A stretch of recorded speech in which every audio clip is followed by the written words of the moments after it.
yeah.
What's up, Taters? How y'all doing? How y'all doing? I need to get that. I need to switch out that tie, that zip tie, and put a black one there instead of that white one there. I changed my background. I don't know. Let me see. I don't know. Is it too white? Is it too white? Hold on a second. Let me put some of my background music on.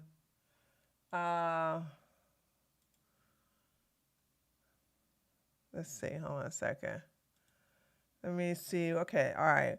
What's up, Eric? Those of you in my chat, Eric, Miss Midnight, Rob, that Shizzle, Sun Dormad. Let's see. I think I got everybody. Did I miss anybody? Rob, Sun Dormad, Eric, that Shizzle, Miss Midnight. Yep, that's about it. Hello, everybody there. Hello. Somebody was asking me a question who was asking me a question? Hold on a second. Oh, it was Patty. You said thyme and fenugreek for allergies. Is that fresh or dry? They're in the capsule. They're in the capsule like this. Okay. How much I cannot tell you because it varies upon your height and weight. I would start as directed and go up from there. That's what I would do. Tree, are you in heaven? Is that what it looked like I'm in heaven?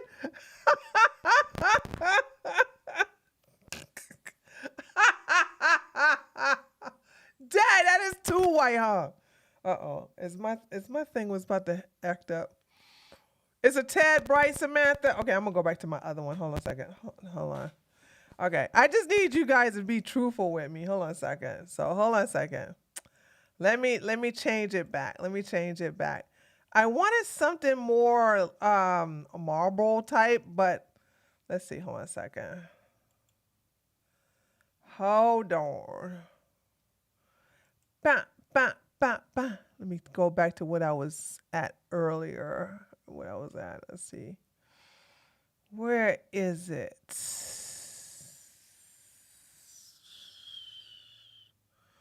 To the left. Dun, dun, dun, to the right. Okay, here we go. Okay, there we go. All right, there we go. Yeah, it looks way better, huh? Doesn't it? Yeah, yeah. I guess you guys are right. That was a little bright when you say it, when you mention it, when you mention it. What's up, jacked and stacked? We gotta get you guys into relationships. You really stand out in that background. People stand out so much. People are asking me, "Am I in heaven?"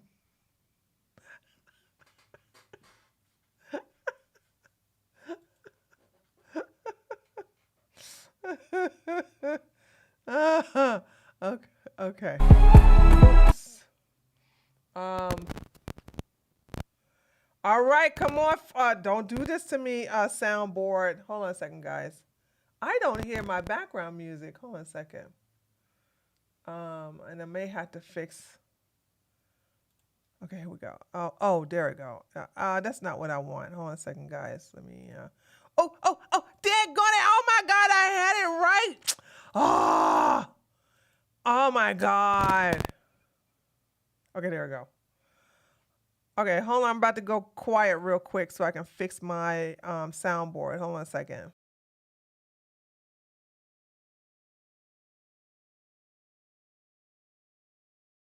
Okay, that should have done it. All right. All right, guys. All right, how y'all doing? How's everybody doing?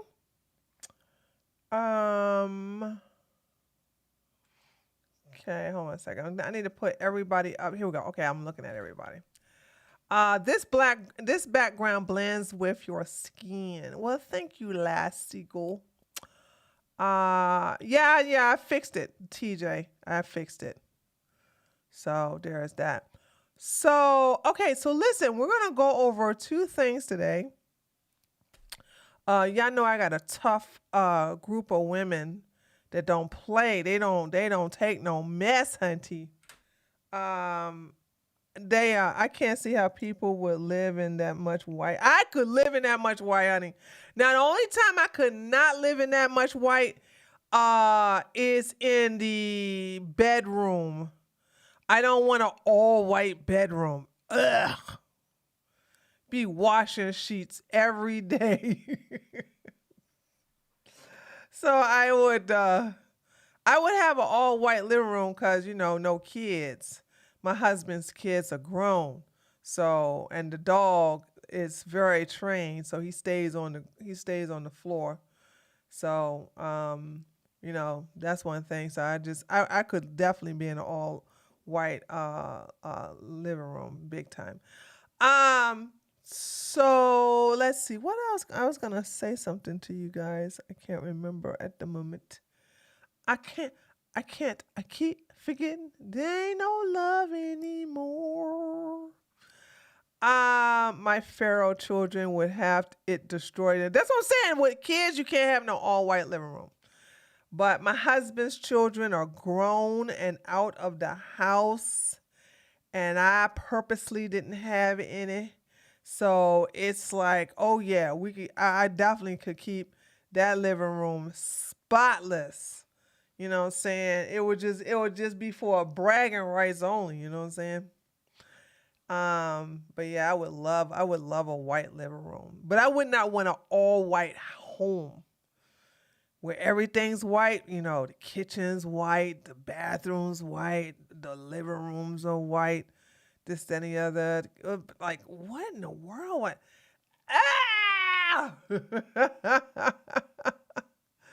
Like, oh my God, dude. Ugh.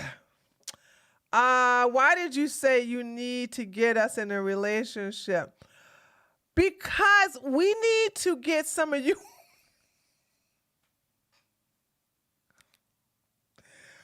Because we need to get some of you all complaining instead of hearing Nina tell myself, what's love got to do with it?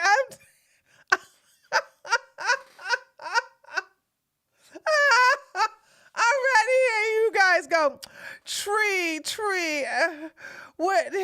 I got a girlfriend and she want to have my baby and we just been going out for 3 weeks. You guys don't never complain. I'm serious, like you never complain. All y'all do is sit here and you just enjoy the company around being a bunch of around women. I know what you're doing, okay? Like all y'all do is just enjoy being around a whole bunch of women, but you ain't got nothing to add to the conversation. And I'm like, okay, I need y'all to get in some relationships so we can daggone like clown y'all too.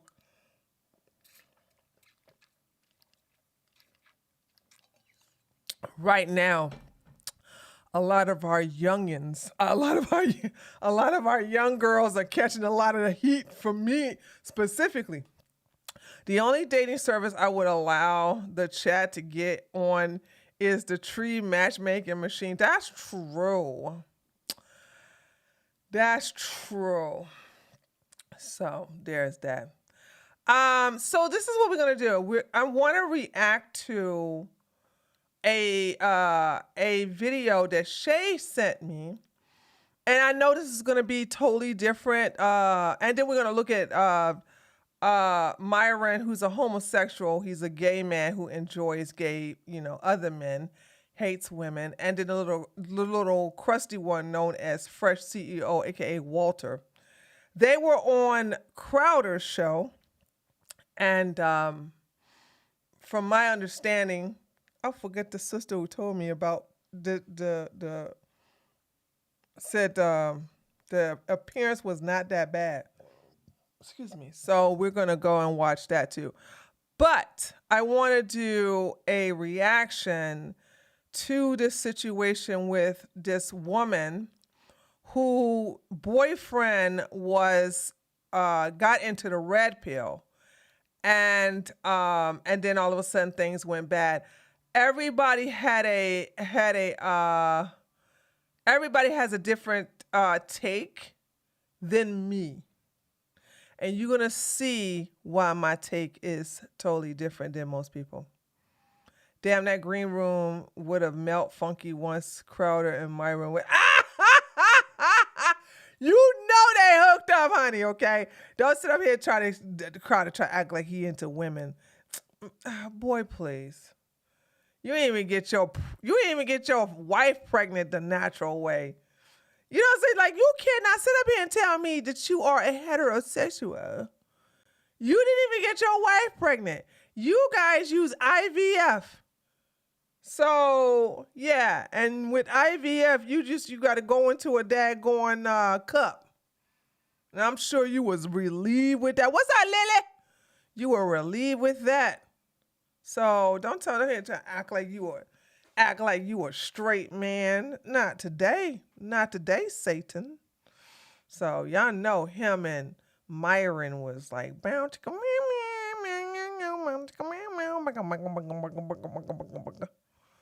doing that. Is that how gay prawn music sounds?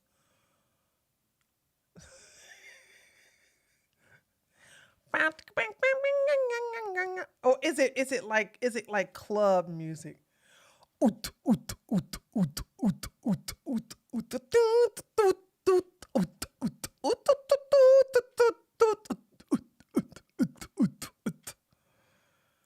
This is Bottle G music.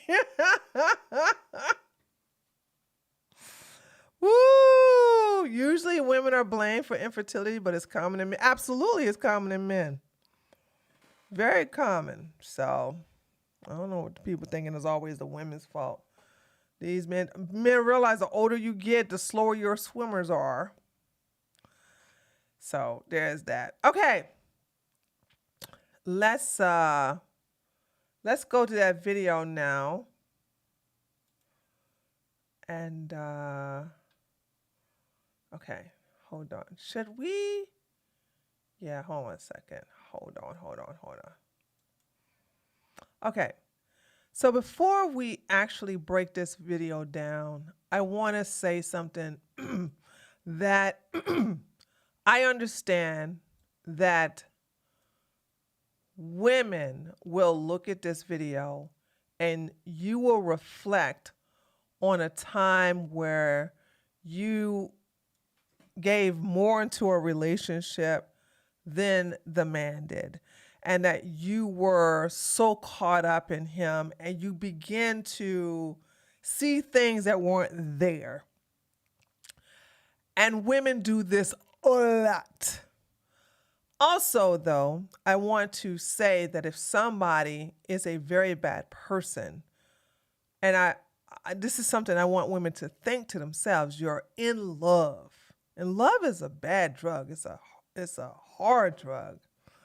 But you're in love and you found out that the person you're in love with was convicted of several heinous crimes that involved women and children. He was found guilty. The evidence were overwhelming. But you love him. What do? Do you leave him or do you give him a second chance? Now, what you will do tells a lot about what you will tolerate, what you will put up with.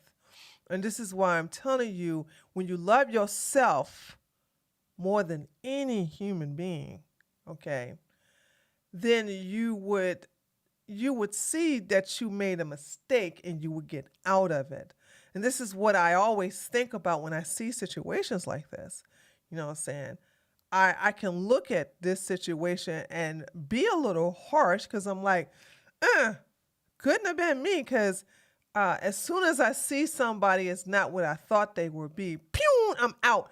And I never had that mentality of, oh, he could be going through a phase, or, oh, let me make sure that, I'm here to stand by him because nobody else is giving him a chance. That's not your job. So we are going to watch this video, and this is where I'm going to break it. I already seen the video all the way through. So we're going to break this down. The video is probably 2 minutes long? Oh, it's 4 minutes. Yes, it's not a quick video, but it's pretty good. So let's go ahead and get into it. Should I enlarge this just a little bit more? Let's do that a little bit more. Okay, so here we go.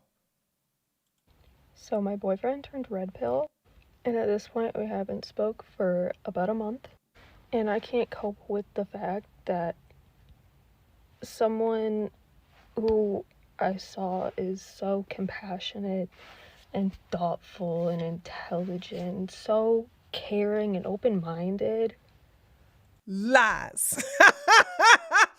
A man that's thoughtful, compassionate, caring, and open-minded would never embrace the red pill. That's like saying, oh, my boyfriend is now a pimp. And I'm so shocked that he would do the things he's doing to women. When I was with him, he was so caring and open-minded and passionate and very intelligent. Like, what? Girl, no. And as I'm saying, women, I don't even see men do this. This is a woman's problem. You all imprint things that you think you see, but that was never, ever there. And also the fact that she hasn't, wait a minute, here's another thing too, because I want you to know the signs of someone who has low self-esteem. She referred to someone she hasn't talked to in a month as her boyfriend. Really, girl? Your boyfriend? You haven't talked to a man that you considered to be your partner in a month and you still refer to him as your boyfriend? That's low self-esteem. That's low self-esteem. There's no way I'm going to sit up here and refer to someone as my boyfriend and I haven't talked to him in a month. That's called an ex. But what did I tell you, ladies? When you lack self-esteem and you don't know your self-worth, but most of all, you don't love yourself, to a high degree, you start looking for other people to provide that void inside yourself that you should have filled in the first place. So here we have this woman already talking about my boyfriend, not her ex, and I would say ex, but I haven't talked to my boyfriend in a month, and she's crushed. Now, she's also a coward because I'm sitting here saying, hey, if he has not reached out to you, then you should go ahead and cut your losses and say, hey, just for closure, we're over. But we understand that the red pill community is teaching men how to handle dumb women like this. Do you understand? When I know that a lot of the women that follow me would never fall for a red pillar. But if you want to know the type of women that will, here she is in front of you. Here she is live in the flesh. She's the type. She's the prime example of the type of girlfriend that a red pillar will go for. She doesn't have any self-esteem whatsoever. She doesn't know her self-worth, has no self-respect. There's no way a woman who has self-respect will refer to a man she hasn't talked to in a month as her boyfriend. He would be an ex because after several, I would say 3 days past that, 3 days, and you haven't talked to the man, I would be on that phone like, hey, yo, what's up? Hey, what's going on? Why haven't you called me? Because I'm just waiting for you to wake up. Oh, you waiting for me to wake up? Oh, okay, well, guess what? I'm woke. We're over. Bye. Boom. That would have been the end of that conversation. But because she's holding on and hoping that he will wake up and save her and say, I'm so sorry, I went through a phase and this, that, and the other. And this is just want to say she is not cutting the losses at all. Nobody of intelligence, nobody with compassion, that's laughable, would embrace the red pill ideology. She just basically just lying to herself at this moment. And thoughtful and intelligent, so caring and open-minded. Just completely did a 180. They were just so supportive and caring, and even when I would have my self-sabotaging episodes, they still loved me. See, here we go. So here we have a drama woman. We have an emotional, unstable woman. So here she says, she's telling herself, you gotta listen. Men, here's look, guys, I do a lot of shows for women, but men, here's when I know you don't have the intuition that we have, but this is when you need to open your ears. I would create a lot of self-sabotage, but they still love. And why she keep referring to this man? She does this a lot. She refers to this guy as they. So, how do you know he loved you?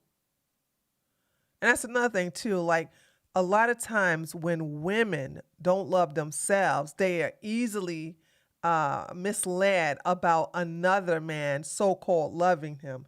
A man that basically opens the door for you loves you. A man that lays you down loves you. A man who just basically listens to you great loves you. That I don't think these women know what love is because they don't have it for themselves. And men, You should listen to someone who says, like, if you was to talk to a woman and she says, well, I used to self-sabotage, the relationship, automatically that should have been a red flag on the play. You should go ahead and take that mental note and realize, oh my God, I'm dealing with a Looney Tune here. I'm dealing with a drama queen. But you guys don't do that, do you? All you look is the T and the A and you're thinking about the bedroom. That's how you get caught up every time. They really felt like a blessing. And being with them made me realize, like, She keeps saying they and them instead of him. So that's a disconnect right there. And it makes me go like, is he a biological male? Never have I referred to my husband as they or them. Okay?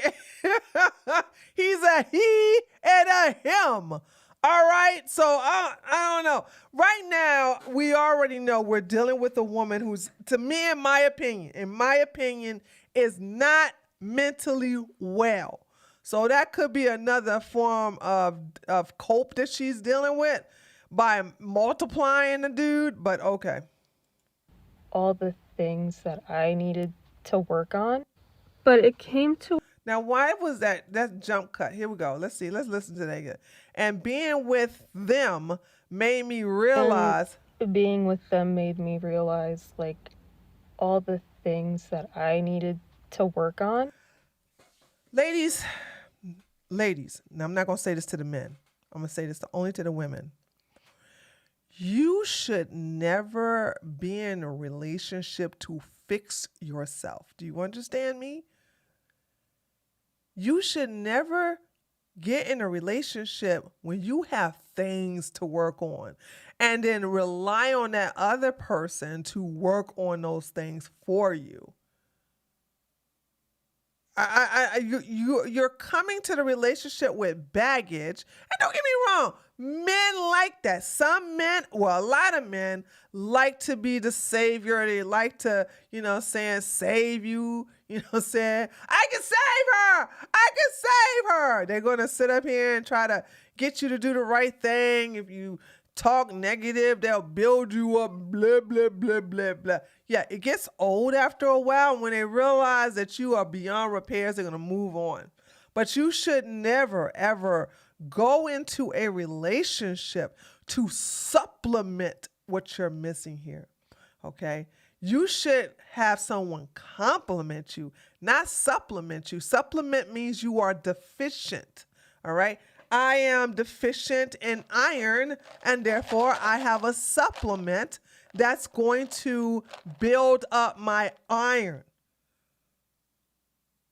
That's because I'm low in it. So when you are low in self-esteem, the worst thing you can do is supplement your self-esteem with a boyfriend, okay? It's going to make it go the opposite way. And this whole thing is the jump cut when she says, I need to work on, he made me realize there's a lot of stuff I need to work on myself. Well, then you don't even be in a relationship. If you got a lot of stuff to work on, ladies, don't get into the relationship. Go get some therapy. Go get some alone time. Start self-analyzing. Start dealing with what's going on with your own self. There's no need for you to start getting into a relationship and add more layers onto your baggage onion. Okay, all the things I needed to work on. So here we go.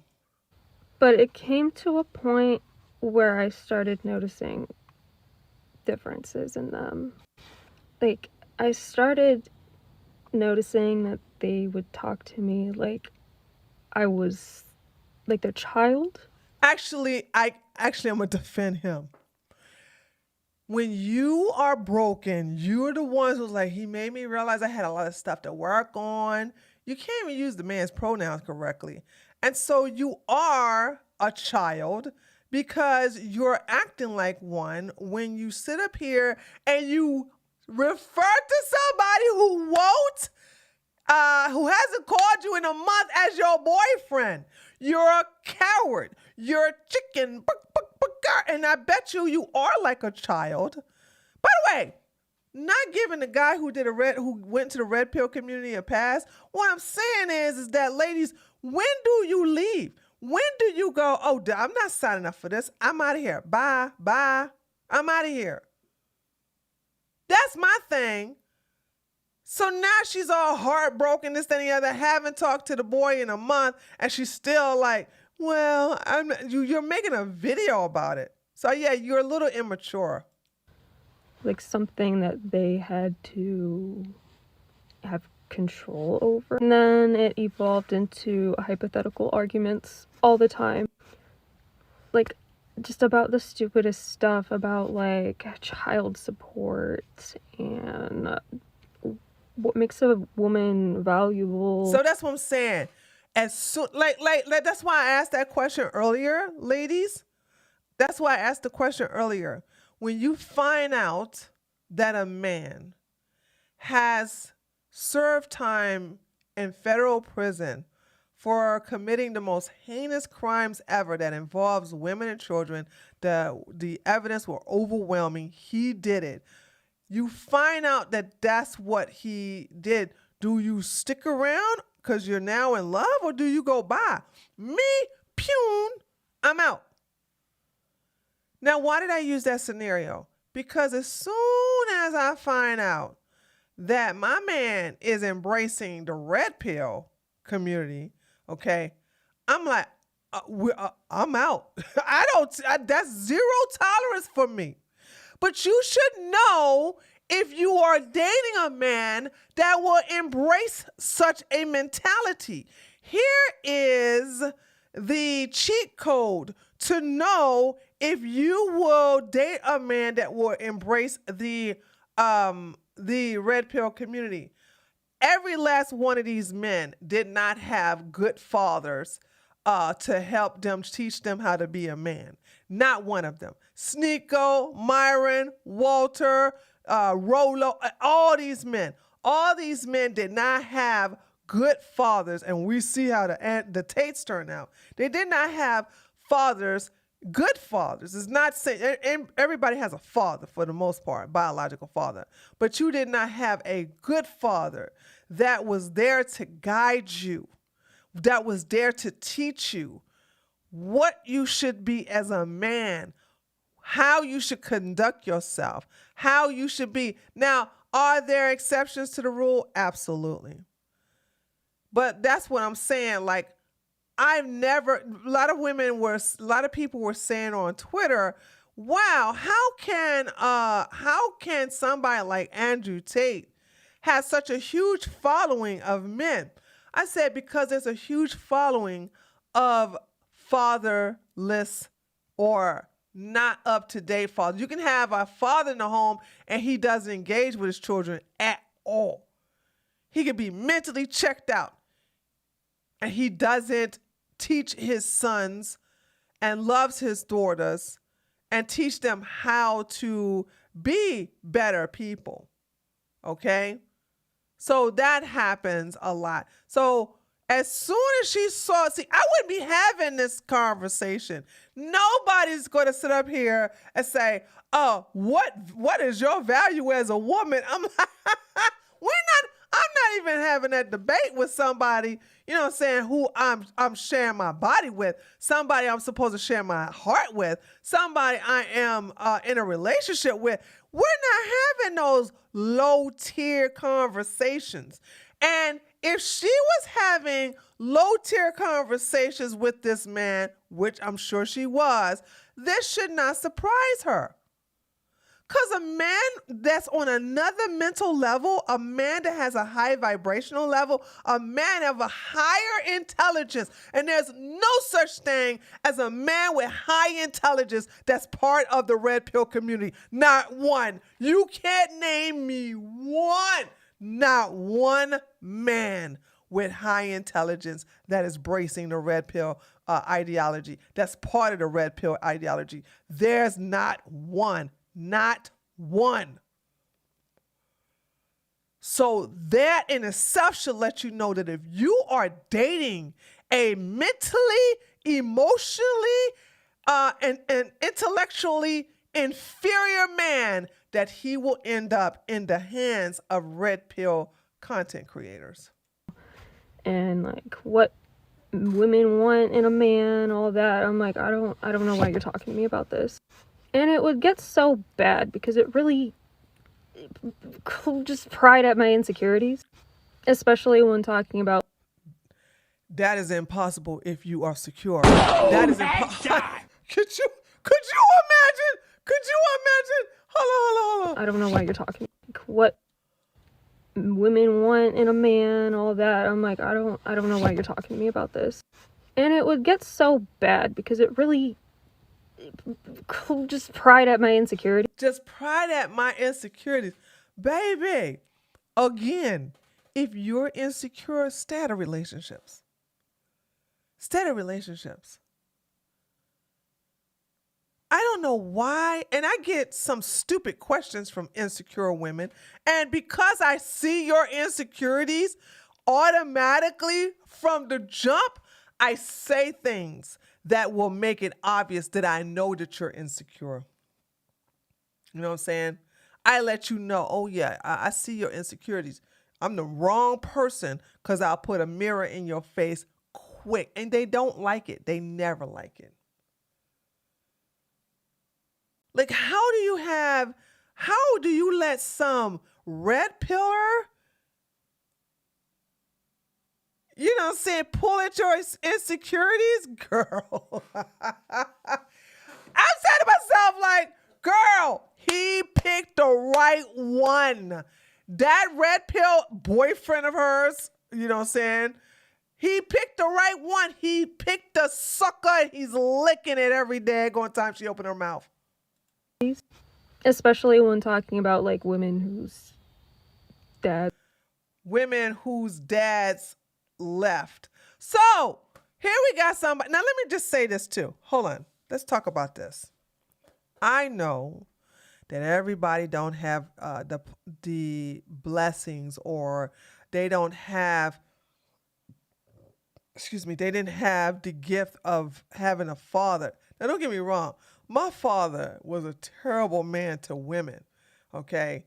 But he was a decent father.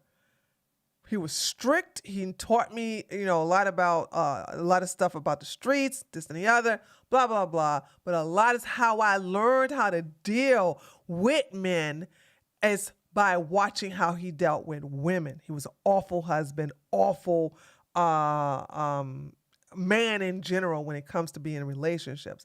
Now, if you did not have such a father in your life as a woman, that does not mean you are hopeless. The same thing with men. I don't believe that men are hopeless.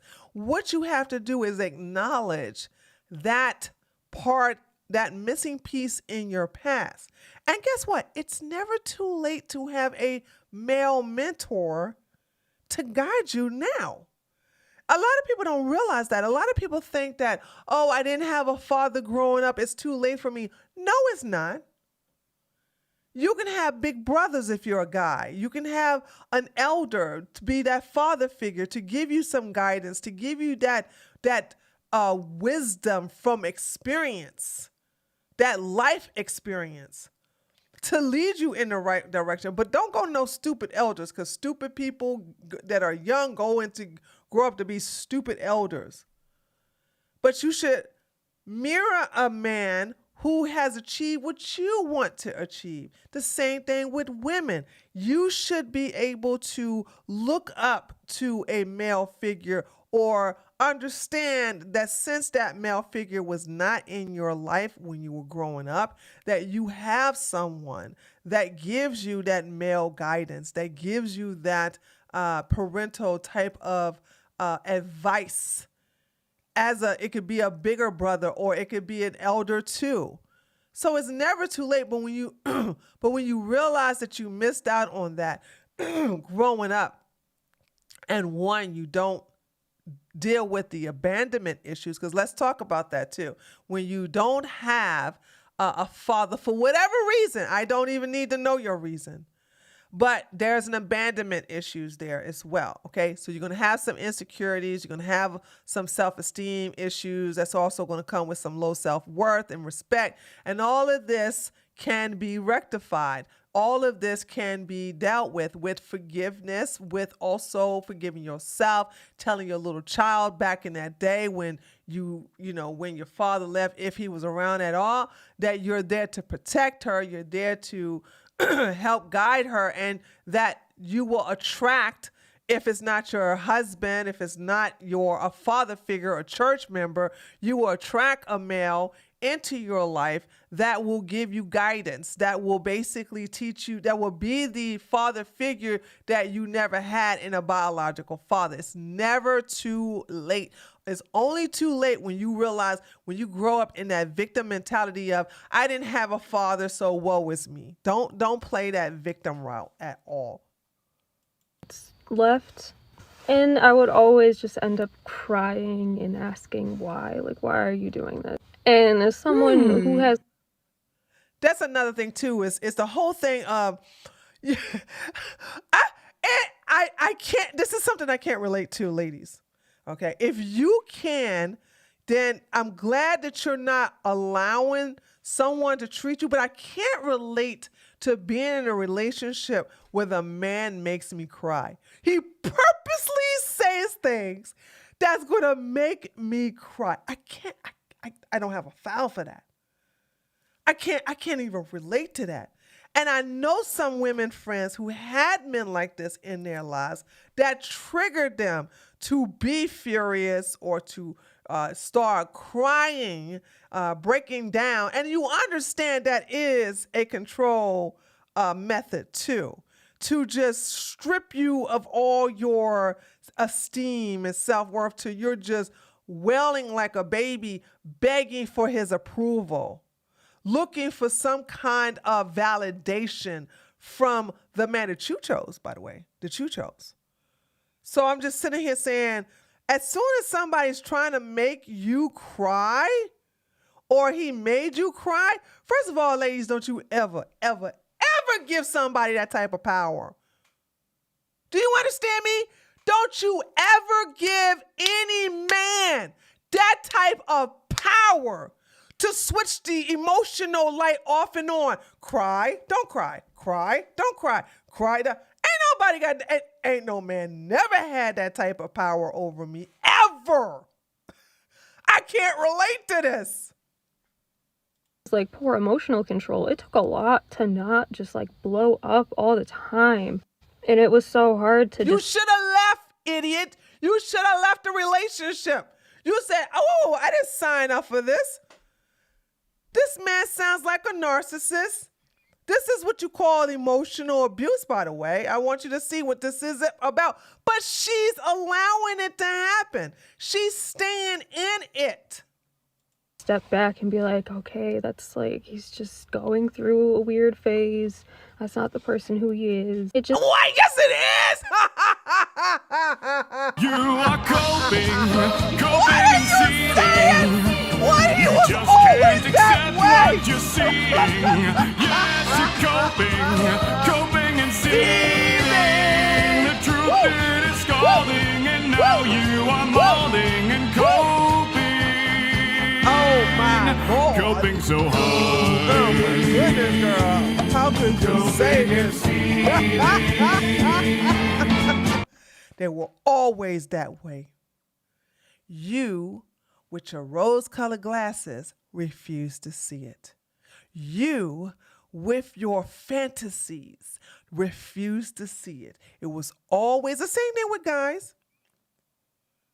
The same thing, guys, you think these women who do these things to you, they just, all of a sudden, they just did a 180, they changed? No, it was always there. It's just that when you guys get caught up in the neophyte stage of a relationship, you just got your blinders on. Like, I don't see nothing. It's always there, though. It always have been there. So, no, I don't believe in this 180. The only time, and I'm going to look at my chat if anybody else can think of something. The only time I have ever seen anyone do a 180 is when they have indulged in drugs or something physically or sexually tragic happened to them personally. Not they witness it, but something happened. That's the only time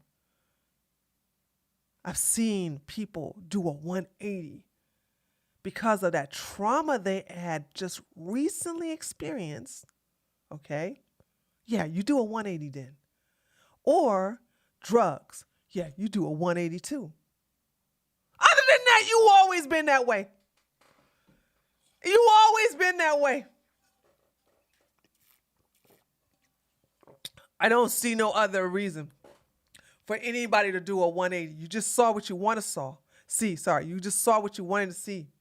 You just imprinted your fantasies onto this guy. So, yeah. And also, what did I say? Hold on. Let me rewind this a little bit. Also, ladies, what did I tell you when you meet men? Stop telling them what you're looking for. They will be that image, and they will pretend to be that image. And they will put on the actor. They will sit up here. If you sit up here and say, I want a church-going man who loves the Lord, who fears Jesus, who will love me and won't cheat on me. Oh, that's me, honey. I go to church and praise the Lord. And that fool will quote you scriptures. He'll sit up here and listen to gospel music in his car. He'll tell you, I'm going to pray for you before you go to bed. And little by little, he'll sit up here and say, I know I'm not supposed to think about this, but the devil was working on me today. I kept thinking about how I had you in the bed and you were moaning my name. And I'm sorry, I prayed for it, but gosh, I would love to I just love for us to have heaven together. And he'll slowly just bore you into getting into the bed. How you think these preachers do it, honey? How y'all think these preachers work? It goes from reading the scripture to like bounce, Reverend Jackson. Oh my goodness, oh Lord, yes, oh Jesus, Yeah, it works that way. You know what I'm saying? Be hallelujah in the daggone sheets, saying Jesus' names in all kind of blasphemous ways. So I just sit here saying, like, what are you talking about? Just going through a weird phase. That's not the person who he is. It just kept progressing, and no matter... Because the mask kept coming off. And then he just took it all off and said, ta-da, this is what I've always been. But I already got the pujana. The pujana. I got it. I got your vajayjay. I got your heart. I got your mind too. So I done got what I want now. I'm in the clear. I'm in the winning seat. I look, you in the L seat. I'm in the W seat. I don't have to put up with these pretenses no more. Okay? I can just be who I am. And then she go, you changed? No. You told him the role he needs to play in order to get you to do what he wants. You gave him the cheat code to how to get in between your legs. This is why I tell you, ladies, y'all need to make up stuff when you meet men. Don't tell him what you're really looking for. Keep that to yourself. He doesn't need to know so that he can actually know what kind of role to play. Because imagine, he takes the pen and he goes, okay, so what you looking for? Okay, loyal, church-going, Christian, okay, I can make that work, okay. Someone who is open to my feelings, okay, you want me to listen to your problems, okay, all right. Someone who is loyal, okay, I can pretend to be loyal, okay, all right, I can put up with that. And you done gave him the entire list of the role he needs to play. He got the script right now. He got the script to deal with you And now he got the cheat codes to how to get in between your legs. And you just gave it to him. And then all of a sudden, once he got it, next thing you know, you were in the car telling us, he just did a 180. I don't understand this. I thought we were in love. And next thing you know, he just out drinking with his friends and he doesn't come over anymore. He stopped going to Bible classes and telling me he gonna pray with me. Idiot. How much I tried to improve myself and just give him what he was asking for. So you were improving yourself for him, not yourself. So this, again, low self-esteem. Low self-esteem. You were giving him what he was asking for. What about you? Why weren't you changing for yourself? And women and men, this goes for both of you all. If you change who you truly are for another person, you are weak. Now, I can see if you're changing for the better. So say, for instance, you were bad with money and you got with this person and they made you more efficient with money, more clever with money. You are more intelligent with money management. Yeah, you went to the better, okay? But if you change to accommodate another person, then you're just a false idol of yourself. You're just basically, you're a poser. That's what you are. So I'm just saying, like, what in the world? That in itself, you should never, I'm going to say this again, for men and women, listen to me. You should never change for someone else. You should always change for yourself. I'm not changing for you or anybody else. I'm changing for me. And usually that change is for the better. Usually it's an upgrade. I am a better person because of the change, not going backwards, not because I'm fitting the mold or the role of some other man. That's the change I should be. I should be able to look in the mirror and say, I like this change. This is a good change for me. So no, I'm not going to sit up here and change to something that you, for example, I'm a little tomboyish and stuff like that. I'm not going to change into a high society woman who's always wearing oh God, just saying this hurt my bones. Wearing a dress every day and heels. Making sure my hair is done and done looking good every day. Makeup every day. That's a hell for me. I could never, oh my God. But see, that's what I'm saying. If say for instance, somebody convinced me to change like that. Like what? Why would I do that to myself? I don't want to be that way. I like the way I am. So you're changing for somebody else's approval. So you're being outside of yourself. Know thyself, though. You got to know what you are and who you are. Okay? There. What's up, Shay? We're going over the video right now. So you got to know what you are and who you are. Okay? So you don't allow anyone else to ask you to be something that you're not. I felt like it just wasn't enough. I still don't understand what he was asking for, because these types of women that red pill podcast men talk shit about, like, I don't have a lot in common with. Okay, let's read this. This is not to say there is anything wrong with women who party and dress how they want, or that we don't have anything in common. Women aren't the issue. I don't know what the point of her saying that, but okay. Like, I don't go out, I don't party, I don't dress really showy. I'm not a gold digger. Like, all I wanted was to just be loved by somebody. Gotta love yourself. Stop looking. Do you understand why I give Nina a hard time about this love stuff?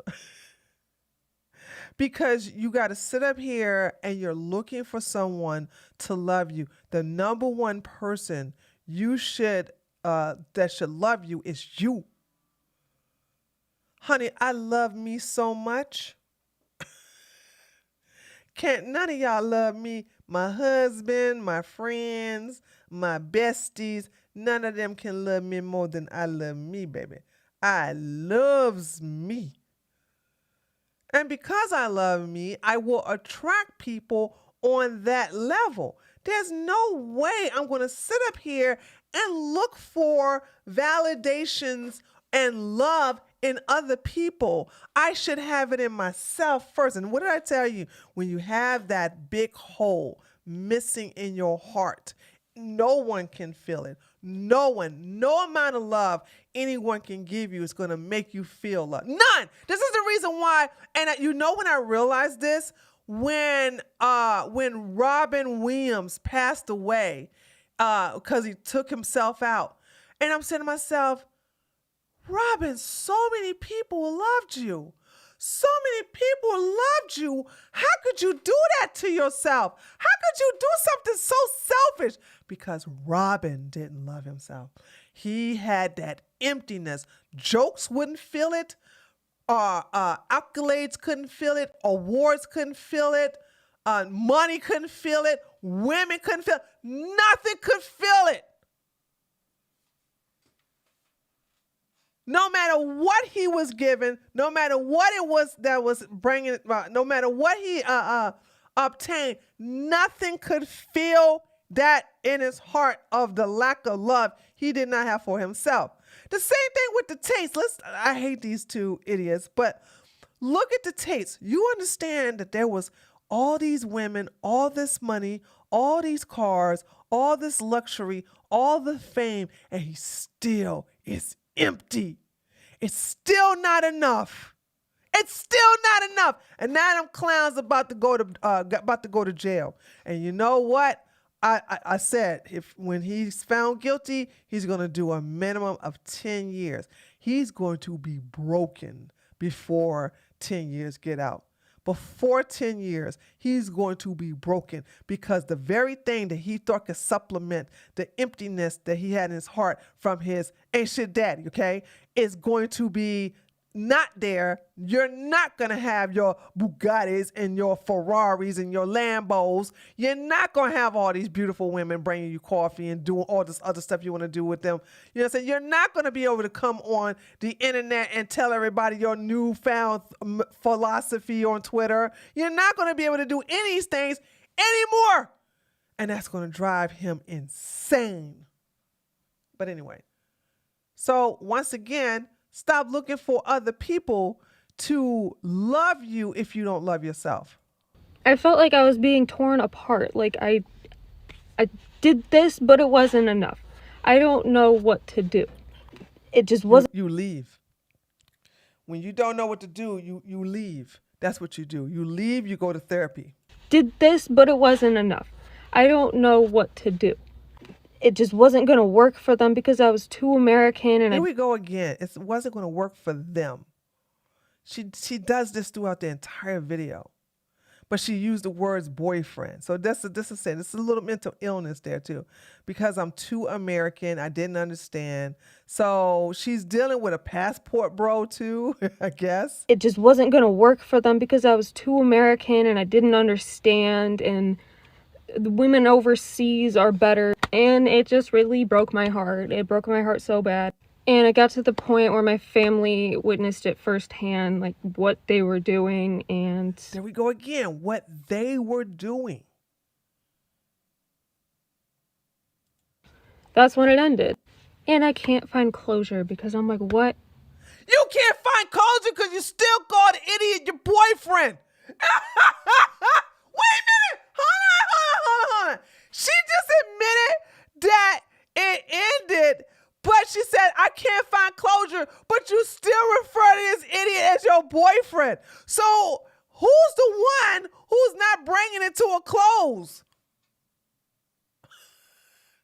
The first thing you can do to help bring it to closure is to refer to this idiot as your ex-boyfriend. You haven't talked to him in a month. Happened to that person. I feel like I don't know who this person is. What happened to the person I felt safe with? Cap, you ain't never felt safe with him. because who they became, Once again, we go again. Who they became. sometimes I did not feel safe. Yeah, you never felt safe. You never felt safe when he disagreed with you. You felt safe when he either nothing you or he agreed with you. It was confirmation bias. That's all that was. And it just hurts so bad. It hurts so bad. And I can't wrap my head around it. I can't believe it. I feel like red pill men stole my future husband from me. This is the part right here. I feel like red pill men stole my future husband from me. Girl, what? Girl, what? First of all, oh my God, the cope. Who said that the man was going to daggone marry you? Boom, What the headshot. world? Where did you get that from? What made you think he was going to marry you if you was looking for a wife? Who even mentioned anything about marriage? You're the only one talking about something he thought about my future. See what I'm saying about women? That women do this thing. You create stuff that's not even there. If I swear to God, I don't even know this clown, but if you was to go to this clown and say, did you ever think about marrying this girl? He was like, hell no. Where you get that from? Marriage? We just only been dating for 6 months. Where you get the marriage from? That's why I said she was lying from the start when she said I felt safe. He was compassionate. He was open-minded. He was caring and loving. Cap. No, you created that. You created all that illusion in yourself. But also with his help, because I'm sure you told him what type of role to play. So now he got the script. And now you done went from him being and you blaming. By the way, not a fan of the red pill. Don't even like the red pill. Okay? To hell with the red pill. But you are now blaming the red pill, not yourself, for a man that you thought would. First of all, he's not husband material, for number one. Two, where did the husband thing come from? He's not even a good boyfriend. Three, you got too much baggage and stuff to work on yourself to sit up here. And that's why you attracted that man in the first place. Ladies, it's always about your vibration. It's always about your vibrational level. When you are in the gutter, you will attract pigs. This woman has low self-esteem. This woman has low self-worth. This woman has low self-respect. And of course she's going to attract this type of man to mirror that to her, to remind her of that, and to add more layers to her onion, her emotional trauma onion. And then all of a sudden, out of all of this, she's now like, well, he done my husband away. He done my husband. The red pill done turn your husband away. No, honey. You failed the test again. And you're going to keep failing and keep failing. You're going to keep attracting these type of gutter men until you, one, heal from your past trauma. Two, start learning to love yourself, have more self-respect that will come with esteem. Know that you could do better. Love yourself more. And you will not be on that low vibrational level that you will attract a loser like this guy. There's that. Sometimes it happens, ladies. I want you to understand. Sometimes it happens that you will attract a gutter man.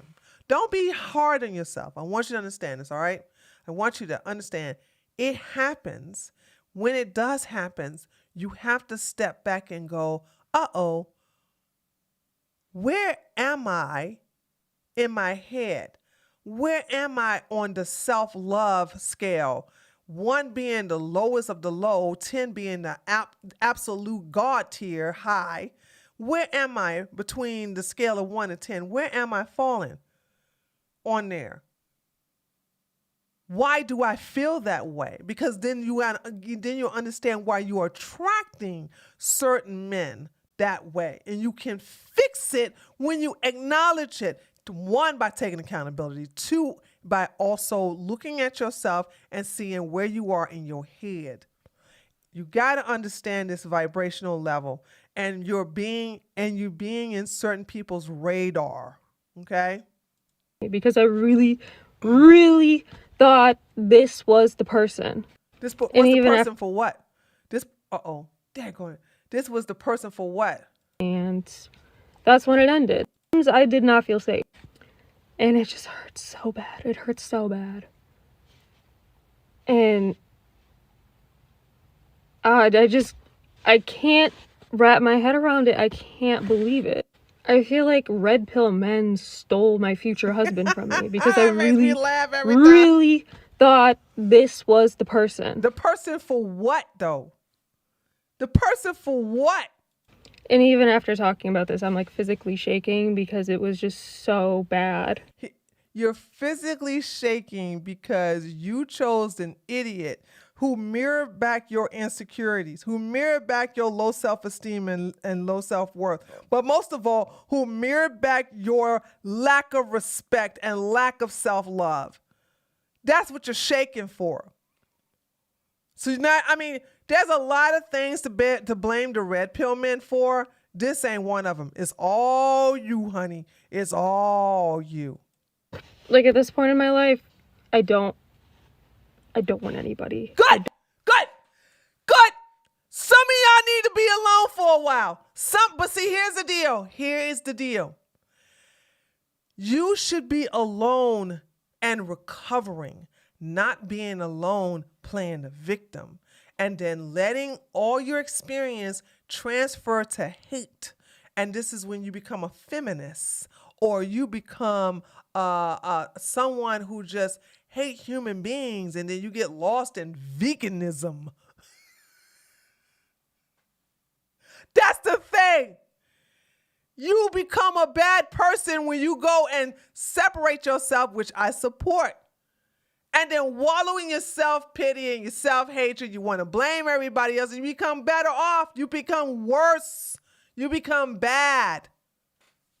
Instead of basically healing from this, licking your wounds, going through therapy, looking back and going through a self-analyzation, but you're going through it with somebody who's not afraid to tell you the truth. She says, I don't want to be with anybody if they're going to do that to me. You did it to yourself. You understand? You did it to yourself. I don't want to be with anybody if they're going to do that to me, if they could just treat me that way. You teach people how to treat you. You teach people how to treat you. Ain't nobody gonna treat me that way. I would never tolerate that. But I love myself more than you ever will love yourself. I don't look for outsiders to fill a hole in my heart. I feel that many decades ago, honey. You can't even top that, honey. You allowed them to treat you that way, and you did nip it in the bud immediately. That's one thing people can't sit up here and say about me. They can't sit up here and say I don't nip stuff in the bud. No one can ever say that in real life or online. They cannot say tree let stuff build up. Nope, not me. I see something, I immediately go after it if I don't like it. Kind of one of the things some people love about me and some people hate about me, because I don't keep my mouth shut. So that's the end of that. So it's like she right here, if they could do that, if they could treat me that way. But you treat yourself that way. You allow people to treat yourself that way. And this is what I want women to understand. Okay? Stop looking for a savior to save you from yourself. And I know guys love to save you. I could save her. No, you got to sit up here and realize you are your savior. You are the one who can rebuild you, heal you. You are the one who can fill the void and make you a better person that will not be in the radar of any red pill man. But let's say, for instance, one day you just had a bad day and you just wasn't feeling good about yourself. Something happened and you didn't feel good, and it happens to everybody, okay? and you just happen to be in the red pill's radar, and all of a sudden, while y'all going out, you find out he's a red pillar or whatever, and you go, oh, first thing you need to do, get out of the situation. Be like, yeah, I'm gonna call you, and don't call him. Just ghost. Just leave. You know what I'm saying? And then start analyzing yourself like, whoa, where am I in my head that I attracted a POS like that? And then go from there. Let me read. Somebody made a donation in Stream Elements. Deb, tip $3. Thank you so much. He didn't join the red pill. He was already a part of it, and the mask slip facts. She was vulnerable, and he took advantage. Mo facts. And this is what the red pill prides upon: barely legal teens with little knowledge of the world. And this is how she can become a better person to teach other young young women how to not fall for that. But if you don't have self-love, if you don't have this at a young age, and it's possible, like I said, no man could run no game like this on me. But she's not a teenager. I'm gonna say she's in her early 20s. She looked like she's in her 20s. But even then, can't nobody run no game like that on me. I could, honey, no. Are you serious? Nobody gonna run no stuff like that on me. So yeah, I mean, like I said, but I want women and men to understand that when you realize that you have attracted somebody that you like, what in the world is going on with? Don't blame nobody but yourself. What was it about you that attracted this person, and how did you fall in their radar? How did that happen? You know what I'm saying? So that's what you got to understand. We got some people in Hide One Takeover and Hide on Oranges. These names. And Deformant, I think it's Demon. Okay, hello there, everybody over there in Kick Chat. I see you. Hi, Tree, if you can just call me Toke. Toke. Okay, I'll remember that. Toke. Yeah, when you guys make these names, it's really hard for me too. But the Toke is easier than what you got up there. Okay, all right. Okay, so now let's go over to Steven Crowder. If anybody don't have any, I just project pay stock on my head. What?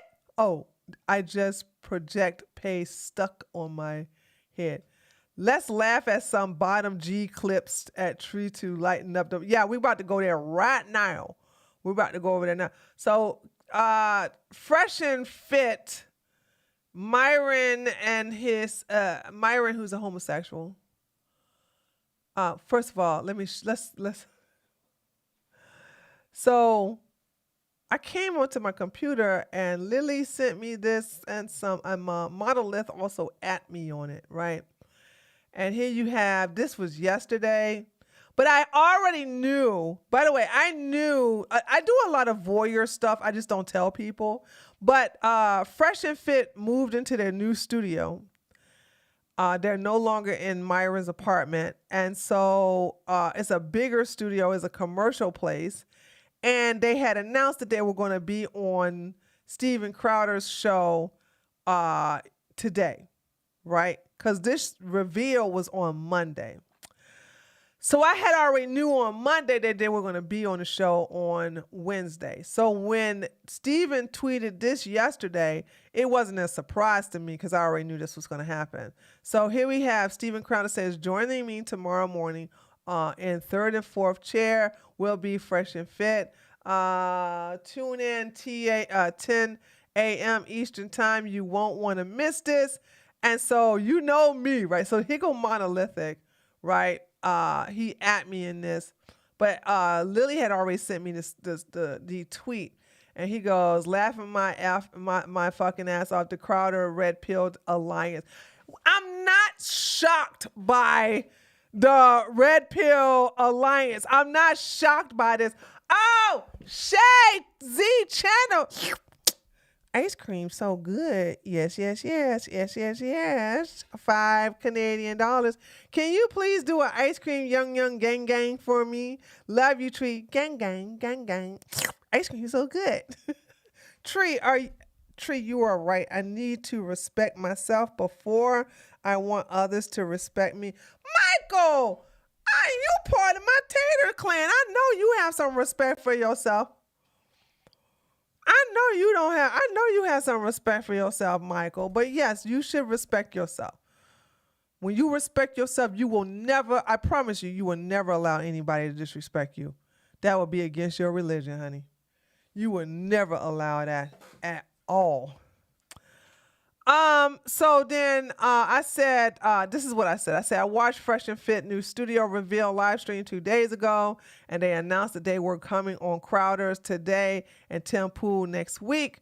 As soon as they said that, I was like, oh, of course you are. Yeah, because Crowder and Myron, they're going to probably be the ebony and ivory lovers. The Red Pill is a haven for gay men on the right, especially gay men who are DL, like down low. These are gay men who are on undercover, right? So this is what I'm saying. Like this is the perfect place for gay men to be. So I was not surprised at all. And so I said, as soon as they said that, I said, of course you are. And then I said, let's hope that Myron and Steven hook up after this. And I go, oh snap, I should tweet this, but I never did. Because let me tell you something. My mind is in another place, and it takes a while to decompress the IRL mentality, and then like I'm locked in online. And then it didn't hit me till like an hour later because as you can see, I said this, and then an hour later I'm like, oh, Tree, go promote a video on here, right? And so that's what I did. I went up, I came back an hour later, and I said, I want you all, and I can't play this clip because it's very foul. This is a clip where what's this clown's name? Charleston White is bragging about SAing white women against their will and against their without permission. And so this is what I said. I said, I want you all to know that Steven Crowder invited 2 men who encourages their young male followers to take the virginity of teenage girls, husbands to cheat on their wives, assault women they disagree with, and this. And this is a pretty vile clip. And it made a couple of people angry at Steven Crowder. So I was like, my work here is done, okay?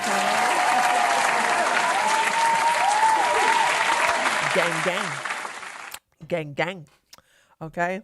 My work here is done. Because that's what I want people to understand. Like, I will go over there and put you on blast if I have to.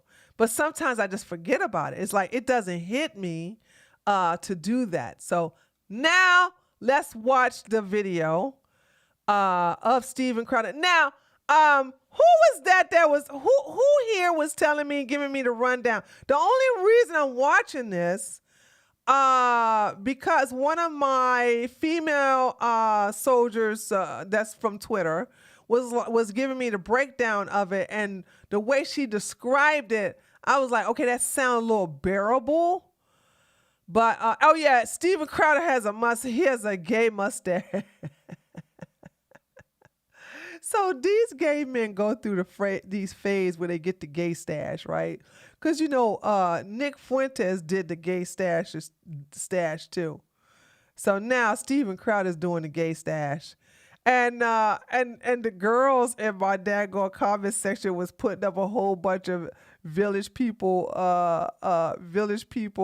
memes in my replies.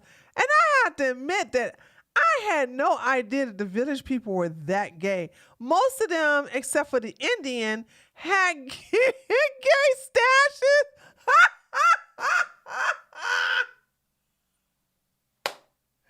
The construction worker, the cop, the police, no, excuse me, the construction worker, the police, who's the other one?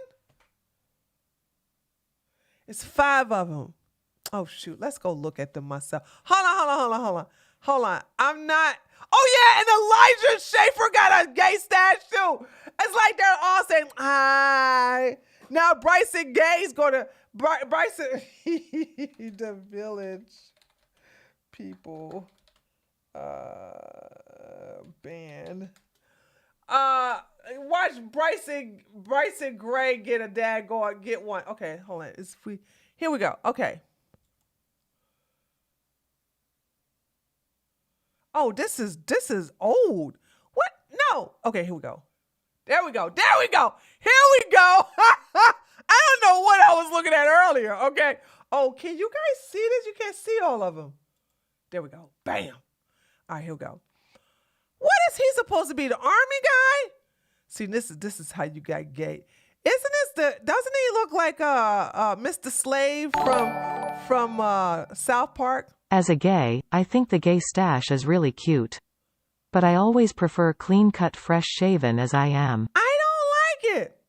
I never liked the stash. Hey, Milo, thank you so much. Ice cream so good. Thank you so much. Gang, gang. I never liked the gay stash. Okay, I guess it looks decent on the construction worker guy. But I don't like it on the cowboy. I definitely didn't like it on him. And this is just too...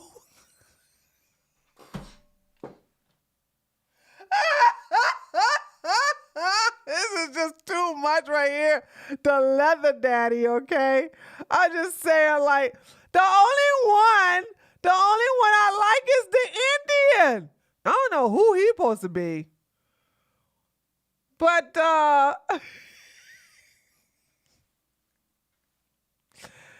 God bless you guys, I swear. I mean, I don't know whatever. Okay, all right. All right, so let's go ahead and finish. Let's go ahead and watch. So now, Elijah Schaefer. Guys, I got so many people I don't like that I'm trying to go after. There's not that much time in the day. Like, I can't keep up with, going over there and harassing Elijah Schaefer. I try to get a little dig in on Myron, on Bryson. Hi, guy. I went over there and asked him, did he get a pedicure and what color did he use? He didn't respond back to me. And then and then of course, I gotta go after Pearl and I gotta go to Red Pill. It's a lot of people I'm going after. And I don't even have that type of time. All right, here we go. Let's go ahead and listen to this. Here we go. You hear this? They're here. They're on Rumble and on YouTube, on Instagram at the Fresh and Fit Podcast. Mr. Fit and or Fresh, how are you, gentlemen? What's up, man? We're happy to be here. Thanks for having us. I'm glad to have you guys. Hopefully you're set up, because I know you're asking about the microphones and everything, because you have your own setup. Yeah. And then you have a notepad. Yeah, just in case I need to write some stuff. What are you writing down? I'm writing down a bunch of things. I'm going to write down. Hold on. I'm writing down more than you are. I don't know who's writing notes. Yeah. I'm writing notes. I'm writing notes. Yeah. Ready? I'm writing random things. Yeah, what did you say? I'm writing why women deserve less. Okay. Well, I just drew I drew a wiener. Oh, my goodness. I drew a wiener, too. That was gonna happen. Automatically, right off the bat, I'm drawing why women deserve less. Myron, let me tell you something. I don't even know if you watch my show or not. We will always deserve more. And we will always get more. Because men, unlike you, you're a slave to your wee-wee. And when you're a slave to your wee-wee, then basically we get to make that money. So, cope and see, idiot. So it's Myron and Walter, right? Yeah. Yes, for people who, but you know what? We're going to call you Mr. Fresh and Fit. That's how people know you. That works. There you Oh, go. which one is That's which fine. then? I mean, because Which one's fit? I'd Which like one's to- fresh? Now we're both fit, right? So you can Somewhat. tell them there you go. You're both fit. Yeah, They were doing pull-ups before the show. They were, yeah. we're trying. Trying. After they signed the waiver. I signed that thing so quick. I was just like, oh, Yeah. yeah. Like, you got to give all your money. It's like, oh. No, because we've had people go in there and not know how to use the office gym. And like, I dropped this on my toe. I'm like, oh. They are not funny. Oh my God, this is painful. How does this is more example that why the right will never win the culture war. Steven Crowder was big. He's not big anymore. Ben Shapiro's The Daily Wire is the biggest on the right. But before the whole slave contract thing, Steven Crowder was huge. And it's like, how? This is not funny. This is not funny. I never found Steven Crowder to be funny. Crap. All right, so sign the waiver that says, however you hurt yourself, we don't care. Now, number 2, CEO and the whitest guy in the studio, Gerald A. How are you? Technically true. I'm doing well. How are you? Oh, it's not technically true. It's absolutely true. Well, the Nordic Matt over here probably is a little whiter than I am. Your 23 and me came back reparations. That's what it said. I don't believe in that. It just came in with an IOU. I'd hang on to that one. Blonde hair, blue eyes. You are the Not kind of person. blonde hair, blue eyes. Not my fault. Right. Okay, I did not. You're the stuff of Al Sharpton's nightmares. All right. True, but I don't like him, so that's fine. And by the way, of course, Fresh and Fit. I might say Fit and Fresh. I know it's Fresh and Fit, but I might reverse it by accident. all I good, man. apologize. It's all fine. You guys are on Rumble, right? People can go and subscribe Yeah. to your show. Absolutely. Which is one of the few shows you also do it live often. Yep. That's, without a net, that's pretty scary for a lot of folks. And you kind of specialize in relationships. Yes. Specialize in relationships? He specializes in making themselves angry. Specialize in relationships. How do you whitewash? How does he whitewash? He just whitewashed these 2 clowns to his audience. Did you see that? He specializes in relationships. Dude, these 2 don't even have a relationship. Well, he has a beard. And little Crusty Walter can't even get no daggone sugar baby to come on his little yacht that he's renting. Relationships. Yeah. And the And all the BS going on in the West with, intersexual dynamics, male self-improvement, the gym, getting your money on point, just being a more attractive guy in general. Yes. Get the truth. Yeah. There you go. Yeah, so. Yeah, exactly. And that's in short supply these days. So I say that because Rumble, they understand it. Oh, yeah. Chris Pavlovsky, the CEO, he loves you guys. Every time we talk, he's like, hey, I'm like, look, Chris, I do work too. Okay, that's just a lie. I can tell he's lying. Oh, no, God. I hope they're not on here that long. This is going to probably be torture.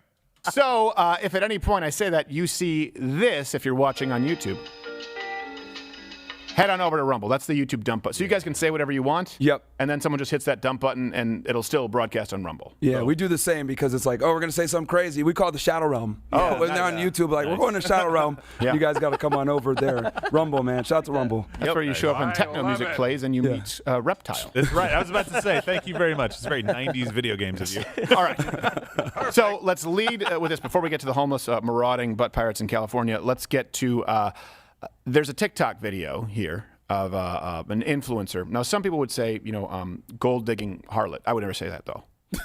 But that's more accurate. That's what some people would say. Some people would call her a gold-digging whore, but I would never say...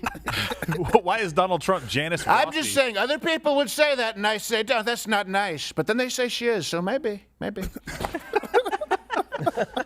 Here's the advice and you can expect more of this on Fresh and Fit podcast, but here's the advice that this TikToker has for women on how to enjoy dating. Now, for the past couple of years, I've been the girl dating athletes. Let me tell you 4 simple things I did to completely change my dating lifestyle and make me love dating again. Number 1, no simple dates. That means no bar dates, no dinner dates, no coffee dates, no park dates. I need experiences. And if I'm trying to date multiple people and go on multiple dates during the week, I can't be drinking every night. I live in New York, but I was spending all of last month in Miami. And I was talking to this guy on Hinge, matched with him in New York. He lives in New York. He flew down to Miami to take me on a couple dates, and one of the dates was taking me to the Everglades, like an Everglades tour, and then we went dropped to a you off. 5-star dinner Yeah, in a afterwards. gator You pond. might waste my time, but at least I'm gonna have a fun experience to show for it, and it was semi-worthwhile. Rule number 2. Crazy eyes. I'm an expensive woman. If you can't afford me, keep it pushing. Furthermore, I'm never paying for a date. I'm not gonna pay your bills, so why am I paying for dates Oh, and fine, making just you sign the accustomed prenup. to me splitting things with I'm really trying to. I'm actually, believe it or not, I'm actually interested in what she has to say. So, how do we get a prenup from a date, Stephen? See, this is the jealousy of men. I want you to understand this, ladies. Hold on. I want you to understand this. Right? This woman, okay, is a woman who's able to get the type of man that's going to spend money on her. There's nothing wrong with that. And I want you to understand that these men are jealous that they can't do it. So far, she hasn't said anything that triggered me. I'm not upset.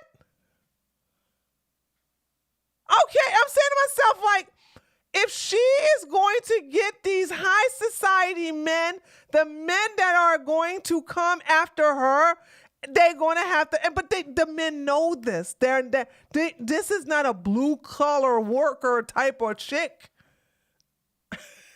So how do we get to the prenup on the fact that nobody's like clowning the guys? You want to sit up here and make her the villain because she's able to say, I don't want no dinner, I want an adventure. Well, if the guys are giving her that, then what's the problem? Apparently, she got the clout to do it. I don't hate the player or the game in this situation. She's able to do it. What's the problem?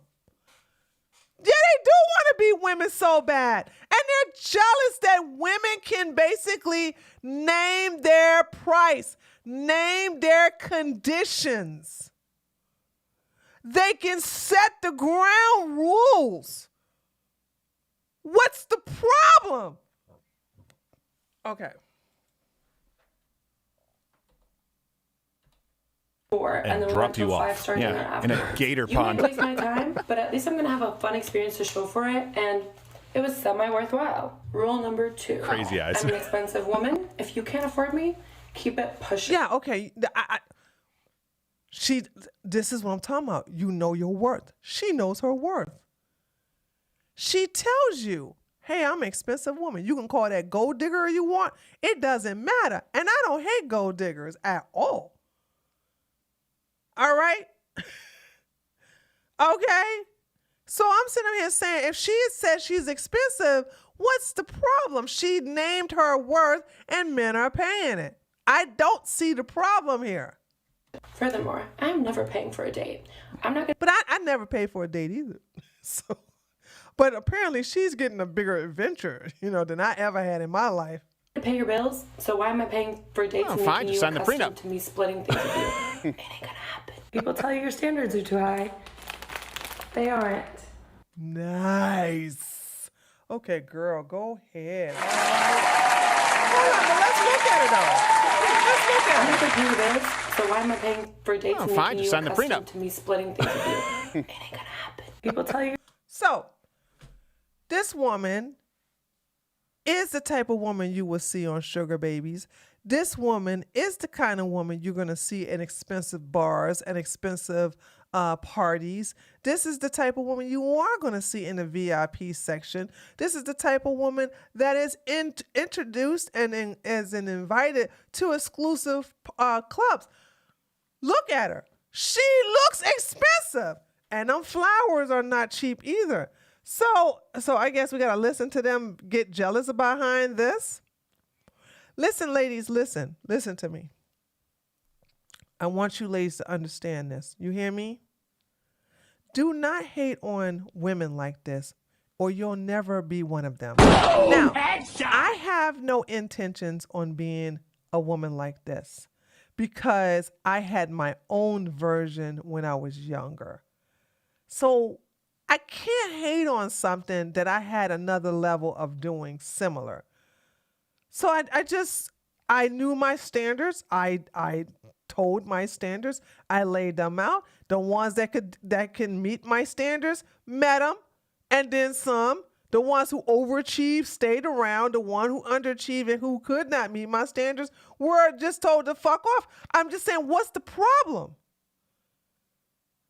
So I have the same mentality of, these commies hating rich people. Never ever hate a rich person or you won't be one of them. But every woman has their version of what this young lady is doing. I don't understand I really don't see the purpose of the hate, but here we go. Your standards are too high. They aren't. Yeah, her standards are her standards. They are high for dusties. They are high for scrubs and scabs. Okay? These are very beautiful roses. So, yeah, obviously. And look at where she lives. She is high society. This is not a cheap woman. So, what's the problem? Okay, here we go. We're about to hear it. Here we go. This is after one date. He doesn't even know my home address or apartment number. All he knows is that I told him that I like. She's a whore because she got flowers. She said she had a date. She didn't have sex. And ladies, I bet you all the money I have and my YouTube career, she didn't have sex. She didn't have sex with this guy. And this is why I'm trying to teach you ladies. Keep your legs closed. Keep your legs closed. Men of caliber, men of status likes to chase. You ain't got to open your legs to get no flowers like that. Are you serious? But men can't do that. And these type of men, the gay ones like Steven Crowder and Myron Gaines, a.k.a. Amaru Fidel, they are upset. They are upset. It was just like when that woman got mad at me because I said, when I was doing domination and men would basically just like pay, trying to come after me for sex. And I was like, okay, you got to pay this, you got to pay that, got to pay this. And you still don't get no nookie. You don't even get a kiss on the lips. You get a on the cheek kiss. Mwah, mwah. And I'm saying to myself, no, you don't get nothing. You don't get nothing. And I don't understand. And I think it's a generation thing. I think that a lot of the younger, but maybe then again, I'm seeing some of y'all waking up. I think that some of these women don't understand that you can have it the way you want it. You know what I'm saying? You just got to prepare for it. You know what I'm saying? And you got to know what it is that you want. Okay. I love dating. This is why. Well, call us back in 8 years when you go, ring, ring, eggs. Oh, they're not answering. Also, this whole thing, Steven, your wife eggs was not answering to the point where she had to get IVF treatment. Also, this whole thing about every woman wants to have kids. You are coping and seething. It's amazing. Their comeback. Oh, you want to have high standards? Oh, you got all these men paying this for you and buying you that? Well, you're not going to have any kids in 8 years. What if she ain't want no kids? What if she don't want no kids? Then what? What's your comeback then? What's your comeback then? They don't have no comeback.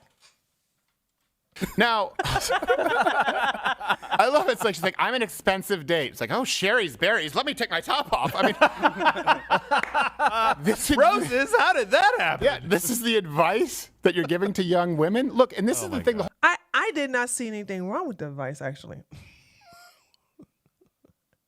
I really did not see I really didn't see anything wrong with the advice. Whole self-love culture, it's shallow. Look, you're never going to find Says the man who had cosmetic surgery on his chest because it looked like Hercules done punched a hole in your daggone pecs. Are you serious? You had cosmetic surgery so you can look decent without a freaking surgeon. Sir, oh my God, I'm so triggered. I saw, no, he didn't say this. No, he did say this. No, he did not say this. Chat, he did not say this, did he, chat? Chat, did this clown say what I thought he said? Are you serious? Esteem through these shallow, let's be honest, it's objectification of men. It was semi-worthwhile because he took me somewhere nice. How did he feel about it? You know, we used to talk about... Apparently he felt fine about it because that's why he spent the money on her. Something you can never experience, Steven, okay, girl, okay? Nobody is forcing these men to do this. Ladies, men can never give you advice on what a woman can do, what a woman is potentially capable of doing. They can't tell you how it is to, oh my God, hold on a second. I remember, this is when I was, wait a minute, was I? Oh, no, I was in high school. I was in high school, and me and a group of my female friends, but I've done this several times throughout my years, but me and a group of my female friends went to the mall. That was the thing to do at that time. We went to the mall, and these two older men were hitting on us. Clearly, we are underage, but they said that they can get us into this daiquiri club, all right? And they put us on the list, and we ain't got to show no ID. We just had to get out of the house. So of course, we told my dad that I'm spending the night over one of my friends' house, blah blah blah, and we end up going to the club. Honey, let me tell you something. Anything I wanted, I pointed to it. I said, I want that. I want this. I want that. I made sure I ate good. I left out there with a gift bag. And I'm just saying, and you know what? And the guys, there was so many guys that gave us their numbers. And you know what I did with those numbers? When I was hungry, I was like, Clarence, what you doing? I'm hungry. Yeah, I want to go to there. Okay, what time you gonna come over? Okay, bye. Bitch, I got fed. That's what I did. And still didn't give nothing up. So what's the problem? It's the benefits of being a woman. I knew what I could get away with when I was young. I knew what I could get away with. I learned that from my damn dad. So I don't understand this whole thing of them getting angry because women use what we got to get what we want, and they're upset about it. But they want to constantly remind us that we're not equals. They want to constantly say men and women are equals. You damn right we're not equals. That's why we're able to pull this off and you can't. So what's with the hate? Well, hey, Motley Crue had all these, or whoever it is, insert whoever here, Mick Jagger, though he slept with David Bowie, which was weird. Probably whoever his son was won the My Dad's Cooler Than Your Dad contest in the yard, Mick Jagger. But we used to talk about, hey, well, what about the groupies, right? You're using women. We used to say it was objectification of women. What about the men? Do you think that guy just... I don't, nobody's making that argument. Who is making the argument about groupies being objectified? Like am I missing something? Who's making that argument? Anybody know? Anybody? Who? Chat.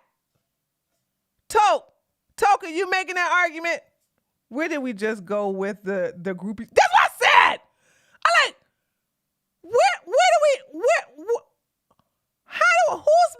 Who's making that argument? And why do they preach preach about masculinity but are so reluctant to pay. Hello? These men, you think Fresh and you think the little Walter, you think the little crusty one ain't paying? You think he ain't paying? Myron is probably, hooking up with men on Grindr. But the little crusty one is definitely paying. And we know Steven is paying. He'll be paying a lot of money after the divorce is over. Thought, oh, she's just seeing me because I'm sending her some Tiff's treats. This kind of stuff pisses me off because she's taking advantage of the system. How is she taking advantage of the system when she says, if you want to date me, you're gonna have to take me on a rendezvous. You're going to have to basically pick me up in this kind of luxury car. She's basically selling boom, boom, boom, boom. Brokies need not apply. If you are broke, if you are cheap, okay, you don't need to apply. So I'm just sitting here saying, how is she cheating the system when she's telling these men who have money, when she's telling these athletes who have money, hey, this is what it's going to take for you to get me. And by the way, men do it happily. They're not going to do it. Listen, they have no problem doing it for her because they know she ain't putting out for everybody because a lot of men can't afford her. Holy smokes. Just basically using guys to have experiences at this. How is she using guys when she's telling them what they have to do? You can't be used if you take your poison with your eyes wide open. Point. And she's like, I don't want fine dining or anything. And she said 5-star. By the way, there's no 5-star. The Michelin goes up to 3 stars. You're an idiot. And you're just an saying prick. A little bit. I'm in the wine world. I understand these things. I know it's, but it's like I need experiences that way. At least if I don't like the date, I've got the experience now. It's like, Yeah. She laid out her standards. She laid out what she wants. Why is it that people have a problem? You know what this is? This is insecurities. This is also jealousy too. This is also jealousy. Why are you worrying about a young woman expectations and standards of what she expects from a man who, mind you, she's not making these men do anything that they don't want to do. And these guys got a problem with it. you're never going to find happiness, honey. Yeah, She sure look happy to me. Hold on. What is that? 29.48? Wait a minute. Hold on. She sure look happy to me, baby. Hold on. In a gator You pond. might waste my time, but at least I'm gonna have a fun experience to show for it, and it was semi-worthwhile. Rule number 2. Crazy eyes. I'm an expensive woman. If you can't afford me, keep it pushing. Furthermore, I'm never paying for a date. I'm not gonna pay your bills, so why am I paying for dates and fine, making just you sign the accustomed prenup. to me splitting things with you? It ain't gonna happen. People tell you your standards are too high. She sure look happy to me. Right. Look at her. They aren't. She sure look happy to me. This is after one date. She looks happy to me. This coping, you guys are. Oh, you may got all that money, but you can't. This is. I'm about to say it too. This is the stupidity. Where was I? Where was the?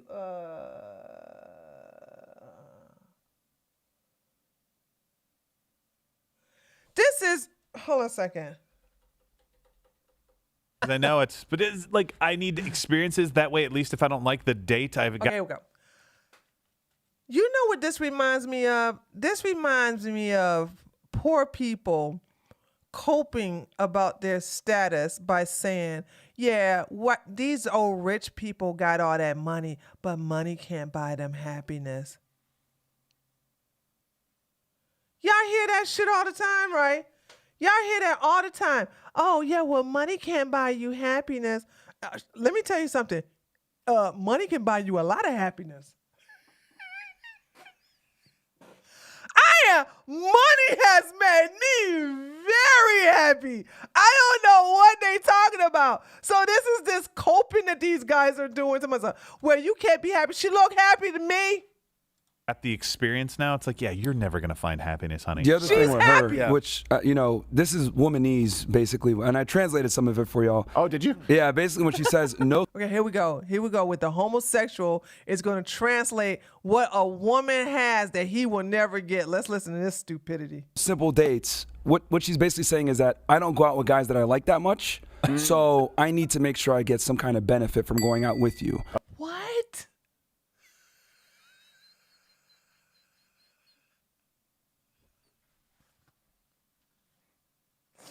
Oh God! Oh my God! I don't know who that was that told me to watch this, but this is really getting good. Woo! Guys, I can't keep hitting the Copen daggone video. I mean, this is just crazy. Holy smoke! You're right, Taylor. This is a sad circle jerkers club. Okay. I'm going to be able to get an experience. So this tells me also, she said, oh, I go out with guys on Hinge. That's a lie. She's going on sugar sites. She just doesn't want to admit that on TikTok and come off as a Yeah, you should know because you're on there. I don't care where she's getting the men. She's getting them. Boom, headshot. You're on there. You're on a sugar baby site, Myron. Who cares where she's getting the men from? Hold on. Ladies, hold on. Wait a minute. Let me tell you something about these sites. Hold on. I got to educate you guys. These sites know what they are. The men who join them know what they're doing. You understand me? So women will get on there and they will say, it's going to cost this much for dinner. So it could be anywhere from, I kid you not, 300 to 500 to 1,000, maybe 2,000, just to have dinner. By the way, the money has to be put into their account before the date. Okay?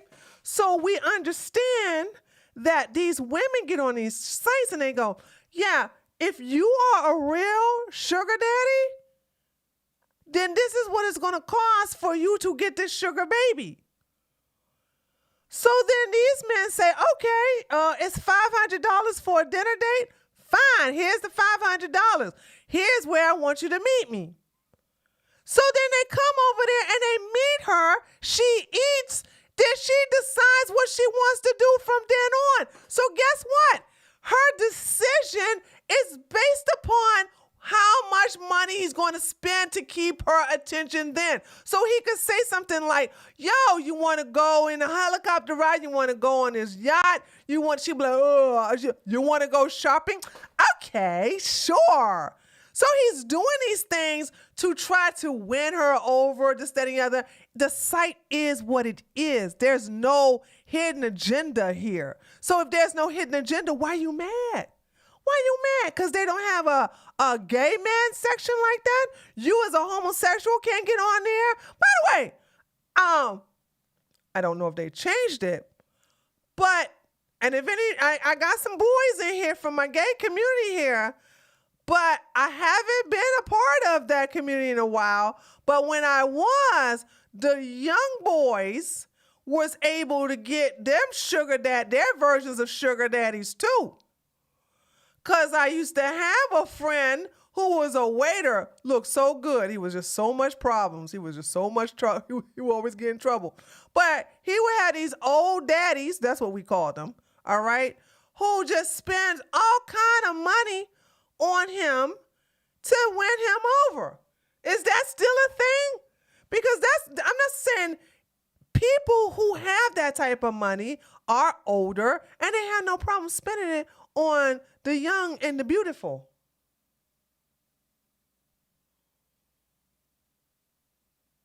They don't have a sugar gay babies. Not a website. This was something that was done in person. Now, if there is a sugar gay babies website today, I don't know nothing about it. But all these little young, very attractive looking boys who are gay, they always got proposed and approached by, older daddies. That's why they call them daddies. I was 22 years old when I found out I could have made money as a teen sending shirtless pics online for 500. John, ain't nobody gonna pay. Oh, you talking about to the gay men? Oh yeah, that's definitely true.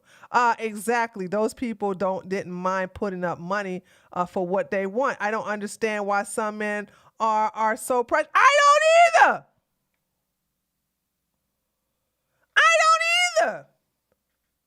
No, it's not predatory. It's not actually.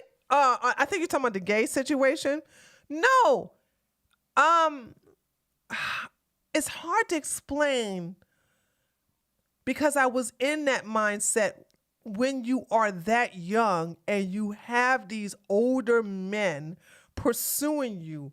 First of all, I'm just going to be honest. When you're that young, you don't look at older men in a sexual way. They kind of disgust you in a way. They just do. You're like, oh, that's too old. But then, but when you realize like, well, they got money, you know what I'm saying? This is going to compensate for me having to deal with an old man. I'm just being truthful, how young people think when they are pursued by these older men.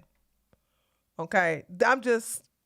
So they were like, okay, well, I don't want them that way, so they're going to have money. You see what I'm saying? And these old men, they know what's up. They know that, hey, that the women that they're going for and the young men that they're going for, if they're gay, they know that they can have anybody they want. So they're using their money as leverage. Everybody is a willing participant in this. You see what I'm saying? Everybody is a willing participant in this. Everybody. So there's no victims here. Gold digging 304 because the fact that she's dealing with guys that are willing to fly down to her, buying her roses, taking her on these extravagant experiences, 9 out of 10 times she's going to meet these guys through a sugar site. They're, have more money, etc. So she's going out guaranteed with older gentlemen. She doesn't find that attractive, that she doesn't like that much, but she wants to be able to go ahead and get gifts and get some kind of benefit, which, a lot of girls do. I agree with this, but I don't see no problem with it. They go out with guys that they don't like that much for ulterior motives, while they have the guy that doesn't pay anything. Mm-hmm. They're smashing him, and they're making these other suckers pay for things. I don't know about all that. I don't know all about that. And the reason why I don't know all about that is because, see, this is what I'm saying. Myron thinks sexual because he's a man. Myron thinks sexual he's a man. But also, there are men that are around these women's age that have new money. So you have your tech guys, your fitness guys. There's a lot of fitness guys who are millionaires because of the fitness industry. You'll never go broke in that industry. So these are men that also have money, but not as much money as the sugar daddies. So they can smash them if they want to, or they could use toys. But even if they get some brokey at their gym, so what? It's there for JJ. Why you care? If she wants to open her legs and get sexually satisfied by some brokey while her sugar daddy pays all her bills and also provide her the lifestyle that she always wanted, why do you care?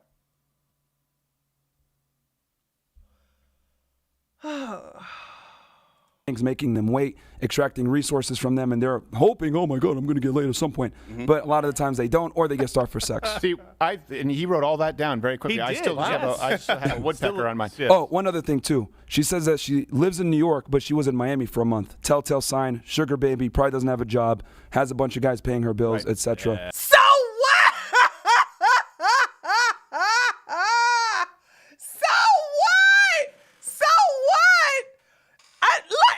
What's the problem? Listen to this. She says she lives in New York, but she went down to Miami, so she more likely doesn't have a job. I'm sorry, honey. When you look that gorgeous, you ain't gotta have no damn job. Okay? Boom! Headshot! What? Why are you? I have a woodpecker on my. Yeah. Oh, one other thing too. She says that she lives in New York, but she was in Miami for a month. Telltale sign, sugar baby, probably doesn't have a job, has a bunch of guys paying her bills, etc. Yeah. See, you were really able to unpack that, as some people say. When Yeah. she said no simple dates, I just thought she didn't date retards. Yeah, she doesn't date any of you clowns in that damn studio. Hold on. Listen, men, seriously, I'm just talking to the men. Don't ever get mad that a woman can do this. Don't ever, seriously, don't be like these losers. Don't be like these losers. So what she's doing, so what she could do this. Y'all know me. I've never been mad at a woman who can pull this off because I did it. I've never been mad at a woman who can just snap the fingers and men will just come crawling to her, throwing roses at her feet. I would never get mad at that. Just like I would never get mad at somebody making money. I don't hate on rich people. I don't even hate on people that make money. I don't even do that. Why would I hate on somebody who's successful? Okay, hold on a second. I forgot hold on, let me read these super chats. Dev, hold on, Dev, Okay. Dev says they're mad they can't smash after the McDonald's date. These high-value men sure want to pay the bare minimum, but expect the women to do everything. Facts. And then you gave me another $3, gang. I thought these guys earned 6 figures a month. Why are they complaining there's an upper echelon of women that aren't down for coffee dates? A $500 date should be a drop in the bucket, but I guess since the demonetization, Fresh and Fit are pinching pennies.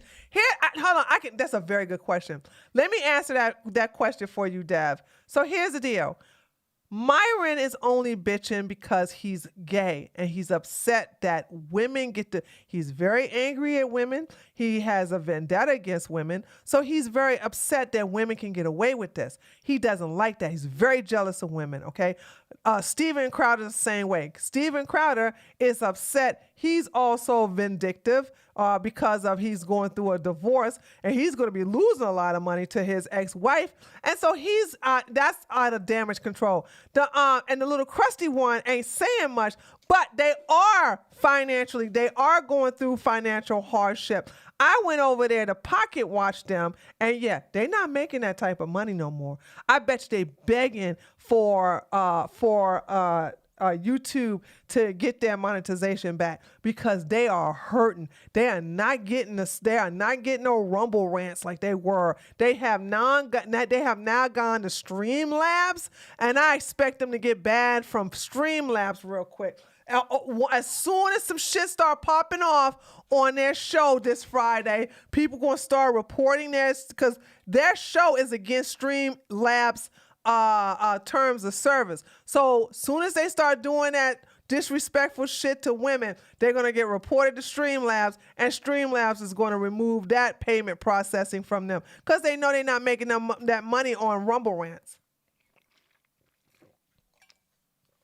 So yeah, they're very jealous now because of the fact that, yeah, they ain't not making that money like they used to. And they got that new studio. So yeah. but Tinder makes me happy. So Thanks for the flowers. There's a song by Cyndi Lauper, Girls Just Want to Have Fun. Yeah. That's the extreme of it. I want experiences over love. That's crazy, right? Yeah. But that's reality now. These niggas don't care about no love yet. Instead, what you talking about? You don't care about love. Ladies, this is what I'm talking about, these red pill men. They want to sit up here, well, what about love? What about it?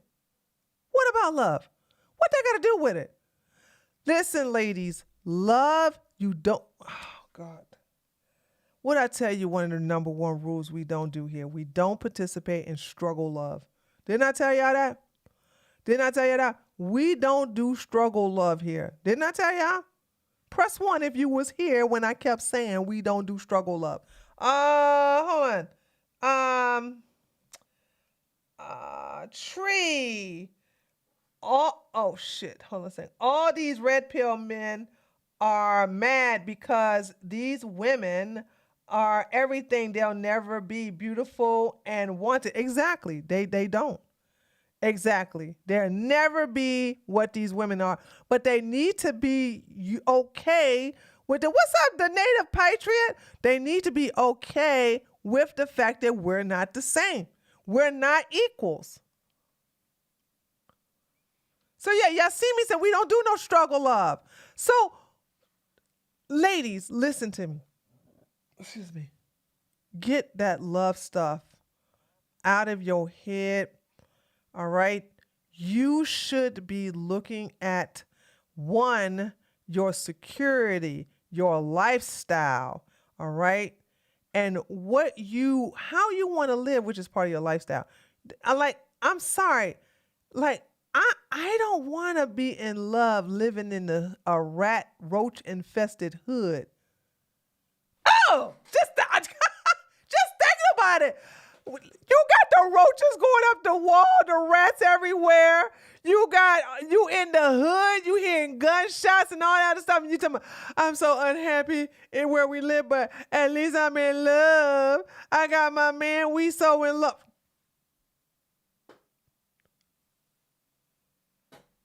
Honey, let me tell you something. I'm going to tell you what I'm in love with. I'm in love with being me. I'm in love with not being broke. That's what I'm in love with.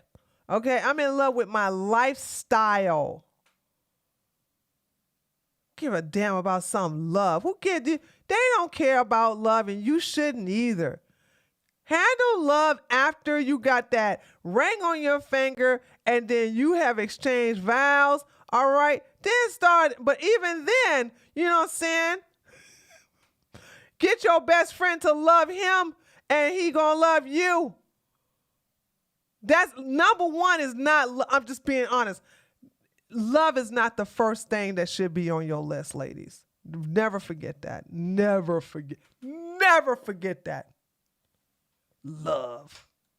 Well, with her, it was 2 girls just want to have. And you guys would be shocked at how common this is with she's not even like that hot. Like she's pretty attractive, but like average women get these types of experiences and are able to date this you mad?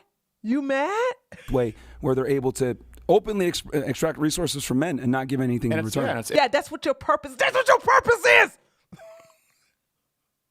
Y'all remember when freaking Pearl said, how many women do we have that's Elon Musk? None. We're not supposed to have any female Elon Musk. That's your purpose, you idiots.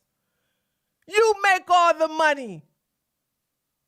That's the purpose. We don't need no female Elon Musk, no female Jeff Bezos. We don't need that. Because you know what these men do with their money? They make women happy with it. That's what they do with it. That's their purpose. That's their job. Oh, my God, the cope. And by the way, it's also self-harming because then at a certain point they go, oh, wow, I've lived a hollow life. Look, No, she's not. As long as she takes care of herself, she can basically decide if she decides to get married. If she decides to have kids, she has control over her destiny. Why do you guys care? I always say that A Christmas Carol is the 5th gospel because Ebenezer Scrooge, and it applies, and you're thinking, oh, old English white guy, who cares? No, it applies to you. This was a rich man. By the way, he was a liberal at one point. He said, are there no prisons? Are there no poorhouses? Right? He just said, let the government take care of it. And then he realized that what mattered in life was family, was relationships, right? He was a second father to Tiny Tim. He was as good of a father as there ever was. It was a man who said, all of these things that I thought mattered, and in that case, it was money, in that case, it was wealth, like this woman is talking about, changed when he realized the value of family. Now, in that case, there was redemption because he was too old to have a family, but he became a father to another young man who he could help. That's where you find fulfillment and self-esteem. And look, as fun. You are coping, all this coping and coping, honey. Let me seething. tell you something. This is You so just much coping can't in this. accept what you're seeing. Yes, you're coping, coping and beautiful women to our own seething. The fairy truth tale. it Are is you scalding, serious? and now you are molding and coping, coping so hard. Ooh, child. Coping and seething. Oh my God. Don't ever be this. Don't. Oh my gosh. This is cope on steroids, dude. This is cope on steroids. As it is, because this is a dumb person, it's also really sad and it doesn't help anybody. Gerald? No, it's not. I don't find it sad at all. I'm happy for her. She's living that life. I know a lot of you all may not have experienced this yet, but when you do, there's no regrets. You got wonderful memories. I promise you. When you go to these areas, when you eat at these nice restaurants, when you are around shallow people know how to have fun, honey. You basically drinking champagne, you getting on the floor all drunk and doing your dance thing. You go home and crash out on your own bed alone or with a group of women. We tend to do that sometimes, where we just so drunk, we just go crash and all of us on a one bed together sleeping. Nothing's going on. But I mean, we wake up and we just reminisce during breakfast.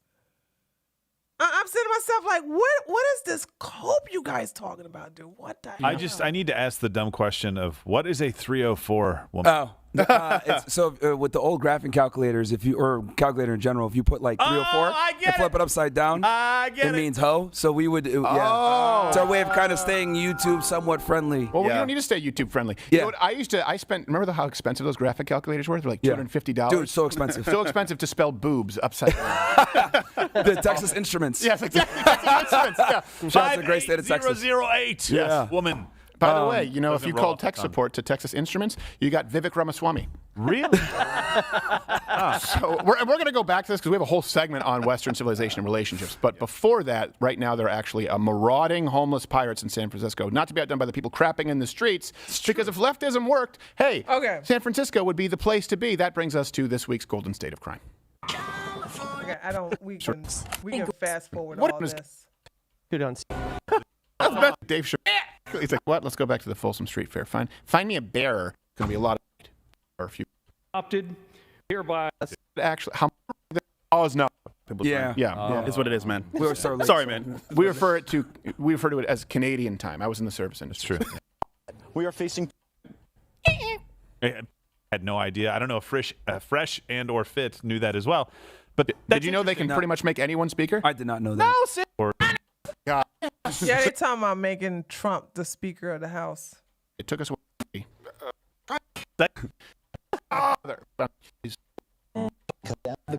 Sorry, I don't want to deal Fresh with and Fit, politics. and we're on YouTube as well. And what does your show air? Like, do you have a specific? Monday, Wednesday, Friday, 6 p.m. We do our daytime show, whether it's Money Mondays, Womanizer Wednesdays, or Call-In Show Friday, and then we do the after-hour shows with the crazy bimbos at nighttime. It's funny. After this, we're gonna fly back to Miami and do a show right away. Really? Oh, well, good. Maybe she can catch a ride with you. That lady from TikTok.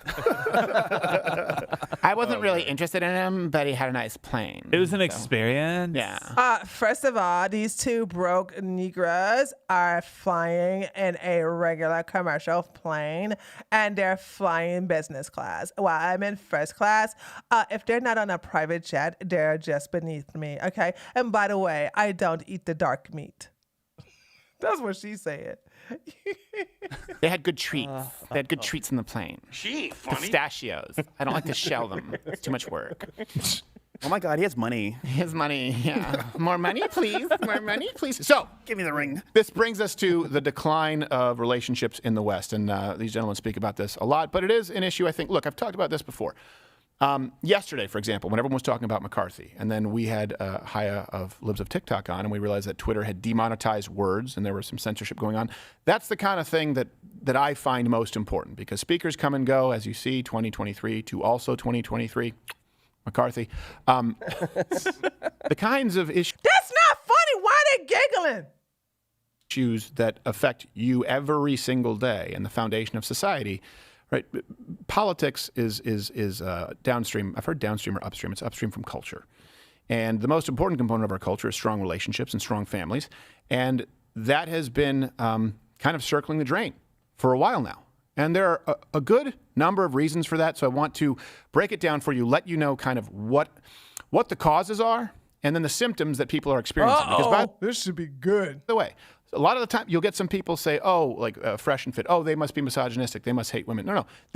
They do hate women. Well, the little crusty one doesn't hate women, but the tall, gay one definitely does hate women. He hates us and he's jealous of us, and he can stay mad. Affects women and men negatively. The problem is that it's been spearheaded, by feminists, but ironically, not only feminists, but the porn industry, if you go back to the 60s and 70s as well. They were often one and the same, and now it's ended up in this unholy amalgamate that has left everyone miserable. So this clip really got us thinking to jump off about modern relationships and dating in America. She's a 10 out of 10, but she has a higher body count than you. Oh, I don't care. Vibes. I knew you were going to say that. You have 1,000 bodies on me. That just shows that you're secure, because any insecure guy would be like, I can't do it. It has nothing to do with No. First of all, where are these women getting this from? Men don't care if a woman has a high body count because that means he can easily get laid. Are you serious? This is why the whole body count stuff is a stupid argument. It's a stupid discussion. Because they don't care. If body counts care, Brittany Renner would not be like getting a whole bunch of men up in their DMs. Nobody cares about body. I don't even know why. I saw Matt Walsh talks about it, and he was just full of crap. He's full of crap. Like, nobody cares about no damn body count. So how are you going to judge a person based off a past I wasn't a part of? Exactly. Tell that to a judge. Hey, he skinned 9 people alive and ate them. I wasn't there. Yeah, it wasn't my fault. She's pretty hot. Didn't see nothing. So let me give you a few stats here to undergird this. All the references are available, and then we'll open the floor to a discussion. So modern dating in America. Okay, let's go through young men first, okay? In 2023, 63% of men under 30 are single, okay? 34% of women under 30 are single.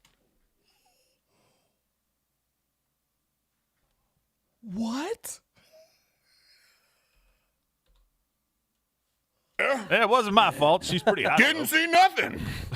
So let me give you a few stats here to undergird this. All the references are available, and then we'll open the floor to a discussion. So modern dating in America. Okay, let's go through young men first, okay? In 2023, 63% of men under 30 are single, okay? 34% of women under 30 are single. Give it up for the ladies, honey. Let me tell you something.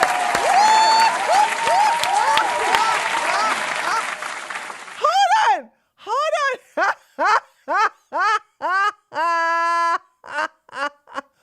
Wait a minute now. Hold on, guys. 30.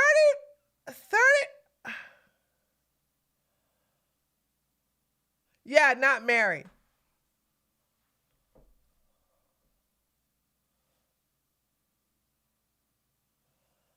Okay, let me see what he's going to say to that. By the way, that's shocking. I would have thought that the women being single would be close to the guys under 30, but it's not. I swear I thought if the men are if 60% of men under 30 are single, then clearly 50% of women, no. That means they're all sharing the same guy, or they all are going after old men. Boom! Headshot!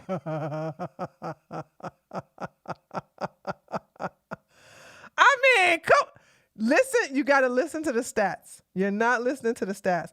They're either going after older men or they're dating women. Okay. Y'all didn't hear this. Y'all didn't hear what he said. Let me rewind it again. Listen. I know he's talking fast.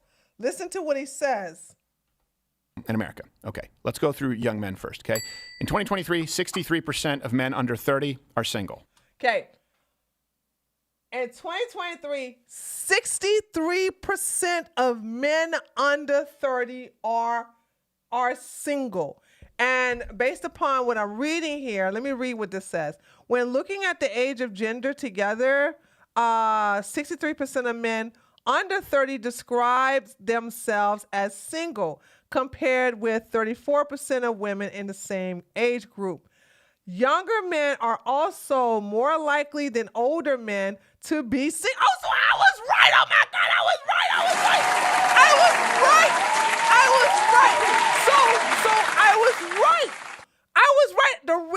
The reason why the women are at 34 is because they're going for older men. That's right, Morgan. That's true. They do have the money, okay? So that's what, cause I was like, what?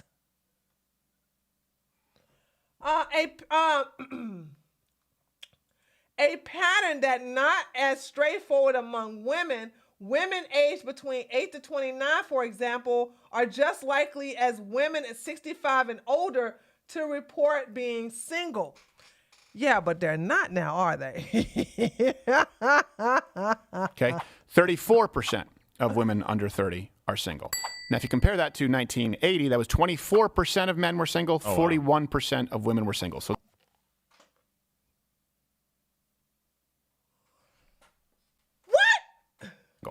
okay, 34% of women under 30 are single. Now, if you compare that to 1980, that was 24%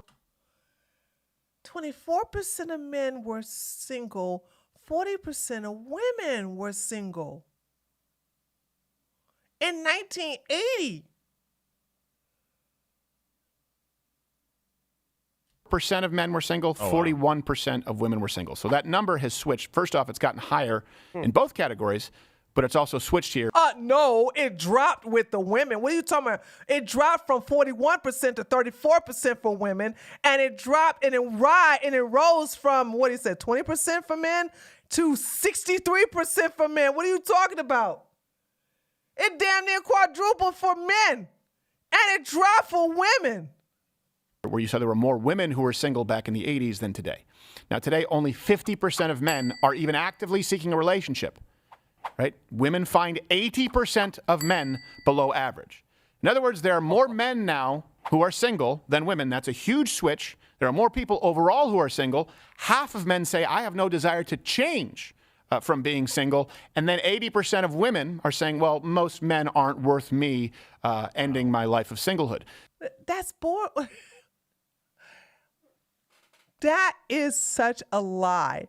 Because if 80% of women consider men not attractive, then how did it decrease from women from 41% to 34% of being single versus men going from 21% or 20% to 60%?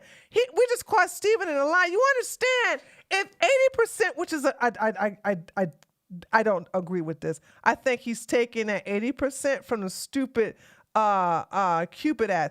If 80% of women consider men unattractive, then we would not have a 30% of women being single. We would have 60 or 75 or maybe even 80% of women being single. These incels can't think that far. You got that right, because that doesn't make sense. If women consider over 80% of men being unattractive, then they can't be single. They can't be only 34% of them can't be single. That makes no sense. He's muddying the waters, though. I think that's what he's doing. That right there does not. Do you guys understand? Do you understand? Like, that makes no sense. That means that before we get to marriage, you're not going to have meaningful relationships, and people are having fewer meaningful relationships than ever before. So let's start this off with the causes, okay? I don't believe him now, because I caught you lying. Now that I caught you lying, you had me until I caught you lying with the 80%. thing. That's just stupid. That's not true. And I think you got that from that debunked OkCupid stat that's been debunked many times over. It's very old. Where this started, and I don't. We don't have a. Okay, so let's go back then.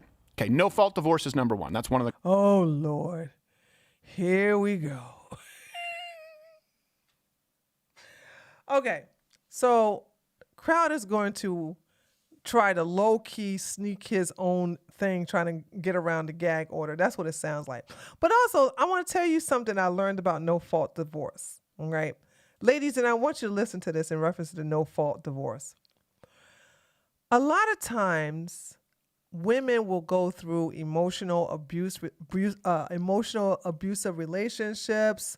Men will go through cheating, and they just don't have the proof of it.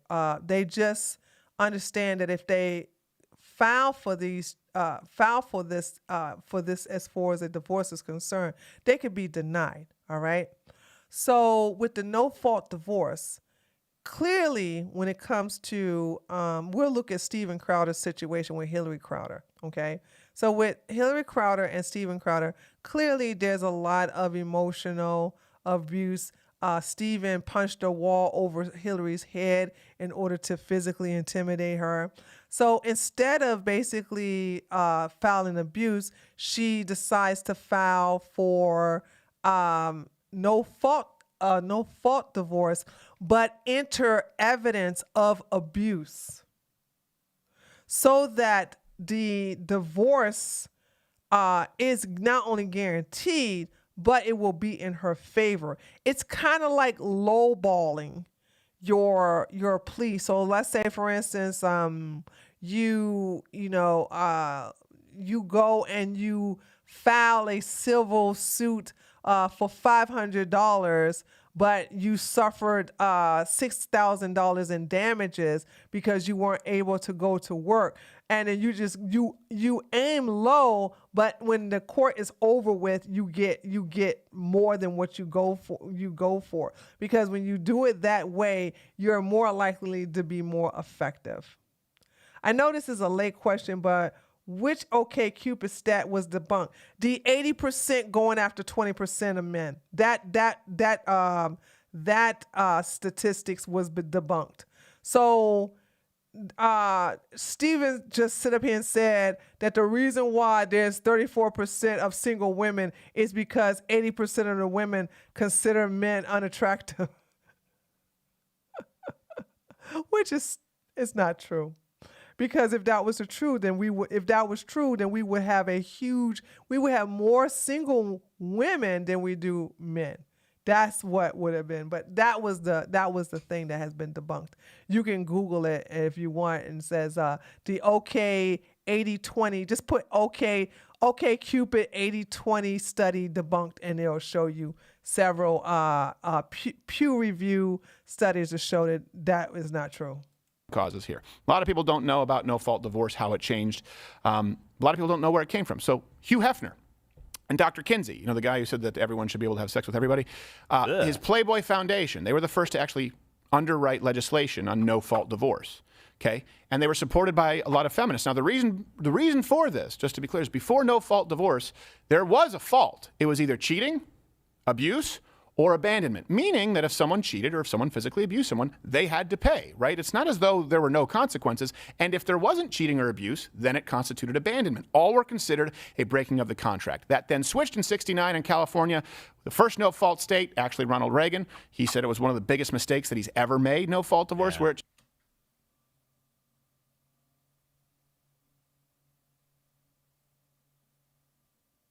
I'm sorry. My father hoped that the no-fault statutes would reduce acrimony, legal costs, and harm to the child of divorce. Instead, divorce rates soared to 250% nationwide from 1960 to 1980.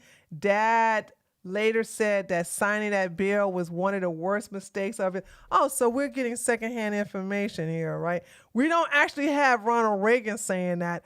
So far, we see that men are the reason why we have no-fault divorce.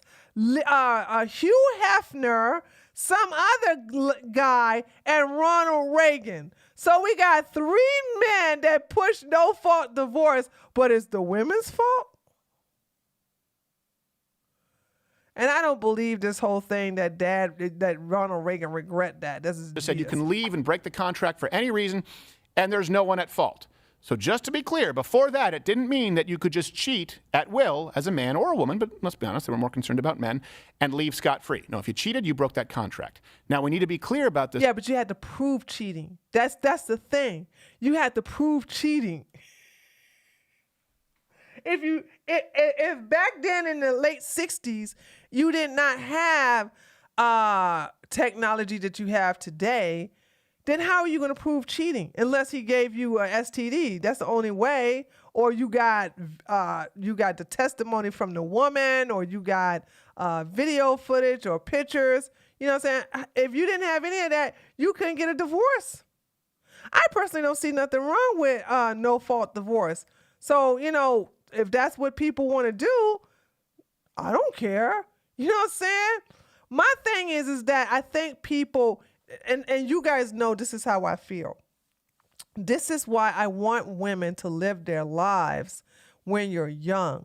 Because this is a statistics. I don't know if you all know this, but more when women get married young, they are twice as likely to get a divorce versus when women marry and older. Did you guys know that? So when women marry in their older years, they are less likely to get a divorce.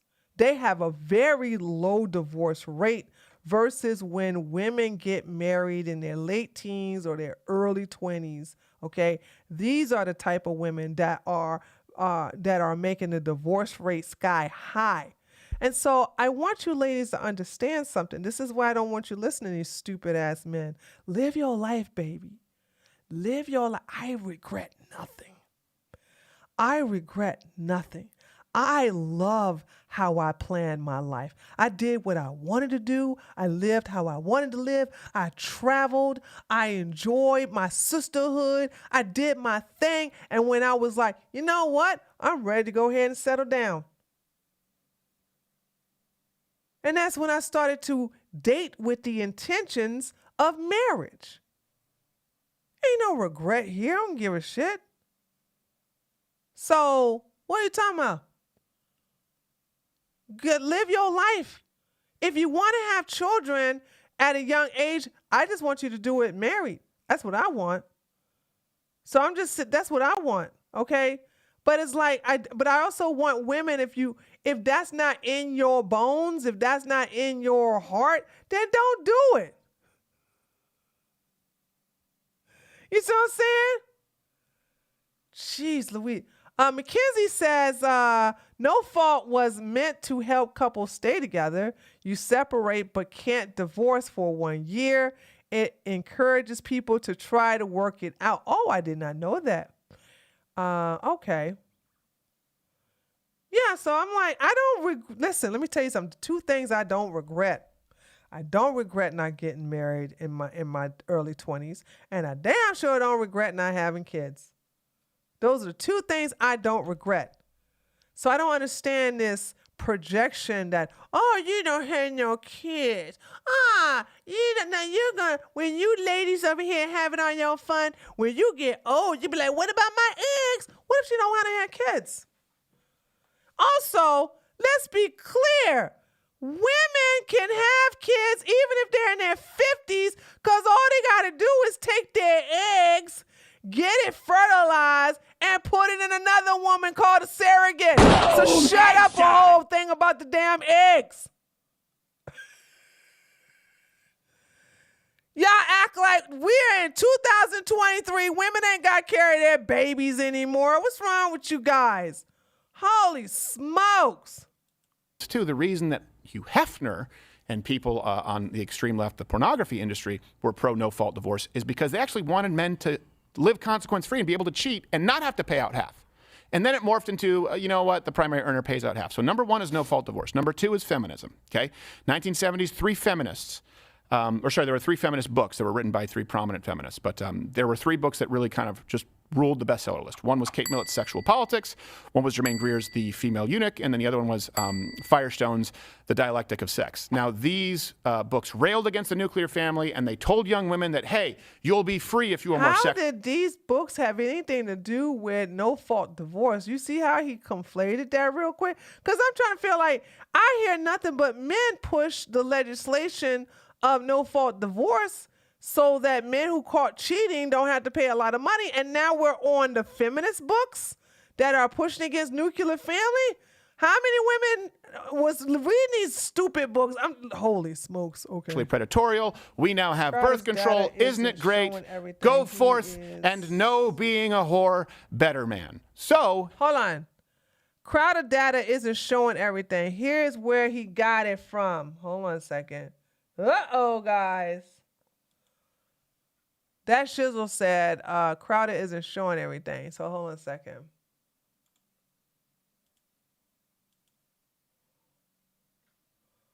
For dollar, okay, hold on a second. Oof, this is okay.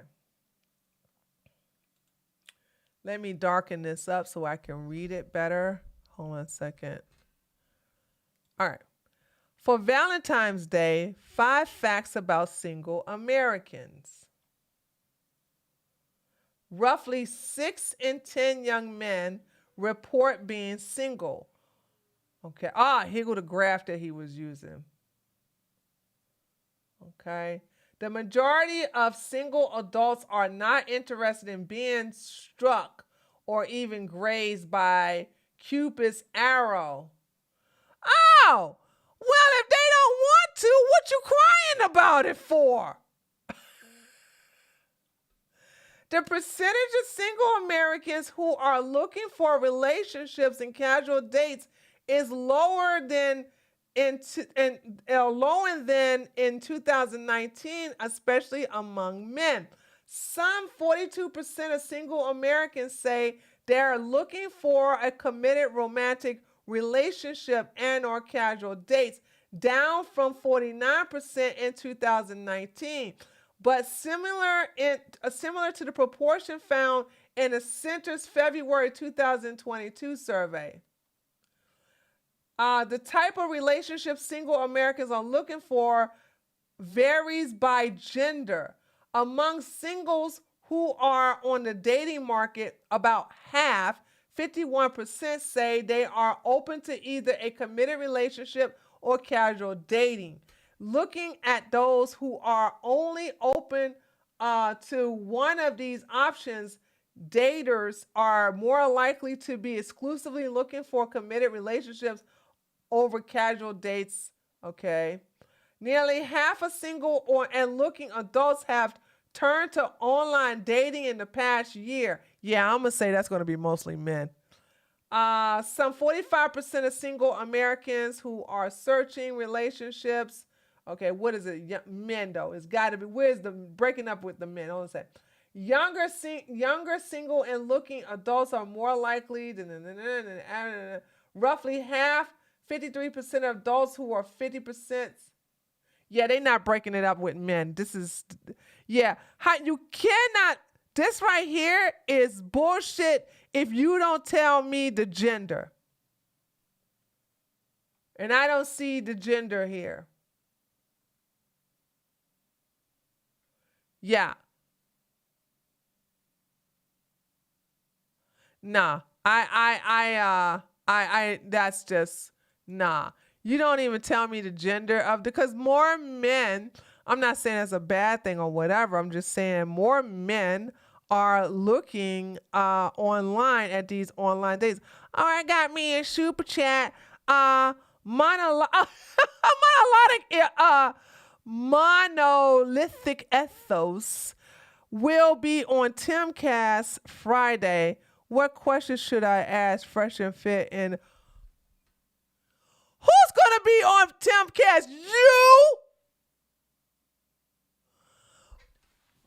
Are you lying to me? You're gonna be on Timcast?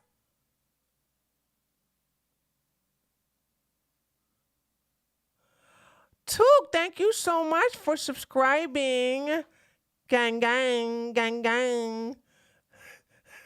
Yeah, that was loud, wasn't it?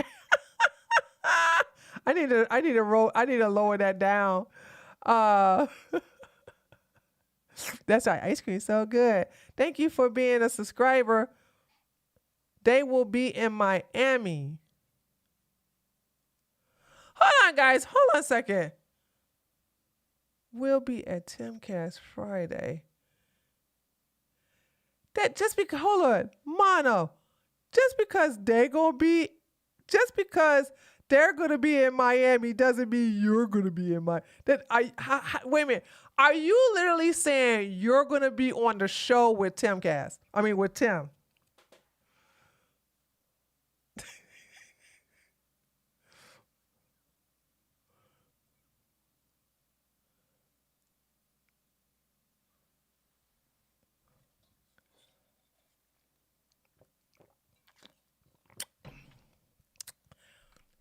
If he is, let me see. I'm going to be at the event. Okay.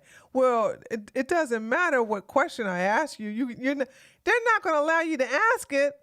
Because if there was a question, I would have you ask Fresh and Fit.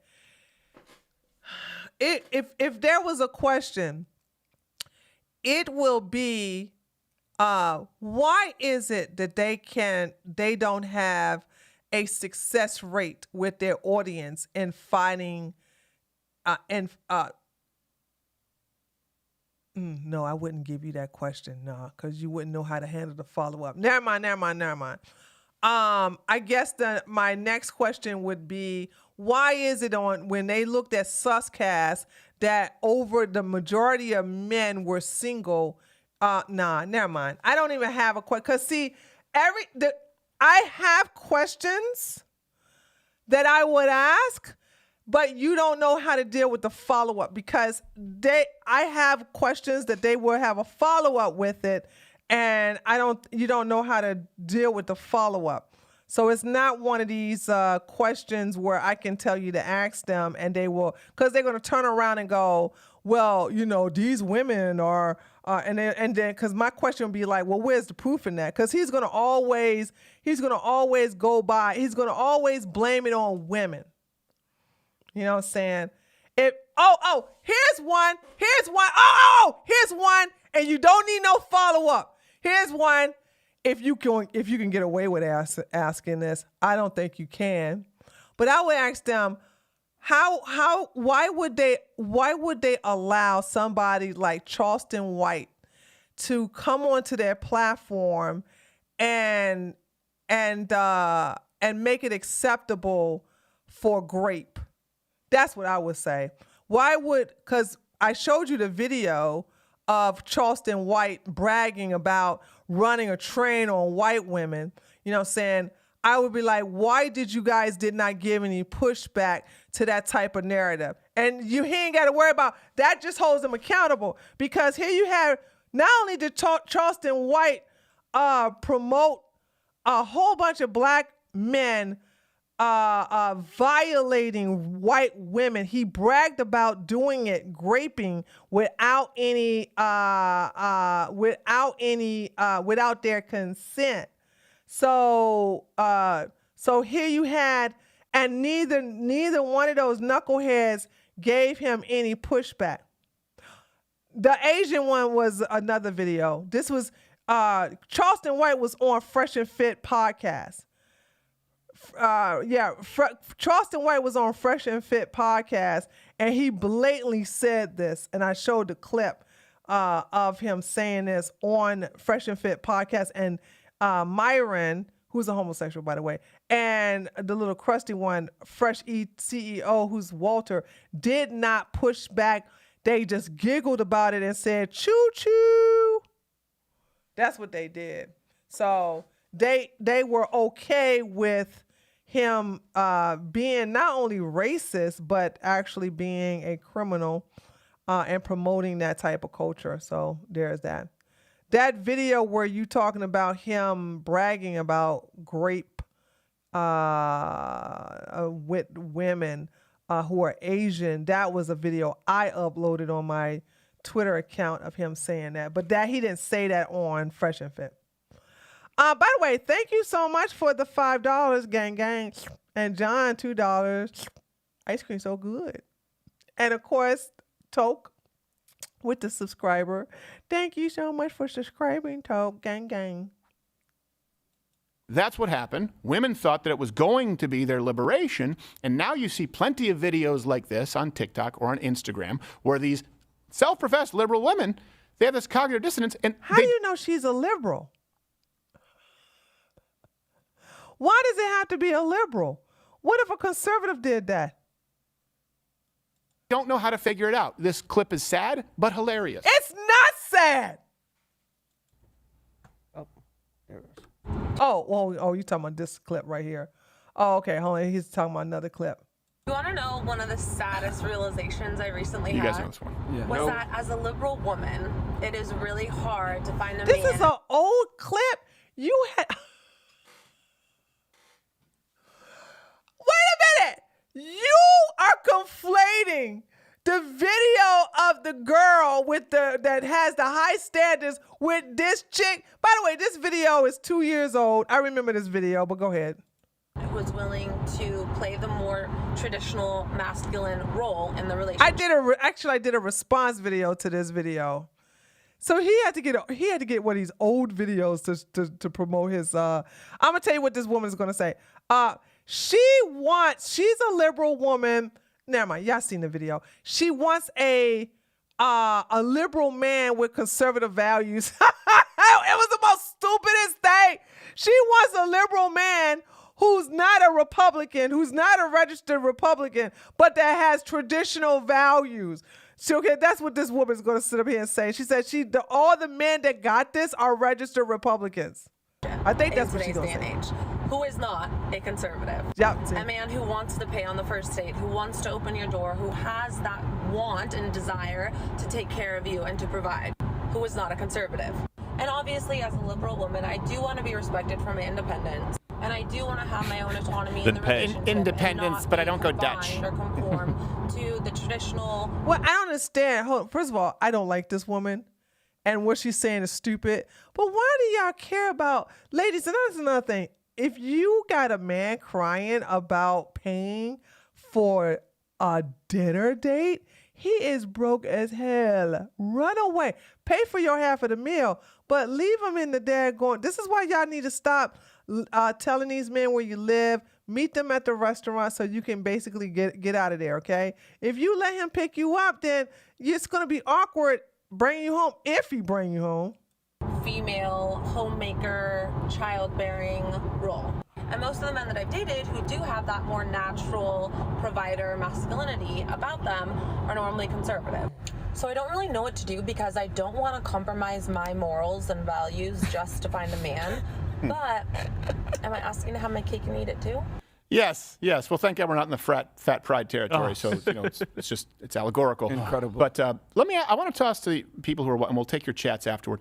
Hey, has this made your life better, single people out there? Do you believe that your life is better now due to the way that we've changed the dating pool, the current environment? Really quickly. Oh, that's a hell yeah for me. Boom, I happily married. I loves my husband. Okay, and I'm actually really happy the way I planned it out. I really am. I am not telling women to do what I've done. I'm definitely not telling y'all to do what I've done. What I am telling women to do is to not feel guilty for waiting to get married, to not feel guilty for not wanting to have kids. If you want to have kids and you want to have kids later in life, you can do that too. It's your world, dude. It's your world. You can do what you want and within reason. So I don't understand this. Like this whole thing of, oh, you're gonna be miserable. You're gonna be. No, I'm not. And I just this whole thing where if you don't live the lifestyle that these clowns want you to live, that you're unhappy. Shut up, dude. Some You know what you're consequences that talking are about. incredibly severe. You know, we talked about people who are not interested in relationships, but since these changes, and again, it goes back to no-fault divorce, feminism, and porn. These were all the same, by the way. They were tied together. It was You pro-porn, never even mentioned anything in reference to that.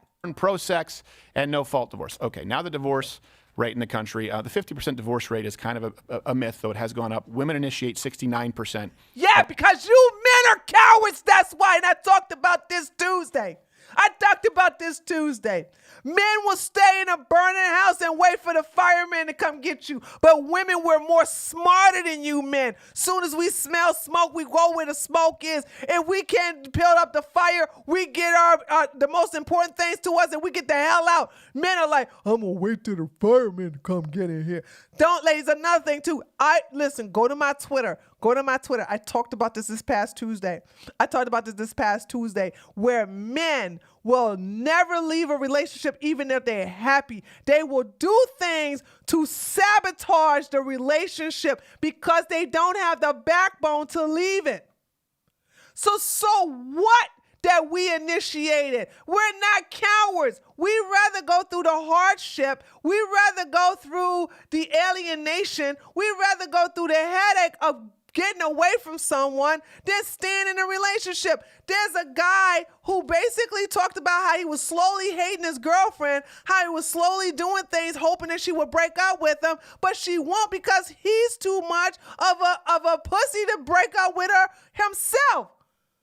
So this is the thing, like, yeah, women take the initiative while men will stay in a bad relationship until kingdom come. Hashtag not all of them. Hashtag most of them. It's just, I don't understand this thing about, oh, women initiate divorce because we actually take action unlike you, idiot. All divorces, just to be clear. And infidelity and physical abuse are not even the top 5 reasons listed. Marriage rates are at their lowest point ever. And then we'll get into, before we get to marriage, the reason that people are just checking out of the dating pool for serious relationships whatsoever. I mean, you guys talk about this a lot. And I think they don't. They talk about how they bring a bunch of women on and talk about how women deserve less and how men should cheat on them. They don't talk about none of this stuff. Clearly, you never watched their stuff.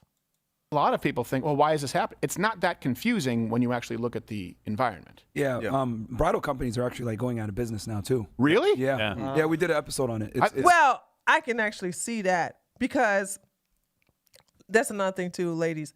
That whole expensive dress, I'm sorry, blame it on my Jewish and Catholic mentors, but to spend thousands and thousands and thousands of dollars on a dress I only get to wear once for a few hours just wasn't financially sound to me. And because of my body type and my height and these big old boobs, I can't wear any traditional hand-me-down wedding dress. My wedding dress would have to be custom made. Do you know how expensive that is? So I didn't want no big wedding. I didn't want no $10,000, $15,000 daggone dress with a big old train and all. I didn't want any of that. I just wanted something nice and simple. I had a champagne colored dress. It was very nice. All right. And guess what? If I really want to be razzy and dazzy, I can basically wear something it's so beautiful. I can actually wear that at a very what do you call it? Coattail type of affair. But I always thought that these bridal companies were a ripoff, and I'm glad they're going out of business. I don't believe that they're going out of business because less people are getting married. I think they're going out of business because women are like, I ain't spending all that money on no stupid dress that's only going to last a couple of hours. That's just crazy. My mother never paid for her dress, and aunt made it, so she got lucky. Yeah, black tie affair. There you go, Lion Blues. That's the word I'm looking for. My dress is so eloquent that I can wear it at a black tie affair. So it's like this whole spending all that money. First of all, save your money for a house, or an investment. You know what I'm saying? Not no daggone dress. And another thing I didn't like either, you got to spend all this money on a big old wedding and then all this food and a reception. I'm like, child, please. Inviting her, like, child, nah, dude. That's all right. I'm good. Yeah. I thought that was a license to print money. It used to be. Yeah. Used to be. Yeah. It used to be one of those industries that was unaffected by the economy because people waste money on stupid shit. Yep. That's not true. That's not true. Bridal shops also, when we was going through a recession during 2008, I do believe, bridal companies were also slashing their prices and going through a clearance sale. I remember that too. So no, they were also affected by you. Why is he lying now? $1,000 dress? Yeah. That's Yes. me. Say yes to it. I'll fit in it for one day and then it blow up afterwards. Yes, now that I got the exactly. ring. I can still wear my tux. Now, what are you about to say? Yeah. I just want to add as well.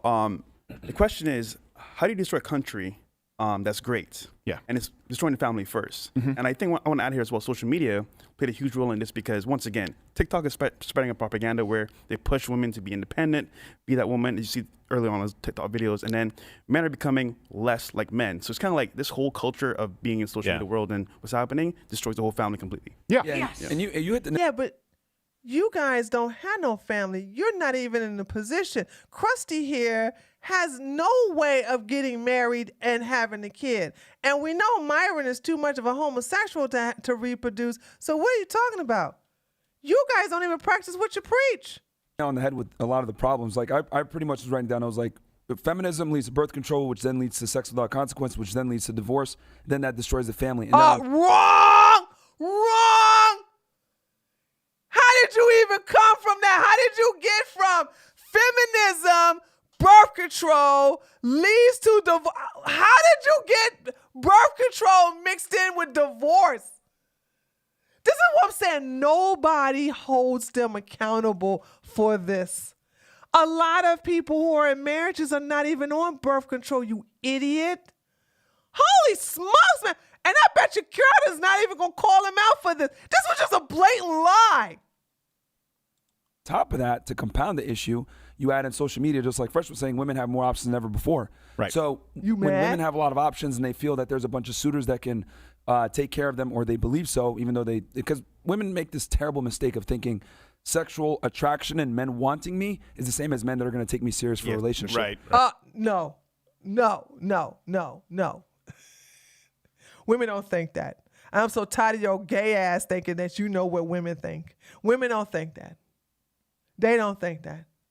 They know the difference, that they're women, that are men are pursuing them for either what's between their legs, all right? And they, for the most part, it's just what between their legs.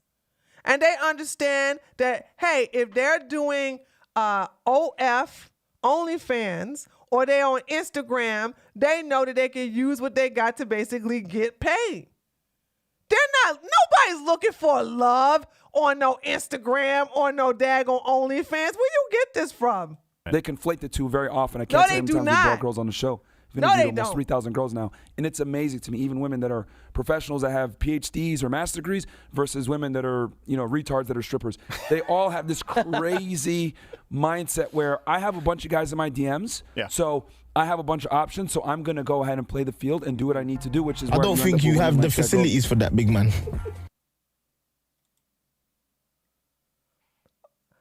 Darius, oh my gosh, thank you. Every time I hear this thing, I'm like, what is going on? What's up, Darius? Thank you so much for the raid. I appreciate that. Xena, kill him soon, please. No, don't kill Darius. What's up, Darius? Thank you so much for the 480 viewers. Prisha loves you. We're going, those of you who are here we are going over Fresh and Fit, dumbass, talking about relationships. So there's that. So thank you. Come on, enjoy yourself. And if you have any questions, let me know. But once again, thank you so much, Darius, for the raid. Appreciate, loves ya. Hold on now. Let me just see something. This was... Brought girls on the show. I've interviewed almost 3,000 girls now, and it's amazing to me, even women that are professionals that have PhDs or master's degrees versus women that are, retards that are strippers. They all have this crazy mindset where I have a bunch of guys in my DMs, so I have a bunch of options, so I'm going to go ahead and play the field and do what I need to do, which is where you end up with women like that girl before.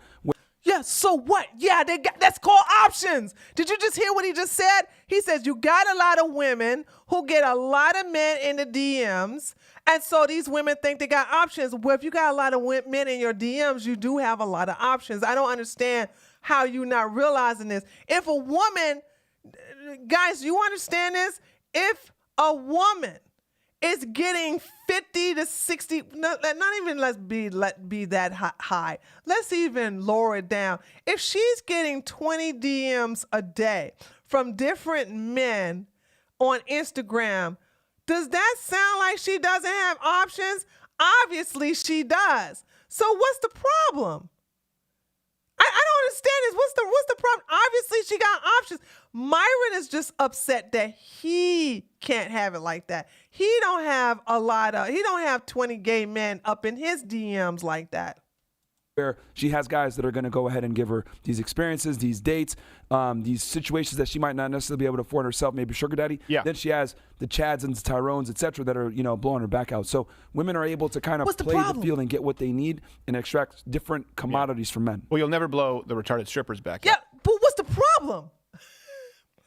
Guys, don't hate on beautiful people who can map out their lives. Don't hate on average people who can map out their lives. Don't hate on anyone who can map out their lives. If men and women, and by the way, men, you can do this too. You can map out your life. You can say, I want this to lead to this, to lead to this, to lead to all the way over here, and then come down here. You can do it. And I don't understand the hate of men like Myron, who's a homosexual, by the way. He's a very homosexual, hating ass one. He hates women who are upset that, he can't do this. I don't understand what's the problem here. Because they have retard strength. Yeah, they do. I think we need a stronger pole because I keep bending it. Now, he's a big time hater. Here's some of the consequences, by the way, like you're talking about. We have these numbers. We'll make them available to you. The body counts, as people talk about, the promiscuity, right? Women control access to sex. They're taking advantage on dating apps like Tinder. Men swipe right. So right's the good thing? Yeah. Right means that, hey, I like this person. Okay. Men swipe right far more often. often. Here we go. 80% of women swipe left. By the way, that's not a thing. That's not true. Than women. Women swipe right only 5% of the time. Men, 53% of the time. Wow. And by the way, Tinder is also not a... means that, hey, I like this person. Okay. Men swipe right far more often than women. Women swipe right only 5% of the time. Why do women have the upper hand on Tinder? Swipe status, IO.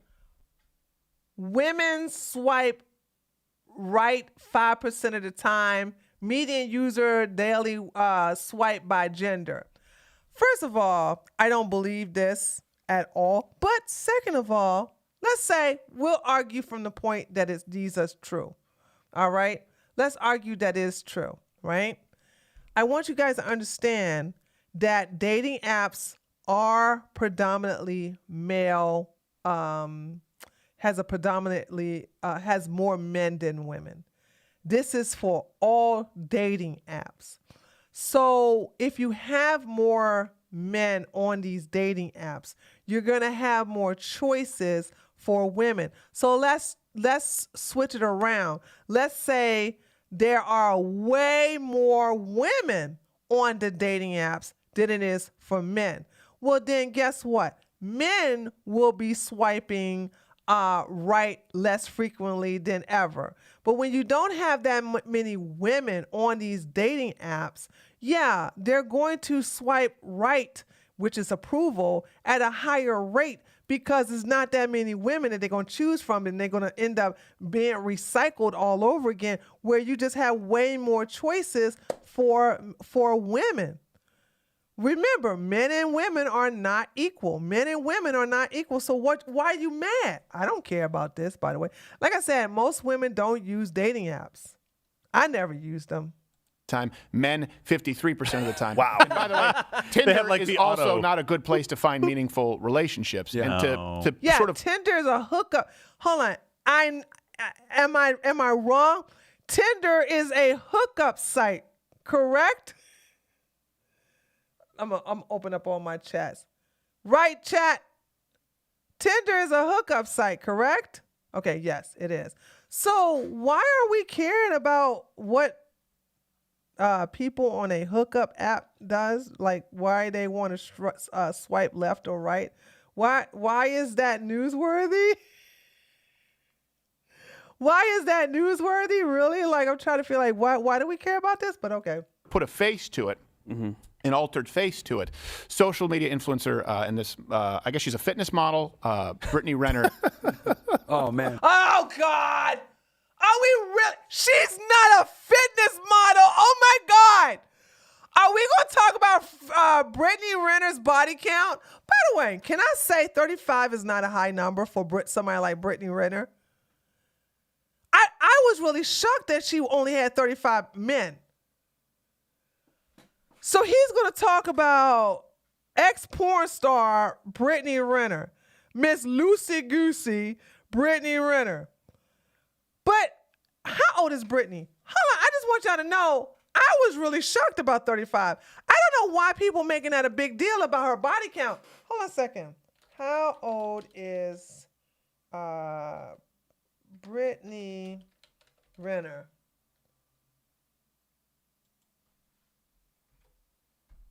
Brittany Renner is 31 years old. She started having sex when she was 14. I'm sorry, 35 is really low for somebody like this who was in. And I'm like, homegirl was not only fast in the draws, but I'm saying to myself like 35. Y'all tripping about 35?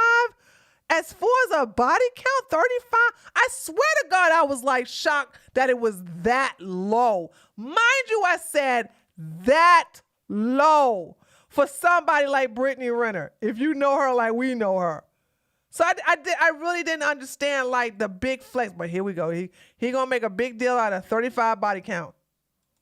And by the way, fitness model for women just means you're just not fat. Like, this is one thing too. When women say like, you have no idea what it's like to have these body standards. They were doing pull-ups before the show. Like, you have any idea how hard it is to be lean and muscular? It's like just don't be Tess Holliday, and guys will find you attractive. Yeah. So Brittany Renner, who's a fitness model, made internet waves talking about her body count on the. She's also a former porn star, idiot.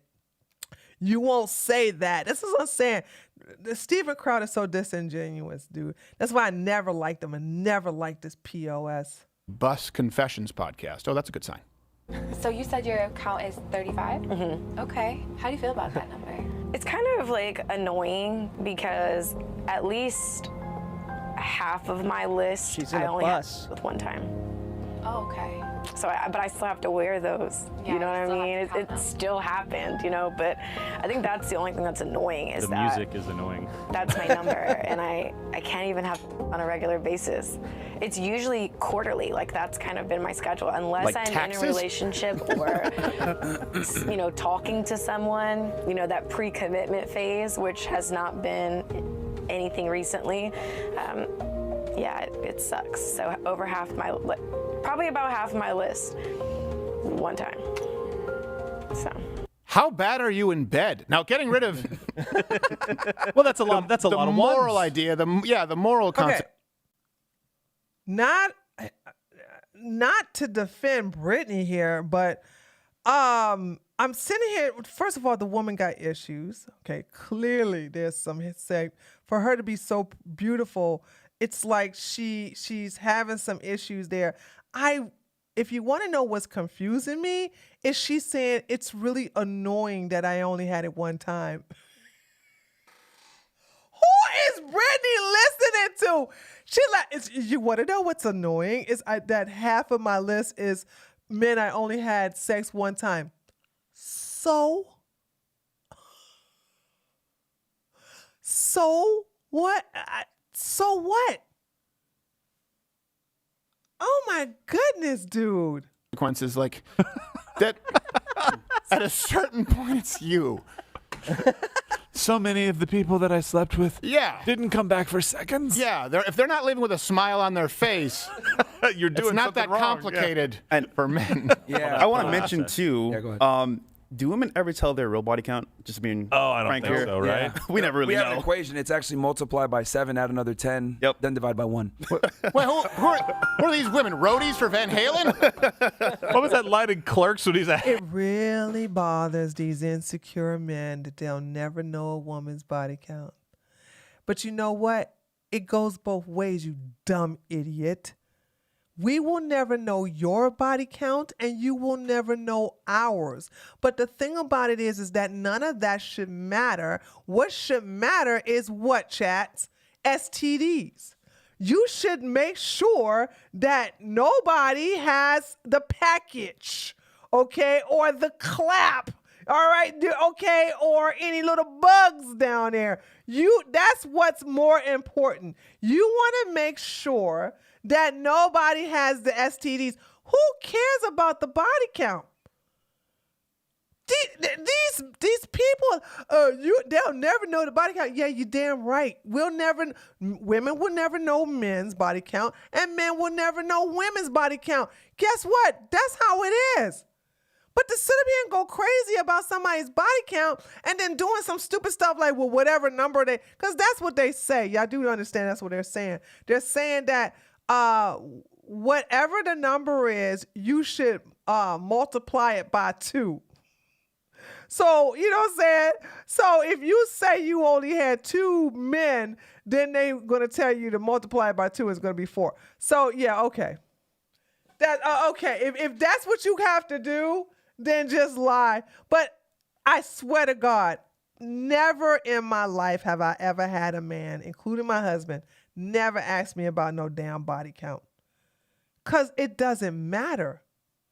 If you know how to handle, listen, if you know how to handle your bedroom action, why do you care about a body count?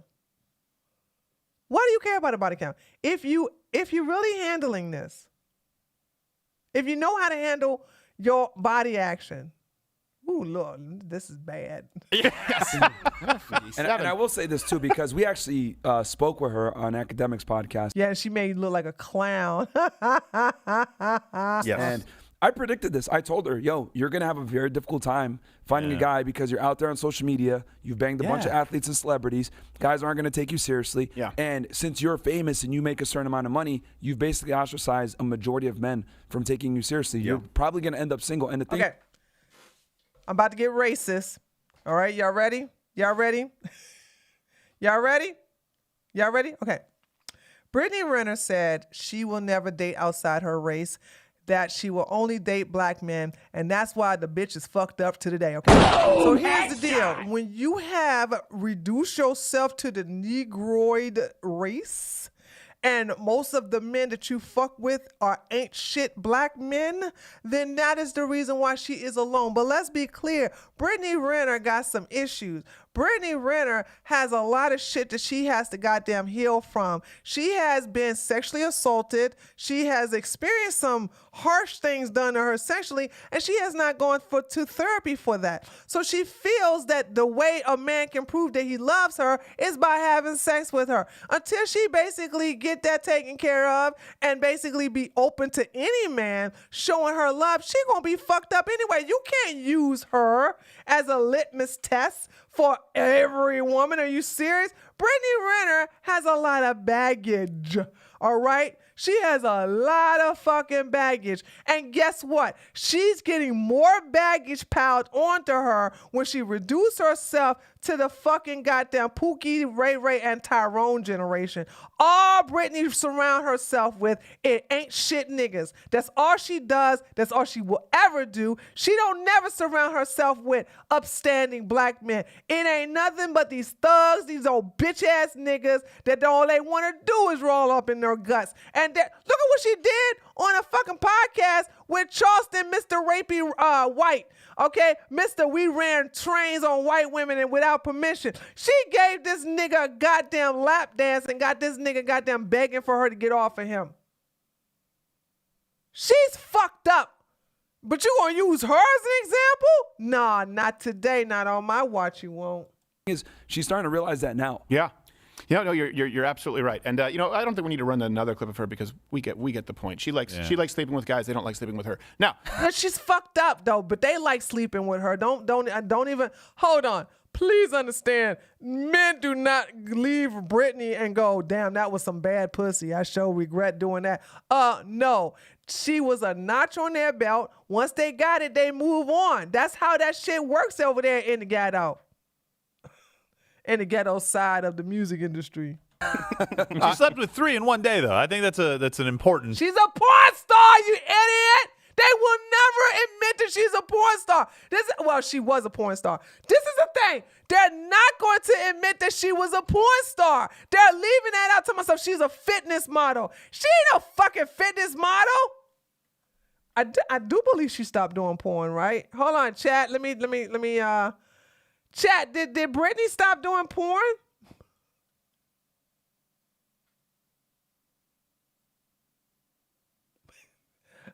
Toke said almost every woman is a porn star. That's what Myron taught me. Can't wait to see. Wait a minute, am I confusing Britney? Wait. Hold on. Britney didn't do porn? Hold on a second. Wait, hold on. Let me fact check. I could be wrong. I thought she did. Hold on a second. Am I confusing her with Malik, that Khalifa girl? Hold on. I could be confusing her.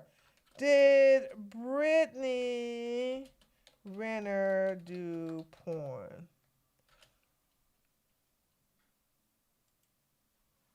I thought she did. Yeah, she did porn. Okay. Yeah, I thought so. Yeah, she did porn. So I'm sitting here saying, like, why won't they mention her? No, she does porn. We just fact check that. She did porn. She posted herself on the Bang Bus, so it's only logical to assume she shot. Yeah, we just confirmed she did porn. We just confirmed it. So we don't have to guess that no more. I just fact checked myself. She did porn. So they're not mentioning that she did porn. That's why she had sex with 3 guys in that one day. God damn. I don't think. Note. You don't have to run the clip. I'm just saying that's the before reveal. You feel bad for her. Yeah. She did the hat trick. Maybe it was. 3 in one day. And here's the thing. You guys do this Monday, Wednesday, Friday. You said your show. Yes. Yeah. And Nick DiPaolo's on Mug Club every day at 5 p.m. And hold on. I gotta call some of y'all out. How did y'all know that was a porn bus? Boom! Headshot!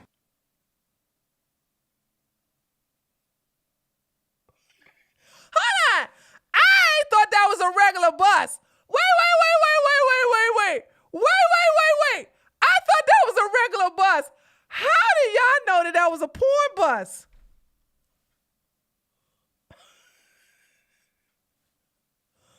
See, y'all telling on yourselves now, right? Y'all telling. Y'all told on yourselves. Y'all told on yourself. Y'all so did told on you tell yourself. No, it ain't no daggone meme. John, we know you're a hoe, okay? Yes, John, you're a hoe. You know you're porn. Blah, blah, blah. The reason we brought him on is, first off, he's the OG. Like, if you ask other people in the industry, they'll say, oh, yeah, Nick's the guy. He's as funny as they get. He's been talking about this for a very long time. Now, again, I'm not saying that he's a Christian conservative. He's an agnostic, That's right, rough TJ. around the edges guy. But he talked Discipline about lacking. the idea of women's body count and even the sort of secular idea that, hey, you want to test drive a car, right? Some guys would say that. This is from 20-something years ago, at least, Nick DiPaolo discussing. Nick DiPaolo is a piece of shit. Nick DiPaolo is a fat piece of shit. And first of all, the fact that Crowder is using Nick DiPaolo is Rolo's godfather. Nick DiPaolo is a man who has been rejected. He was a failed father, failed husband. He looks like he smells. Okay, the man looked like a piece of shit, but he's also a piece of shit. This man, first of all, Nick DiPaolo went on Twitter and bragged that he likes the fact that feminism has caused him where he can only pay half. He gets to go out on dinner dates and only have to pay half. First of all, the motherfucker look hideous. Ain't no girl going out on a dinner date with this ugly looking monster. But yet still, Steven, and by the way, the most misogynist, woman-hating piece of shit alive today. I think he's still alive. But it's like, you're using this piece of shit, man? Really? You're using that? Tree, that Lincoln's Fink Pickney was in porn. I just checked those links.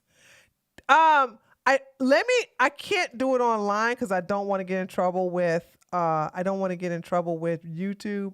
But I'll go fact check it, Morgan, because I'm going to do. I know if Britney. Here's the deal. If Britney did porn, I'm going to have to go and look in the porn area to literally see if she's in porn videos. So that's the thing. That's how that works. Like, to check a site, I gotta go and actually see if I see her face in these videos. But I swear I was told that she did do porn. So there's that. Okay. This issue. You could be the biggest whore for the first 30 years of your life. The NBA West, East, and South. And still have the pussy of a Girl Scout when you're 76. Players, and then they go get the surgery. It's like, oh man, like yeah, it is.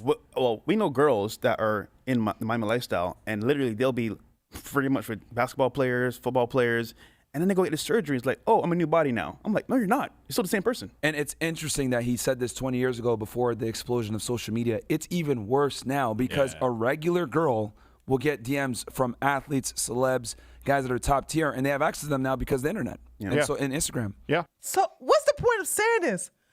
Are you mad? You jelly? You jelly? So what? No, and the thing is, like, people will say, oh, you're being anti. No, look, being anti-women's liberation, meaning this is not anti-women liberation. This is just being straight jealous that wait a minute, you guys admit that women are in charge of the sexual market value. They are actually in charge of sexual market, but now you're complaining about that? You're complaining that men just like you are accessing them and they get to basically name their price? Having sex with as many people as you want. It's not anti-woman. Ask how, go take a sampling, right? Poll 60-something-year-old women and ask them if they say, hey, I wish I slept with more guys one time in my life. Obviously, they're not going to say that, okay, you dumbass. Why would anybody say something like that? My thing is that why do you care? Why are you caring about somebody's sexual partners? How many they have? Why do you care? You're gay anyway, Crowder. Why do you care? Ain't nobody asking how many people fucked you up your ass. Imagine me going, hey, Steven, how many times you been pegged up your ass, man? How many times you been pegged? Oh, yeah, I bet you when you get older, you're going to wish you got pegged up more than that. Nobody says this shit.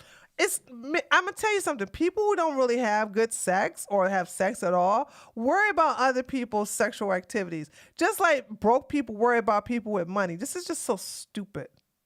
That's my biggest regret. No, almost always these people say, when they're older, they say, I wish I would have spent more time with my family. They don't tell you don't get, I wish I had more money. They say, you don't get more time. I wish I had more time. That's what they invariably say. When they say time, they mean time with people that matter. And think about this. You're wasting so much time in your life. How do you know they're wasting more time? Do you understand? Ain't nobody having sex 3 hours a day every day, nigga. You can still be sexually active and spend time with your family. But what people do is that they are sexually active, they spend a lot of time working and little time with their family. This conflating is amazing to me with right things now. that don't matter, This people is that don't matter. amazing right And the now. problem, right, it's a double-edged sword, is you may never be able to find that relationship that matters because people are checking out. They're all terrified. Men are saying, well, I don't want to get married because... Okay. Men, if they don't want to find relationships and they don't want to go out and find them, fuck them. I don't give a shit. Apparently, that's not affecting the women. I want to put that out there. We just saw the studies where there is 61% of men that are single, and there's only 34% of women that are single. So if the men don't want to be in relationships, they don't have to be. It's not affecting women. That's their choice. If they don't want to be, here's the deal. So if it's not affecting women, why is it an issue? 70%, if they're college degrees, 80% of divorces are filed by women just because, and it's no fault. And No. We filed it because we got fucking backbone where you fuckers will sit there in a goddamn burning house and just wait to be engulfed in flames. It ain't got nothing to do with no fault divorce because no fault divorce is not available in every state in the United States. You're just projecting your own divorce onto this fucking show to bypass the goddamn gag order. Idiot. I just want to say, I hope they fucking rip you. I hope they financially rape you in court. Unfortunately, your wife is only is agreeing to have custody, shared custody. That's so fucked up, though. That's the thing. I don't want to marry a woman who's trained herself her whole life to learn how to break up with men. And then women are saying, hey, I don't want to marry these men children, sorry, it's hard when you combine the two, who are going through second adolescence in their 30s. That's why they're going for older men, motherfucker. The fuck you talking about? I don't understand that. That's why the younger women are going for older men. If the young men do not wake up, then to me, hold on, let me just think about this. Let me think about this. Crowder, how Crowder treated his wife proves he is anti-women. Exactly, Michael. The young men who are not pursuing relationships will wake up when they get older. As of right now, they're scared, they're intimidated, it's not a priority. But as they get older, they're not gonna give a fuck anymore. And then that's when they too will replace the younger guys that they are today. That's how this shit gonna work. It's really not a problem if you ask me. And this is, look, you want to destroy a society from within, it's tell people that evil is good. Yes. And when I say evil, I mean learning to, I had a pastor one time give me this analogy. It's like sticky tape. God, And every time you rip off the tape, it gets less and less sticky. Yeah. Right? This is an analogy I used to use in youth group. Yeah. And it's true. The more partners you have, you get really good at breaking up with people. You get really good at learning to end relationships. Well, that's not true because Hillary was your first and only partner. Your bitch is getting a divorce. That's not true.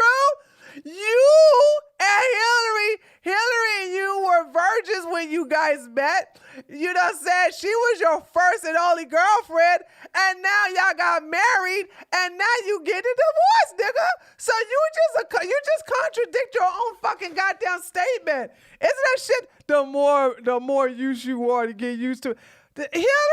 Amazing, this bullshit here. Amazing. It's not great for yourself long term if you want to be in a permanent relationship. You also get really good at learning how to get somebody in bed. That's not the goal of a relationship, right? First of all, women just need to keep their damn legs closed. Ladies, you know how I feel about this. So that solves that whole problem in reference to, sex. Just keep your legs closed. Keep your legs closed. You want to learn how to get a guy in bed? It's pretty simple, right? The girls don't have to do a lot of training on that. Just Guys, say yes. Yeah, exactly. Yes. Guys, that's not what you want for a relationship. Like, that's not the skill that it takes to be in a relationship. And really, we've talked about this on other shows. Like, we do need to bring some shame back. Like, yes. I'm shaming the guys that are doing this too, and shaming the women. Like, I'm doing it for your own good. You need to be ashamed of doing these things. Steven, you could see it in her face. Like, when she was saying this, like, I still have to wear that. And I'm like, yeah, we are you at 40 telling you now not to make those mistakes. We have to wear what? We have to wear that. Wear what? I'm so confused with Gerald here. Because at 40, you're going to regret it. Yeah. And you can't make your mic's coming in a little hot. I don't know if you No, you're not, ladies. Let me tell you. If you know what you want and you just write out your plan, I'm telling you, I am living proof that you won't regret it. You just have to know what you want. And I'm telling you, I ain't want no serious, and I don't regret it. I ain't want no serious relationship when I was young. I got a chance to travel the world. I got a chance to experience a lot. I did my own thing. So I don't understand this bullshit. This what the fuck you talking about? It's just me, but yes, you're both. You made a good point. Passion. And in the Bible, it talks about end times, where good will be evil will be good. Yeah. And it's crazy because we're telling women to become better for themselves and their family, but they don't care what men actually want. It's what. You know what? It doesn't matter what you want because you guys are hypocrites. You two are not in a position to tell women what we want. Okay? First of all, Myron needs to come out the goddamn closet because he is a homosexual who hates women. Your little crusty ass need to admit that basically you don't have the personality to get a woman. And if it wasn't for the fact that you guys got all that YouTube money for you to rent your goddamn yacht and rent your fucking goddamn flashy cars in Miami, you are in a city where you cannot find a woman that's looking for a serious relationship. So nobody gives a fuck what you guys say. But they want. So yes. It sucks. Yeah. And I saw, behold, a pale whore. And chlamydia followed with it. Yes. Oh my goodness. No, I was gonna say that it's since women are more promiscuous now than ever before. One thing. That's not true, by the way. I want you guys to understand that this whole thing about women being more promiscuous now than before, that's bullshit. Women were more promiscuous in the 60s and the 70s when birth control came out. I told you guys this is a statistical fact that when birth control started coming out and women were more liberated, they were going, and that was during the hippie era where they were having open orgies and they were going to Woodstock and going and just basically having sex openly in the goddamn mud. You know what I'm saying? They didn't even have heavy ass fucking goddamn diseases back then like they do today. So they were fucking a lot during that time. That's not true today. Women are not having, as a matter of fact, women are having less sex now than ever before. So that's but probably before women are having sex at the rate of the pre birth control days of the hippies. But the hippies, the women during that time, they were doing a lot of sex, a lot. Why do you think it was called the baby? Why do you think those people were called baby boomers? They, hello? The fuckers? They're part of the baby boomer age. Thing that I say that people have, it's kind of controversial. I say, before you even think about taking women seriously nowadays, you need to have sex with at least 50 girls. And people are like, whoa, what are you talking about? Yeah, that's bullshit right here. Men got to have sex with 50 women. But the hypocrisy, this is what I'm saying. Men can have sex with 50 women, but Brittany Renner is a whore for having 35 fucking goddamn body man count. Are you serious? This is amazing. Men gotta have sex with 50 women.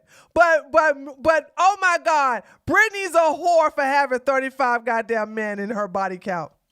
And the reason why I say that is because if you get into a relationship dealing with a lot of modern women with, where they're racking up 10 bodies, 20 bodies in a semester in college because more women attend college. That's bullshit. Nobody's racking up them kind of guy bodies. What the fuck you talking about? You don't even, he's making shit up. Nowadays, and there's I call it the deregulated sexual marketplace. Women basically are able to hook up with whoever they want, and if you leave women to their own devices, what do? They typically pick the best guys, and they're smashing a lot of these guys, and it's easy for them. So as a man, you don't want to get into a relationship with a girl that has been ran through, and you're not able to see it. I call it like basically getting in the ring with someone who's a black belt and you're a white belt. Imagine thinking every woman you date got ran through. What the fuck does ran through mean? What does that mean? Imagine this monkey. I cannot believe he's saying this guy that he's chipping out like that. What the fuck is ran through? Is that like you have so many women, so many?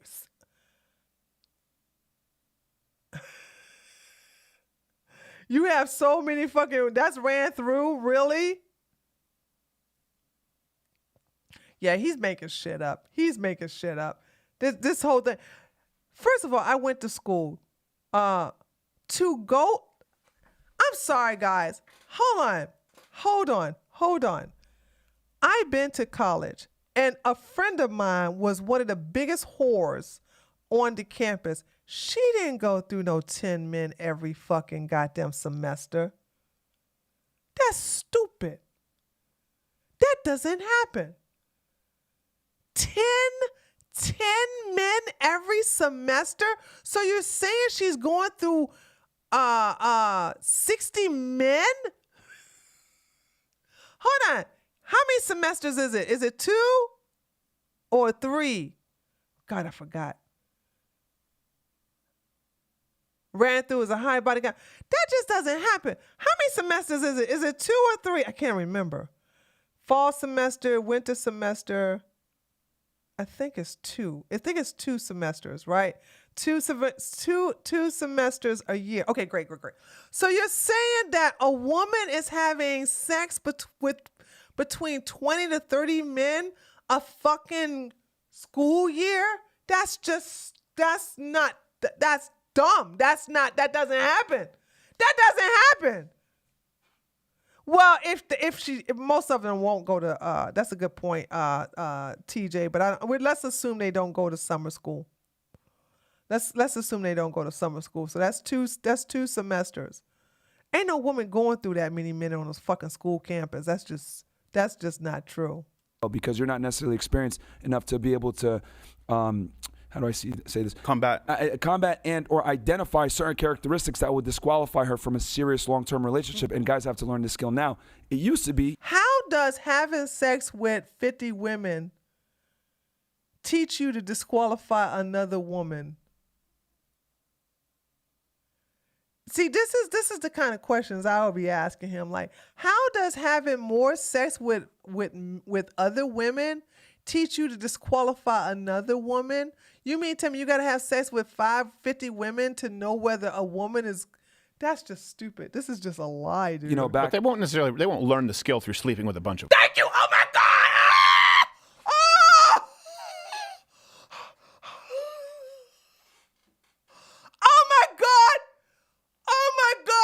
Did Steven Crowder just agree with me? Oh! Whoa! Ah! Chat! Oh my God! Chat! Did Steven Crowder just agree with me?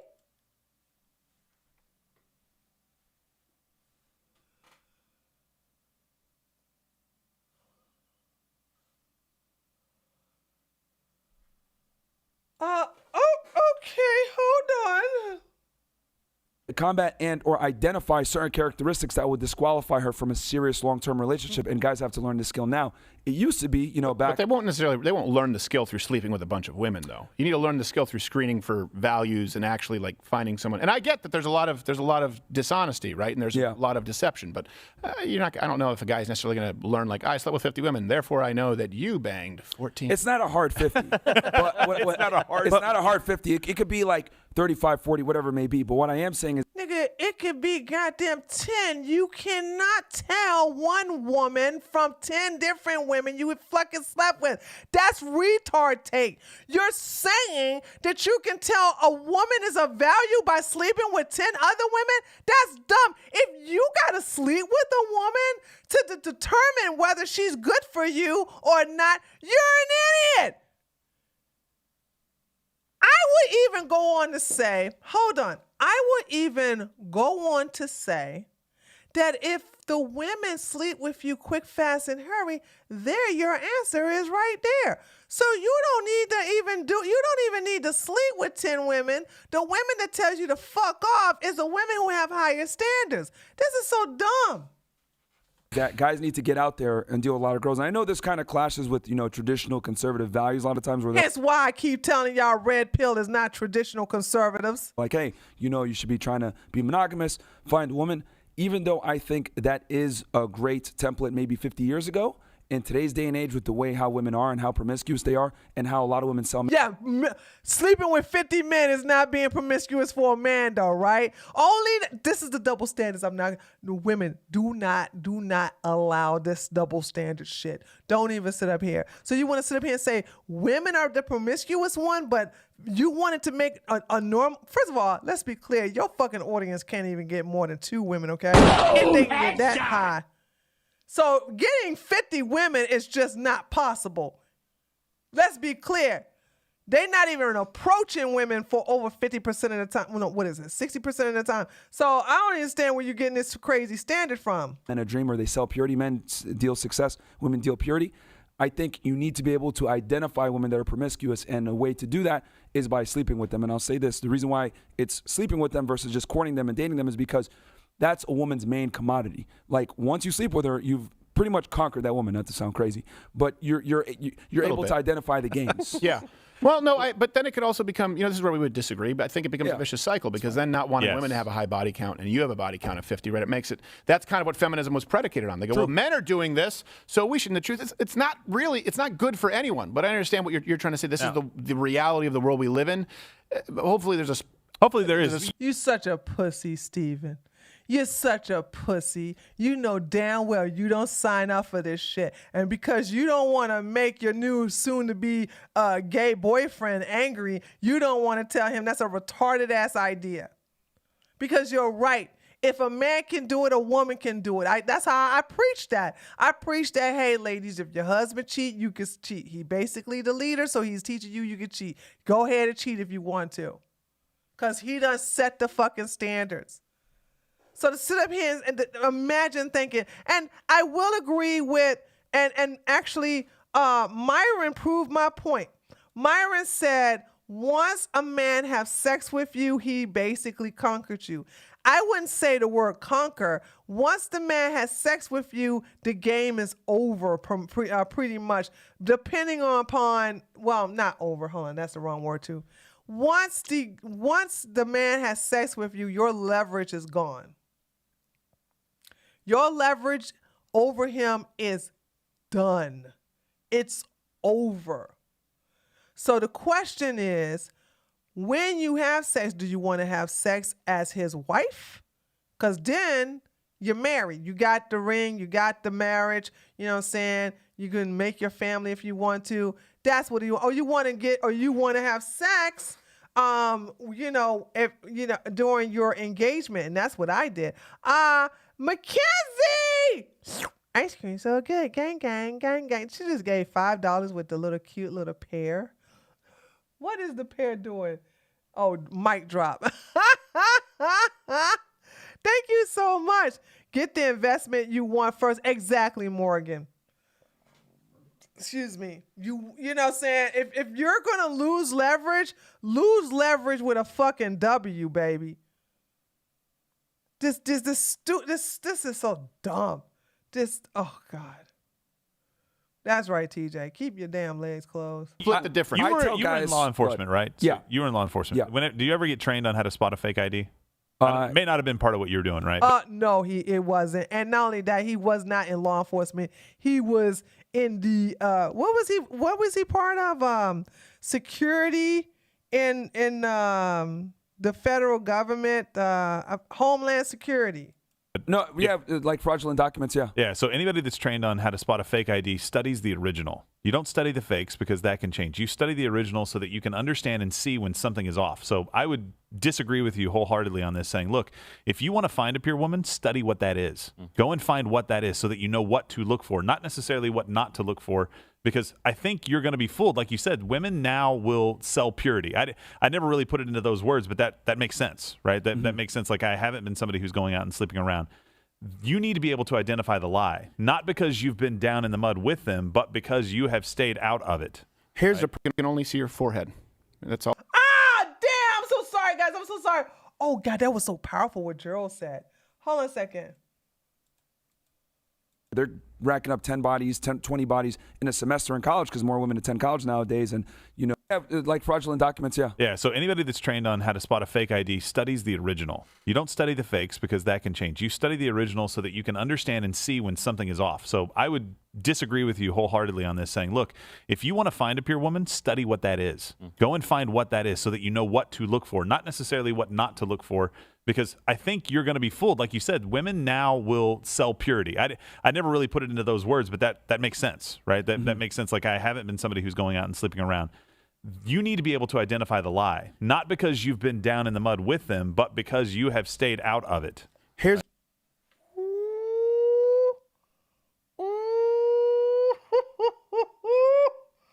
Okay. All right, I'm going to have to give him a clap for that one, baby. See, that's how you push back. That is a better pushback than pussy ass Steven Crowder bitch ass, okay? That's how you push back. the problem, though. We saw earlier a clip of the woman talking about her experiences, right? Yeah. With a guy. Did he have sex with her? No. So off rip, she came in selling purity, selling like, oh, I'm a good girl. But from experience, No. She ain't selling purity. And you agree. So you agree she didn't have sex. So So now y'all just basically made yourself look stupid by accusing her of being a whore. No. She ain't selling sex at all. She ain't even selling purity. She's saying this is what it's going to take to be in my company, to be around me, to have me in your space. This is what it's going to take. And they already know she ain't going to have sex. They know that she can ask for, that's the best thing about these type of women, that they ain't fucking you. And men, here, I'm going to tell you something nobody else is going to tell you, guys, okay? These type of men with that type of money, they like that type of challenge. They do. I'm not saying all men do this who have that type of money, but most men who have that type of money, they will spend it on this woman. They will spend thousands and thousands and don't get the pussy. And they like the fact that they spend it on this money not getting the pussy because they know that the other men who are spending that much money ain't getting the pussy either. That's the reason why she's so sought after. She ain't fucking. So, but she could do it. This is what amazes me, is that you guys are upset that this woman, and by the way, I want you I want all of y'all to understand that you can do this too. I don't understand this whole guilt trip of, oh, I gotta have sex with it. No, you don't. No, you don't. I'm telling you, you don't.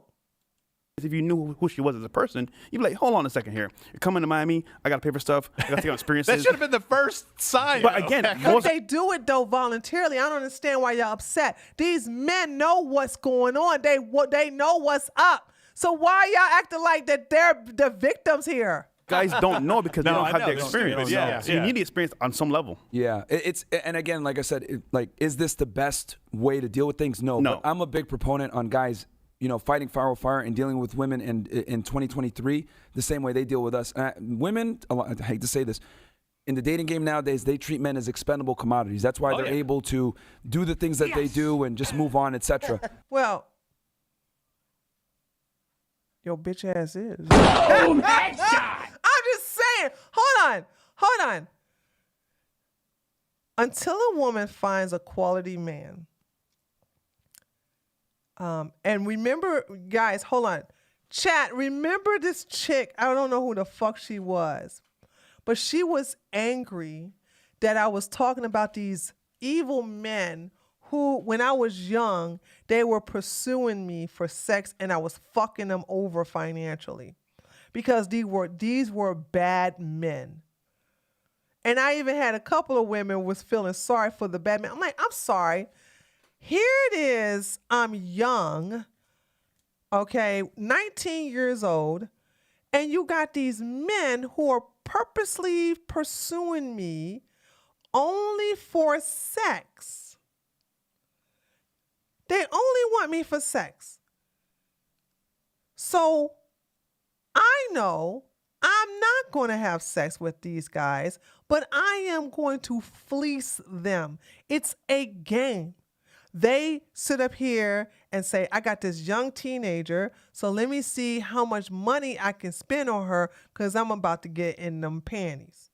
And then I'm sitting here saying, oh yeah, you're going to spend a lot of money and you don't even get a fucking kiss on the lips. Boom, headshot! Nigga. So what do I do? Okay, you're going to have to give me what did I tell y'all? Western Union me my motherfucking money. Western Union me my money for me to fly first class.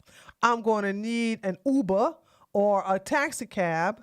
They didn't have Ubers when I was 19, but I'm going to say you're going to get an Uber, you're going to get a taxi cab. I'm going to be in a hotel, and I'm paying for it. It's going to be underneath a fictitious name, so just in case you try to find my room number, you won't find it. I will never be in a car with you alone. I will never meet you at your apartment or your condo or your house. Every time we meet, it's going to be in public, and you still are going to, everything is paid for. And if you want to take me out to eat, I'm going to meet in a restaurant where I can walk to it or I can get driven there. You know what I'm saying? Everything, that's the game. That's how the fucking game is played. Because these are bad men. I don't do that, and women don't do that to good men. They just don't do that shit.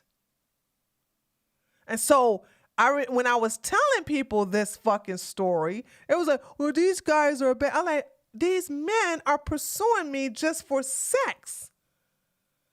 So I want them out of my life in the best way to make sure that the goal was, I just want to be clear, guys. The goal was to make you so angry with me that you don't fuck with me no more. You block me on every social media platform. You block me on the phone. You don't fuck with me anymore. But if a woman under those conditions have sex with these guys, then guess what? He is going to fucking hound you because he's got to get his fucking money worth. Boom, you got to make sure them motherfuckers are in the goddamn red so they don't fuck with you no more. That's how you play the goddamn game.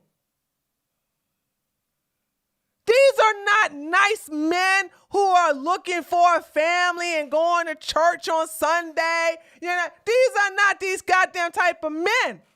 These are fucked up men. And I don't regret not one time doing that shit. So I don't give a fuck about fucking over bad men. And these motherfuckers are producing the very men that I fuck over when I'm young. You don't do that to decent men. And I didn't. I never done no fucked up shit. Because the decent men I met, you know what I'm saying? I'm married to one. You know what I'm saying? I don't do no fuck shit like that. So no. These motherfuckers are trying to sit up here and be mad at women who can do that. And why would I be a hypocrite and be angry at this woman doing the same shit that I fucking did several times? No, I tell that guys, in a good way. I tell guys to date like women do, and you treat them like expendable commodities as well, because. But you can't. You know why? Because you motherfuckers don't got no dick discipline. That's the difference between that's the difference between women and men. See, when women go on a date, we ain't thinking, oh my God, how can I fuck him? Oh my God, I want to sit on that dick. Oh my God, I got to have it inside me. We ain't thinking like that, but you are. You're thinking, how do I fuck her? Look at them titties. Oh shit, I bet you that ass is nice and so. See, that's the difference. You can't treat us that way, because you want to fuck us more than we ever want to fuck you. It ain't no big deal for us. But it's all you think about. You wake up with a fucking hard dick because you ain't got no dick discipline. You wake up with a hard dick. You fucking rub one out. You look at porn. You look at all the goddamn women who are doing sexualizing. You're surrounded by the shit because you ain't got no dick discipline. You'll never do what we do because we don't give a shit if we fuck or not. It's not a big deal for us. You're driven by your sexual organs. We're not. So you can't play the same fucking game unless you are gay. And I don't mean that as a slight. Gay men, okay? Gay men can treat each other that way because they have, there's a high level of sexual activities in the gay male community. Very high sexual activities. But that's not how it is with women. Women ain't got to do that shit. What the fuck you talking about? My thing is this. I see what you're saying, like as far as like finding a pure girl, but you're going to have to be able to identify the bad ones to know what a good one is. But the problem is if you do that, you will make yourself no longer an option for the good girl. She's not going to want a guy who's done that. And so now the only women you can end up with are the women with the 50 body count. A woman who actually Steven, he's a homosexual like you. What are you talking about, you? is pure is not going to want a guy who's been with 50. I respectfully disagree with that, and I'll tell you why. Women tend to find men that can hook up with other women and have sexual experience attractive. Now, is this all women? No. No, that's not true. If I found out that my husband had 50 women and he bragged about that shit, he wouldn't be my husband. I'm telling you, when men who brag about all these women they have, they are more likely to have STDs. I'm just sorry. They are. Look at Sneeko nasty ass. This motherfucker is just openly bragging about having chlamydia and gonorrhea. What the fuck? So I'm not, ladies, you need to understand, if these guys are trying to get you in bed real fast, you gotta, please, pregnancy should not be on your fucking mind. You should think of all the fucking STDs he got. And let me tell you something. If there's one STD you want to protect yourself from, that shit is herpes. Okay? These nasty ass motherfucking men don't like to use no fucking condoms, and they don't have no problem spreading STDs. And they having all this fucking unprotected sex with women, and this is something you don't want to deal with. And and here's the telltale sign. The sooner he's trying to get you in bed, the sooner he's been trying to get a lot of other women in bed. So he's telling on himself, okay? And therefore, you don't want to open first of all, keep your fucking legs closed. Keep your fucking legs closed. Keep them fucking closed. But this one's saying these men are STD fucking inhabitants. You don't want to fuck these guys. But women definitely don't necessarily disqualify a man for having sexual experiences like a man will disqualify a woman. The more experienced you are, a lot of times it makes you more attractive because women tend to look for guys that are leaders, etc. And if you're a leader in the bed. First of all, having more sex with a bunch of women doesn't make you a fucking leader. What the fuck is wrong with you? This one says stop listening to a gay man, ladies, telling you what you should have is a fucking man. How the fuck would he know? He's gay. A man Imagine saying that. A man that has 5 women and sexually is a leader, and women like that. No, we don't. Bedroom leader and all the other assets. It's rarely that a woman's going to disqualify you for having a promiscuous past versus yes, we will. That's why you don't tell it. I don't know. First of all, the subject is not really brought up. I can't even remember a subject where any man who's promiscuous brings up his promiscuous past.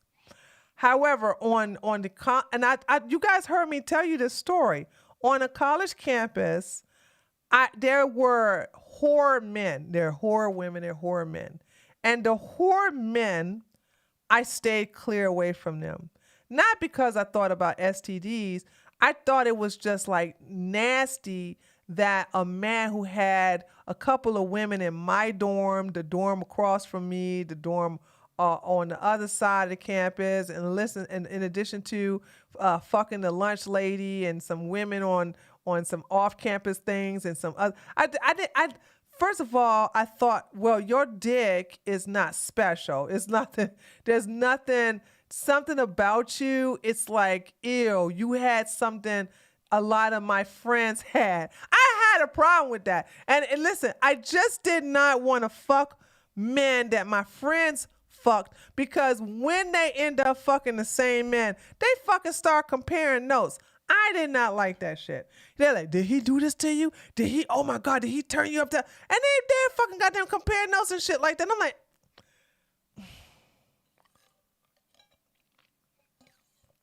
I never liked that. And I never, and those guys pursued me, and I said no to all of them. There was not one whore man on the campus that I was even tempted. I'm gonna tell you something. I like the men that everybody else is ignoring.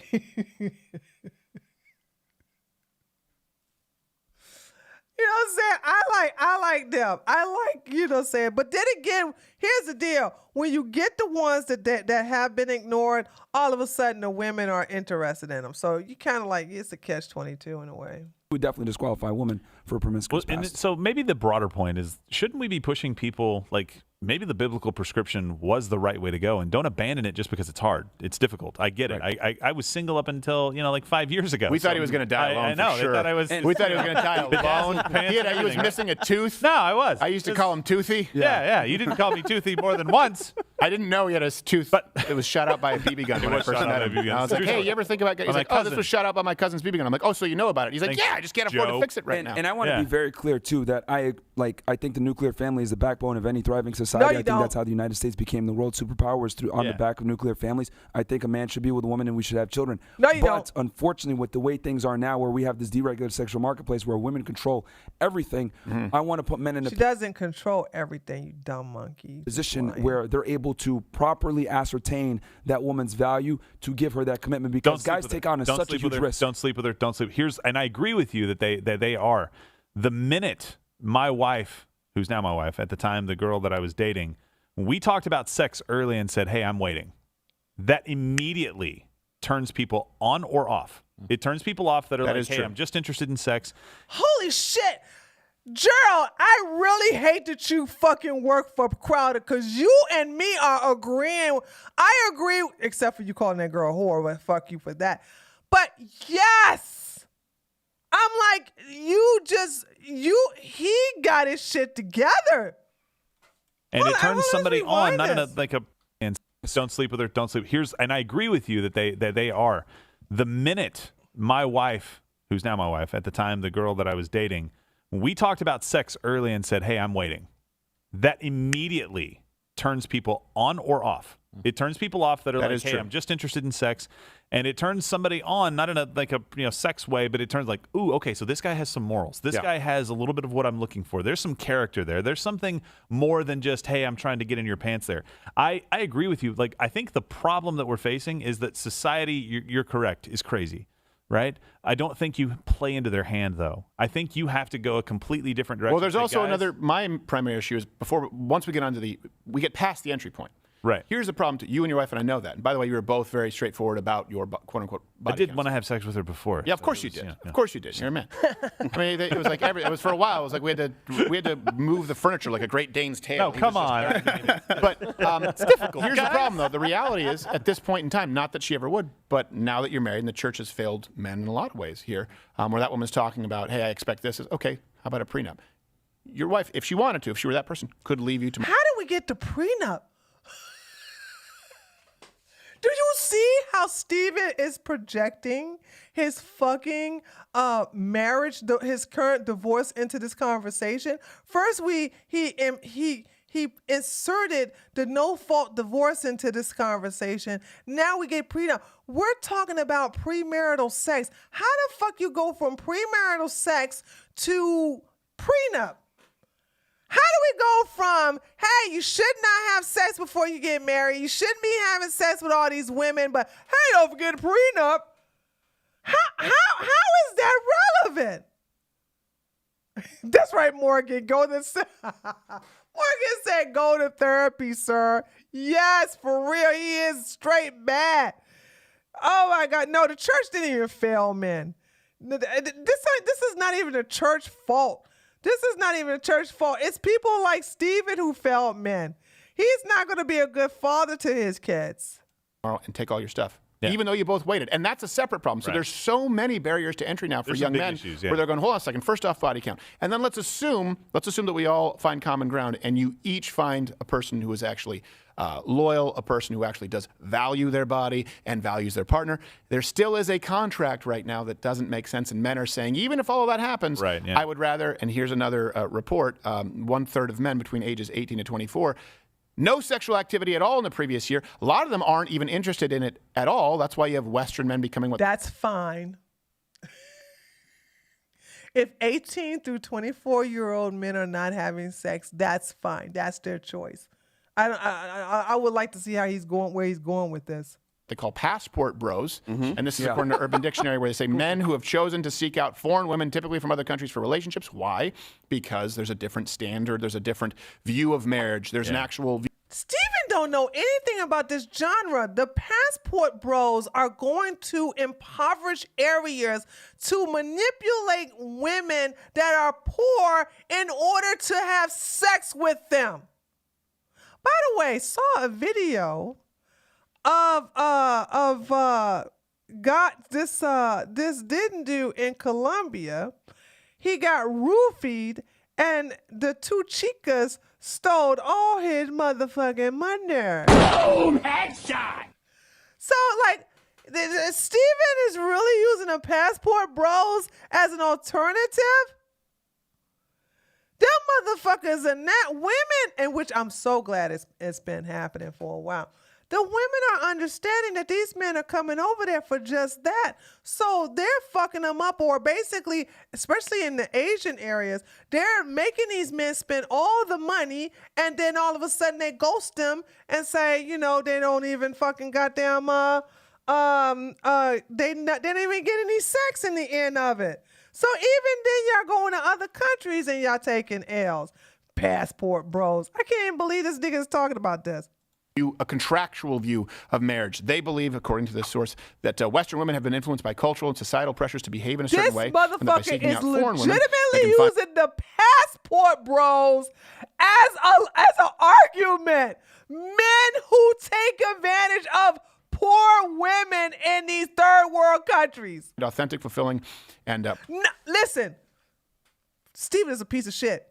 Because guess what? Passport bros don't go to Russia.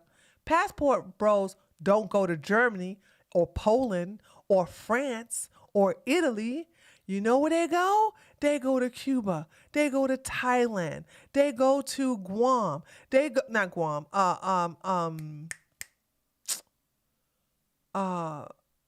Mexico. Okay? They go to Brazil. They go to these places where there's poor women.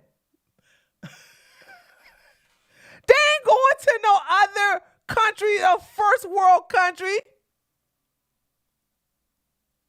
more harmonious relationships, they'll often go to Southeast Asia or South America, and just because it's Oh, you just proved my point. You just proved my point. They're going to these places because that's where the poor people are. By the way, if you want to go to a country that's more into conservative values and that are about purity, it is in these Eastern European areas, you know what I'm saying? Not in these Asian areas, okay? We're talking about Lithuania. We're talking about Russia. We're talking about what's the one with the B? It begins with a B. We're talking about Norway, but we're talking it's shit. I can't even remember it right now. Conversation can always get intense. Here's well, try and guess why it's a pleasant clip. You're bold. Belarus. Thank you. Belarus. Thank you. Belarus. You ain't going to Belarus. Thank you, guys. I hate when I can't remember something. You ain't going to Belarus and get no daggone conservative woman. And they're very religious over there. Vibing in Spanglish until she spoke too fast. Se llaman empanadas de iglesia porque son empanadas más pequeñas. Women here are very feminine. Small, right? empanadas. And right now there are Western women watching this turn to the husband. Is that what you want? Is that? Yeah. No, because you have that here in America, motherfucker, and he's spending money on her. They act like there's no feminine women. First of all, this is nothing wrong with her, but he's spending money on her, and she still may never give him the cooch. So what? How is this an argument? I ain't hating on her though. Why would I hate on her? Get your money, girl. Get fed. You know what I'm saying? To make them take you out shopping. Quiero que tú me veas bien, es por todo. Ropa, verme bien. Sí. También. I need to wait for 2 years. 2 years. Wow. Did you already apply? You need a 90-day fiance. Someone to marry you. Yes. We noticed directly behind us was a church. I don't know what you guys would have done in this situation, but I'll tell you what I did. Part 2's coming. Make sure you follow me. I got good shit. Well, I can guess. Now, here's the thing. Women right now are like, is that what you want? Do you think? Yes. Oh, you mean someone who is pretty? No woman is saying that, Stephen. No woman is saying that. No woman is saying that's what you want. You forgot that the shit, they got way more better than that here in America. He's using this woman because she just admitted she wants a visa. She's been waiting for 2 years to come to America. So this is a transactional relationship. Yeah, is that what you want? Is that what you want? We need to ask y'all that, say, is you want transactional relationship? Because if that's the case, then what the fuck is the prenup for? By the way, I'm not against prenups. I have one. My husband have one. We are okay with that. That's I told you guys my stance on prenups. If you get married young, okay, do not sign no fucking prenup. All right? Do not sign no prenup. If you get married young and you stay at home, you raise the children, you become a doting wife, don't sign no fucking prenup. You know what I'm saying? I signed prenup because I own property. I got shit that I ain't trying to lose, but me and my husband, we're in it for the long haul. We're not getting divorced, but you still make sure you have a contract that protect your shit and he's protect my shit, his shit, you know what I'm saying? Everybody's stuff. But I don't understand what any of this have to do with body count and being promiscuous. I really don't understand how this have anything to do with anything. Who seems happy to be there, who's nice, who's happy to be in a relationship, and if he is he's not in a relationship. Primary earner, she's glad to support him. Yep, look, here's the thing. Men have not changed what they want in women. Women have changed what they expect. These guys are so delusional. You understand it. This is not convincing any woman. From men. Yeah. Now, this is not good for women. What women used to want was someone who could protect and provide for them. I mean, well, we got guns now, so we don't need you motherfuckers to protect us. And I tell women, when men want to use this, well, we can protect you. I want you to understand that they're talking about protecting you from other men. That's a problem. But second of all, guns are a good equalizer. Guns are a good equalizer. Guns are a good equalizer. I never had a man around me when I needed to use my guns or whatever. So it's like I don't depend on no man to protect me. You know what I'm saying? If a man protects me in the process, that's nice. But I don't go out here and say, please protect me because I'm a helpless woman. Let me give you an example here. Winston Churchill. And you can, Gary from Russia, we're going to have him in later. We have an intervention with him because he keeps picking the wrong women. Yeah, we're going to try to help. So a lot of women, right, they want men who can provide and protect. Okay, that's important. Now, also, you need to be tender, right, to your wife. You need to love your, of course, all of those things. Winston Churchill is a good example. A lot of people want their wartime leaders, and then when it's not wartime, they want to put them back on the shelf. They say, okay, we want to do it. So Winston Churchill, right, we had Chamberlain, or the Nazis, they were moving forward there on the Western Front. And they said, hey, we need someone, we need a hard ass. We need Winston Churchill, right? Brought him in, almost single-handedly kind of put a pause on the Nazi rise, which allowed America to get in and save the rest of the world. You're welcome. Sorry we were a little late. But did you guys know Churchill was ousted 2 years later? Did you know that? Not surprised. 2 years later. Why? Because he didn't support socialized healthcare. So they said, we need someone to come in and protect us. And then afterwards, he was saying, socialized healthcare. How is this related to body count and protecting women from other men? You know what I'm saying? Like, how is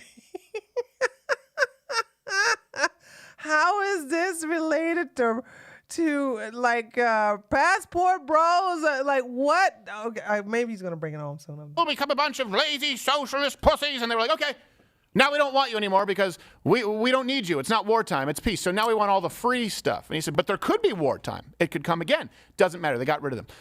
You see that a lot in relationships where they want someone who's going to go out and protect and provide. Okay, but also... No! I don't look for a man to protect me. I just don't. Ladies, oh my freaking God, you guys got to get out of this fucking... This is what I'm saying. They're throwing this over your head. Do not let a fucking man do this shit. You're going to dangle, well, you want me to protect you? No, I'm good. I don't need you to fucking protect me. They're not, I need you to understand, okay? They're only saying that they're going to protect me, but remember, 99.9%, I need protection not from women, but from who, chat? Who do I need protection from? Not from women. Who do I need protection from? Who do I need protection from? There you go. That's right. That's right, victory woman. I need protection from men. So if I need protection from men, I'm not going to rely on another man. I'm going to rely on my buddy Glock, Ruger, Smith and Wesson. You know what I'm saying? I'm going to rely on those things. That's who I'm going to rely on. So, but if a man happened to want to join in the protection, that's fine. But no man should dangle that protection card over you. None. And if they do that shit, they're a piece of shit. So I resent this whole thing of, well, I'm sorry. Every time, and here's something I want you all to know, every time I have protected myself from a man, it was because I was by my fucking self. I kid you not. I'm not even counting the time I was a police officer. Those were men too. But every time I protected myself from another motherfucking man, there was no other man. There was no one around. So what the fuck you talking about? I don't need I'm good. I did a very good job protecting myself. It's the reason why I left Germany and I came back over to America when they started letting the goddamn Syrian refugees in there. I was like, oh shit, there's no fucking Second Amendment or there's no self-defense laws over there. I'm good. Is sensitive. Also, does all of these new things that men weren't required to do. Now, I'm not saying that men should just come home, put their feet up, and not contribute at all. But men still want the same thing. Mm-hmm. I'm telling you this, women, if you are looking to find a man, if you were saying, hey, how do I make myself desirable to a man? They want a woman who's, pretty, but they want a woman who's nice, They want a woman who they feel like they come home and it's a safe haven. And someone who they can trust. Someone who has... Dude, hold on. When I was single, and this is the house I was living in right before I got married, there has never been... There has never been a time I came in this house and I was like, oh, there's no man in here. I'm so afraid. Bitch, this house was made for protection. Okay? I got to this day I haven't even filled the compartments for my weapons in this house. I came in here and was like, because I know I got weapons all over this fucking place, in addition to cameras, in addition to sensors. What you talking about? The fucking, oh my God, this shit. Hold on, let me rewind it a little bit. Desirable to a man. They want a woman who's, pretty, but they want a woman who's nice. They want a woman who they feel like they come home and it's a safe haven. And someone who they can trust. Someone who has their back. We mock it now. I'm not just going to be some Tammy Wynette, stand by your man. Well, then don't expect to find a man. Men still want the same things. How do you know, Crowder? So all a woman has to do is be nice and want to stay in a safe place. And that's all the requirements is.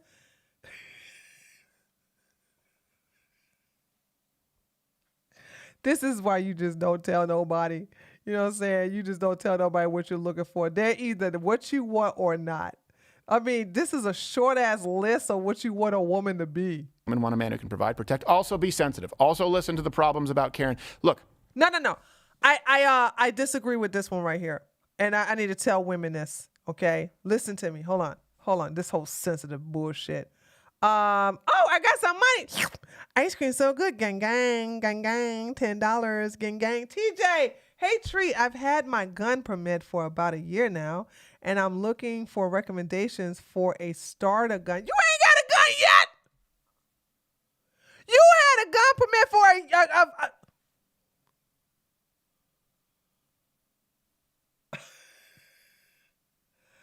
I should cuss you out for having a gun permit for a year and no gun.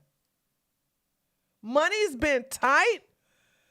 Okay, well, if money's been tight, then just go get a I hate recommending these, but go get a 22 a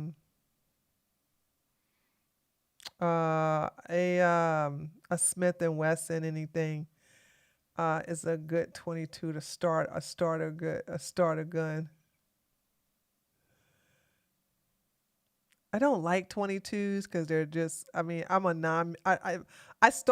my starter gun was a 9mm, but I'm taller and I grew up around guns. So yeah. And if you go a 9mm route, I suggest a Glock 19 or a Glock 17. So, but she needs a starter gun. You know what I'm saying? She wants a starter gun. So that's that. So if she wants a starter gun, she can get a 22. So there's that. Oh, you're a he. Oh, okay, I'm sorry, TJ. He. Every time I see TJ, I think a woman. So my bad. I'm my bad for using the wrong pronouns. My bad. If you don't got a good gun, use a knife. Yeah, that's true. If you don't have a good gun, make sure you have a knife. I got knives around here too. So get a knife too. Okay, let's finish watching. It's almost done. I'd call this the 99 and 99 rule. Hold on. Okay, and I was going to make a point too. It's a safe haven. And someone who they can trust. Someone who has their back. I know. We mock it now. I'm not just going to be some Tammy Wynette, stand by your man. Well, then don't expect to find a man. Men still want the same things. Women want a man who can provide, protect, also be sensitive. Also listen to the problem. Okay.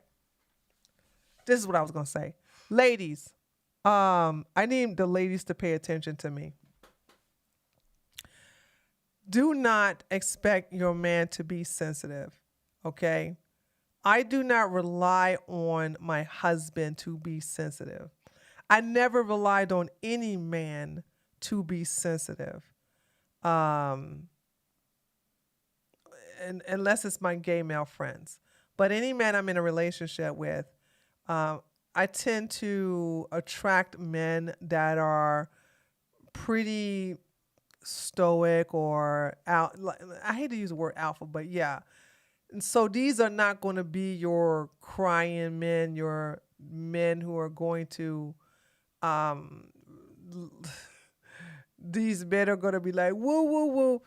I depend upon women for my emotions. Okay. I have a very strong sisterhood. When there's some things that are really, really bothering me, as far as I need some emotional energy, I go to my sister's hood. I go to my sisters. I go to women. And so, I don't expect any man to be sensitive. And I think unless you're the type, and there's some women who like these type of men. I'm not that type of woman who wants this type of men. Some women are okay with men that will go to a movie and cry with I can't even say that shit without laughing. They go to a girl movie and cry with them together. That's what gay men are for. I don't need to go to a fucking movie and shit like that, and then me and my husband are both there with some tissues and shit, wiping our fucking eyes. Like I don't fuck that. I don't want that. But no, when there's something like a sensitive issue or something, because I need that female energy. If you tell your husband or you tell your boyfriend, or if you have a man that's not sensitive, he's not going to give you the emotional reaction that you're looking for, which is normally the emotional reactions you're looking for from a woman. I think it's unfair for us to want a husband or a man that's a kick-ass, but we want him to cry and be like, oh, you can do it. Get a gay man friend or go to your sister group for the emotional shit. So no, I disagree. I never liked and maybe because my father was never sensitive like that. So of course, kind of imprinting that on the men I've always dated and found attracted to. But no, I don't, I don't want nobody sensitive. And I think it's unfair when women want men to be sensitive. Fuck that shit. You know what I'm saying?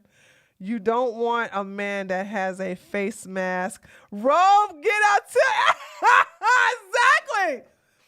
Ooh, girl, I love this mud pack that you have on your face. Oh my goodness, I can't wait. My skin is gonna be so soft, like a baby's ass. You don't want that shit. Like, are you serious? Problems about Karen. Look, I'd call this the 99 and 99 rule. Okay, and I will have this, and I've discussed this before, but maybe this might be new to you guys. I'll ask people who are married, a couple. And I'll say, okay, you're married, and this is your husband. I say, okay, something goes bump in the night. Is he expected to go down and take care of it? And the woman, no, because me and him going down there too, along with the damn dog, okay? Let me tell you something. That has happened. Oh, that has happened. I did not go into bed like, oh, honey, go check his. Hell nah. I went and grabbed my fucking rifle. He grabbed his. The dog went ahead of us, and we just went with the drills, baby. Fuck that. That's just not my personality. I'm just sorry.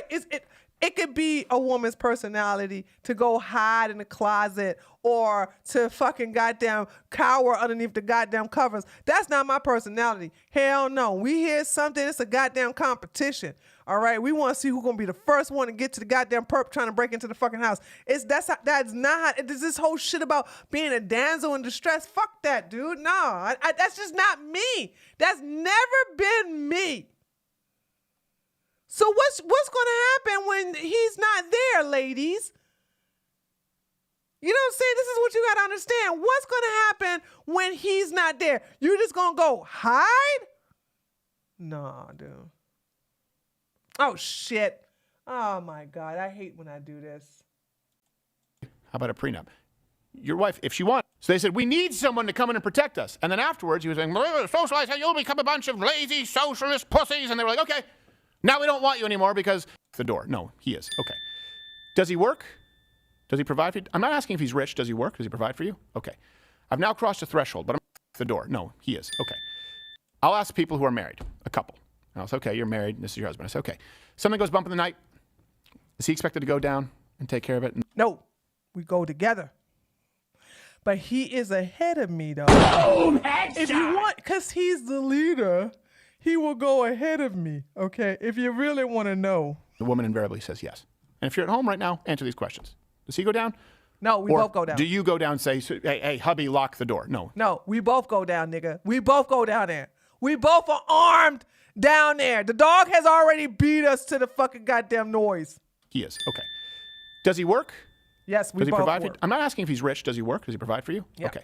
I've now crossed a threshold, but I'm going to ask you one more question. Does he ever do anything nice for you, like flowers or anything sensitive? Yeah, okay. what does this have Congratulations, to you do are with now with a man anything, who's though? doing more than 99% of men ever since the beginning of time, especially if he listens to you discuss problems that have no effect on him. By the way, don't do that, motherfucker. I don't do that. I understand. I have a manly man. I have a manly man. I am not trying to talk about some bullshit I'm experiencing on Twitter. Now, I do clown. I do talk about the me and he. And by the way, my husband loves me and my pearly things tweets. He gets a kick out of me roasting her. But, you know, other than that, that's bullshit. You know what I'm saying? It's like oh my God, I got put in Twitter jail, honey. No, I guess how long is it going to last? 7 days? Oh, well, 7 days ain't going to be that long. That's not what I'm fucking looking for. You know what I'm saying? So, no. This is what I'm saying, like, with men. You know, when you tell somebody, which I'm not in Twitter jail. I'm not in Twitter jail. But I was in Twitter jail several months ago, right?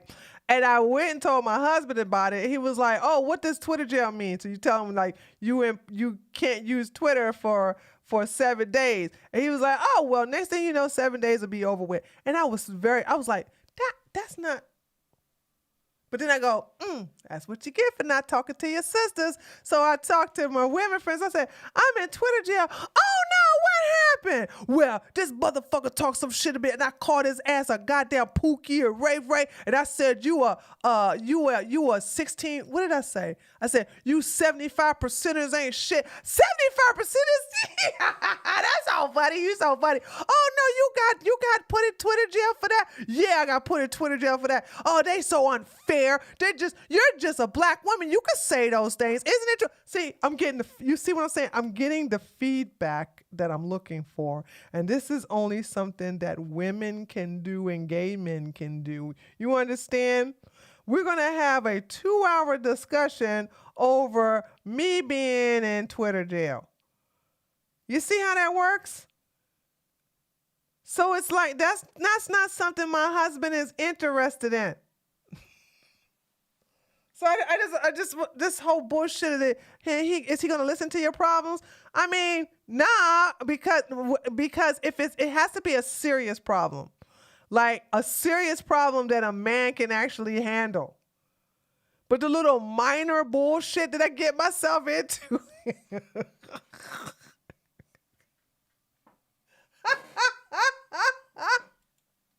No one in the nomadic days, or if you go back to any ancient civilization, was that expected of men. Then you ask women, okay, so flip side. Do you cook every day? No, you're doing less than 99% of women since the beginning of time. Now, you may not want to cook, you may not, but guess what? He still wants that. He still wants a woman to be there to support him. And I understand you can both share responsibilities and you both work, but the expectations of men have changed so much, and the desires of men that they have in women have not changed. That's why you see things like we talked about passport bros, sex dolls.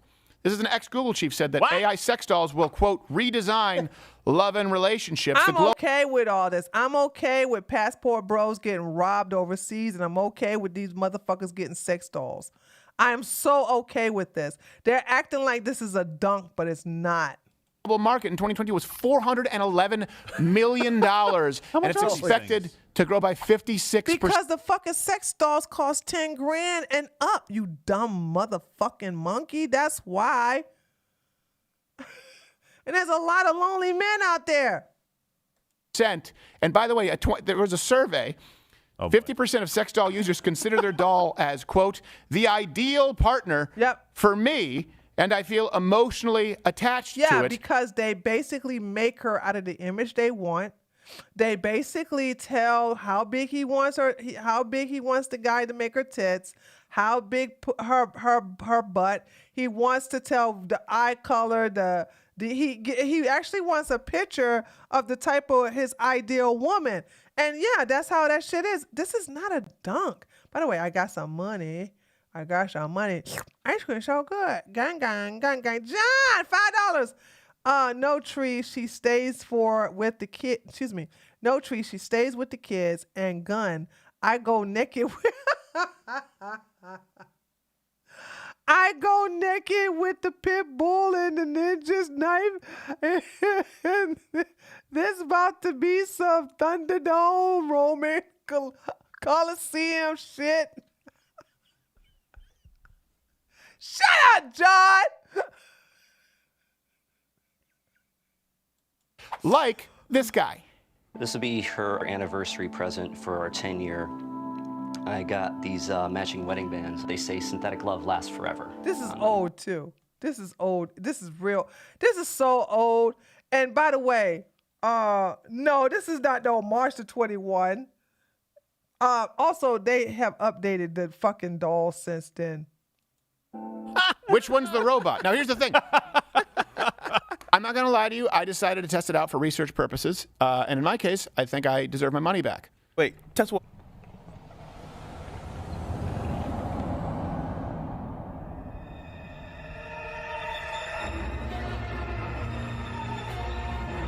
It's the lemon. It's the lemon law. But you know what? It's the last time I take a tip on an electronics purchase from Gerald. Me? Yeah. You know, Bianca's a missionary. Well, was a missionary, right? Sorry, because she was raised by a nun. You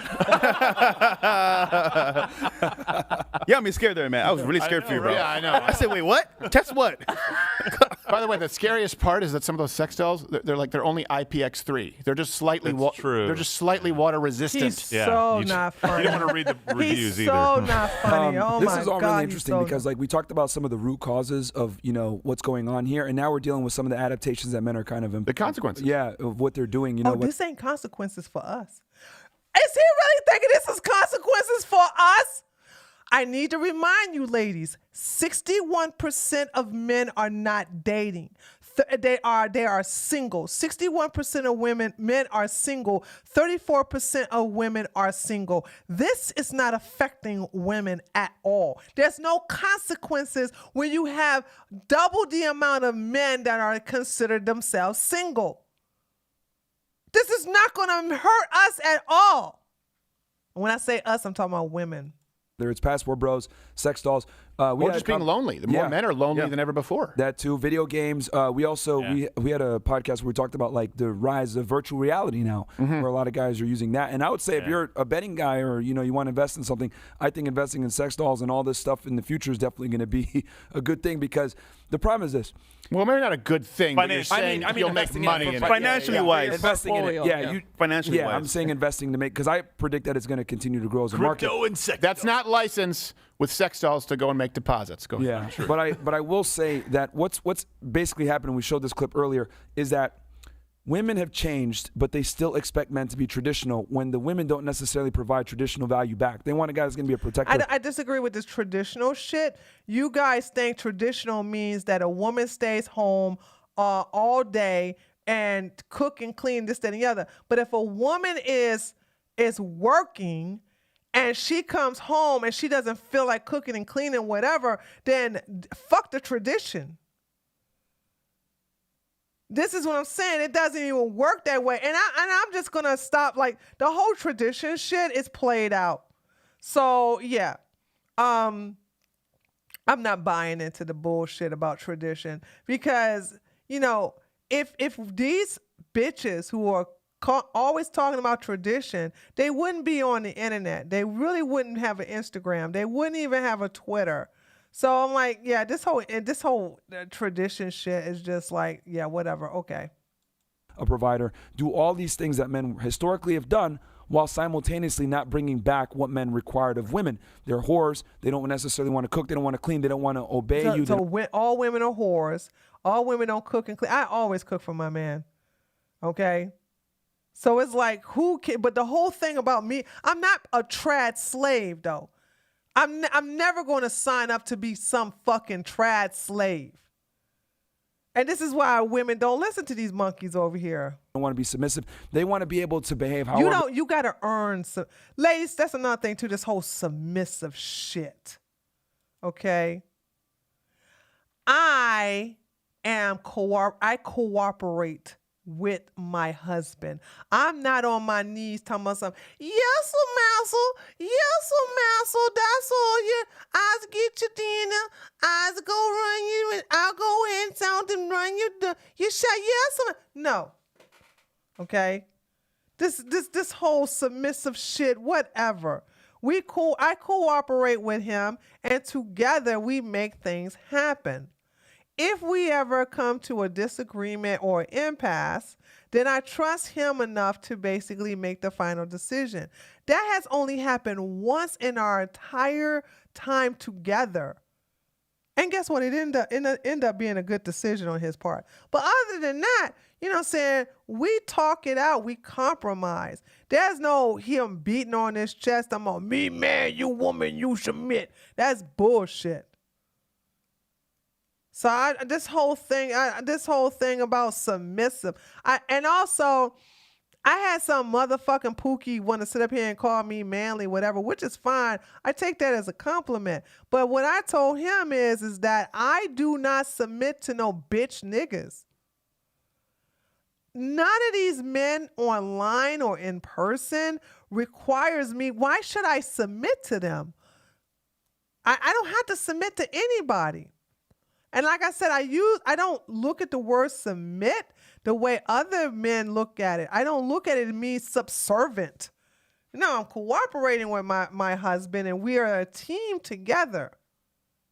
A stupid ass they monkey. want while simultaneously getting a guy. And that's the equivalent to me being a fat nacho cheese eating loser playing video games all the time saying, which is probably half your goddamn audience. Serve a bad bitch. It's ridiculous, but it's interesting. Now you're just to be clear, because you're black guy, correct? Bad bitch is a good thing. Yes. Yes. Sorry. Yes. Yeah, but it's a Lizzo song.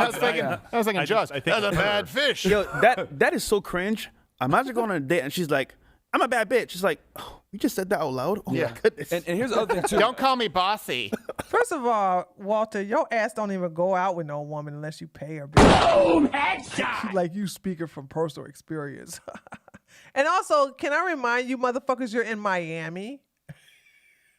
As if you're going to get quality women. Well, one thing, and I want you guys to really, like, this is the thing that's crazy to me, right? So we've interviewed like almost 3,000 chicks on our show. And we always... No, you interrogated 3,000. You bullied 3,000 women. You don't interview no fucking women. Always ask them, what do you want in a man? And they always provide the same things that we talked about, protect and then some. All the other things too. It's like and sensitive and flowers. And it's like, no, wait, with this sensitive shit, you could tell Steven is gay. He keeps talking about sensitivity. You could tell Steven is a homosexual. Well, what is this sensitive shit? What is it? What the fuck you talking about? What do you want in a man? I want him to be sensitive, honey. I want us to go and get Manny and Petties together, and sometimes wear matching colors. Okay, now you want Superman. Then this is what I asked them. What do you think that man wants back in return? Ooh. And then you know what they say? It's incredible to me. They say, oh, they want a boss. They want someone who can like make money just like them. That's a go-getter. And I'm like, holy crap. Yeah. You're getting Instagram porn stars. You're also getting chatterbait girls. You're also getting girls who have wonderful, actually, surgery done to them, and they got a lot of followers on IG. You're getting the women who are young and they just don't know what the fuck they want. You really using this as an argument? Literally list off all the things that they want in a man. Yeah. And I was like, Wow. And it's amazing. Billionaires marry waitresses. Dude. They don't care. Yeah. And well, I don't know about that bullshit. I don't know not one billionaire that married a waitress. Do y'all know one billionaire? Do you? What is Steven on drugs? Is Steven on drugs? I don't know one billionaire that married a waitress. That is not happening. Billionaires marry waitresses. That's not true. And that's when it hit me. Women don't give a fuck what we want. No. They only care about what they want. A lot of, yes, right now, the modern woman who's been influenced A majority, by sex, yes. yeah. Again, Majority. by the way, to women out there are plenty of women out there who are not, but this is not for you. And here's the thing. Just like if people, it was never as just to be clear, it was never as ubiquitous as people said, like domestic abuse from men. By the way, the term whipping post, a lot of people don't know this, that came from society. It was exclusively for men who beat their wives. You were tied to a whipping post and you were embarrassed in the town square because domestic abuse has always been considered horrible, just to be clear. So then why did you punch that fucking hole in the wall above your wife's head, you piece of shit? Why did you tell her you'll fuck her up when she was trying to get away from you? What I'm saying is men needed to clear ranks. They needed to clean ranks at some point. And women, I get that this is not all, but there aren't enough of you speaking out. Because, by the way, I'm never going to speak up for you motherfuckers. Once we fucking destroy this red pill shit, then I can start working on the suicide rate with men. Because I've told you that is my next issue. But as far as this whole shit, I'm going to let women fucking goddamn use you motherfuckers. That's what if these women want to get paid, I'm not against gold diggers. And I definitely ain't against women setting their hand standards and getting paid for it. I'm not against that shit. I never have and never will be, okay? I am just here against you motherfuckers trying to goddamn breed a whole bunch of future rapists, a future fucking assaulters, baby making motherfuckers. I'm not putting up with that shit, and I'm not putting up with Pearl. And once y'all are done, then I'll be able to get back on my mission and helping men who have with the high suicide rate. Other than that, I'm not stopping no fucking woman from getting her goddamn papers. Okay? I'm not doing that shit. Men are more lonely than ever, but women are miserable too. No, we're not. Studies show that. No, we're not. No, we're not. You're going to sit up here and say over 50% of women are on antidepressants. That's 50% of liberal women on antidepressants. I bet you that's what he's going to say. Watch. Women are unhappier than ever. 20% of women under the age of 40 are on antidepressant. Yes. Okay, that was lower than I thought. That makes it worse for you, Steven. I thought it was 50%. I thought it was 50% of women, what is this, under 40 are on antidepressants. Only 20%? That's pretty good. Okay, that's not a big deal. Yeah. Okay? This increases, by the way, the closer they get to menopause. And I don't necessarily know that we have the numbers after menopause. But again, when you ask 60-year-old women, if you ask 60, 70-year-old men, 80-year-old men, like, hey, what do you wish that you had done more? It ends up being the same. This is where men and women find common ground. Time with family.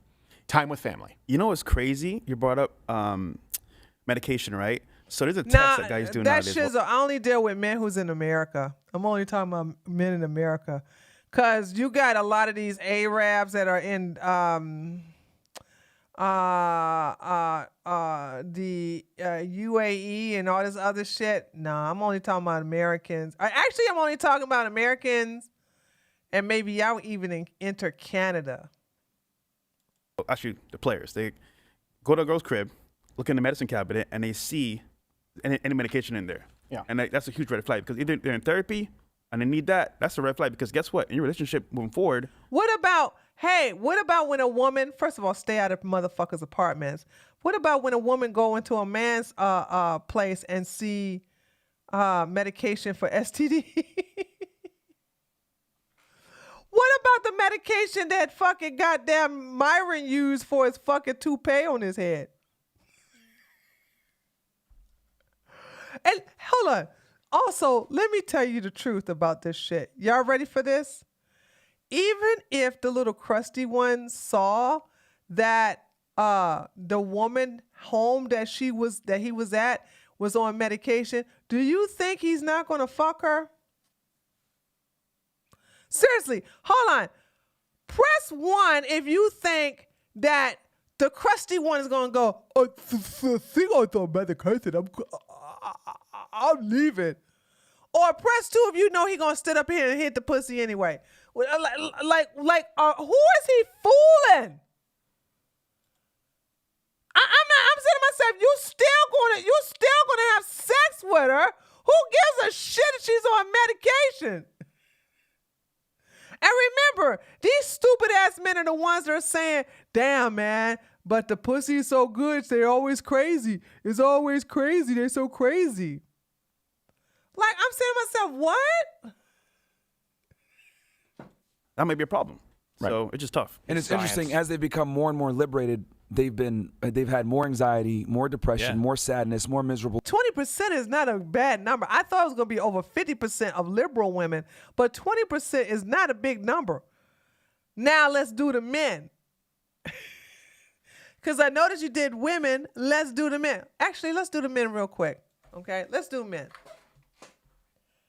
What percentage of men under 40 are on antidepressants?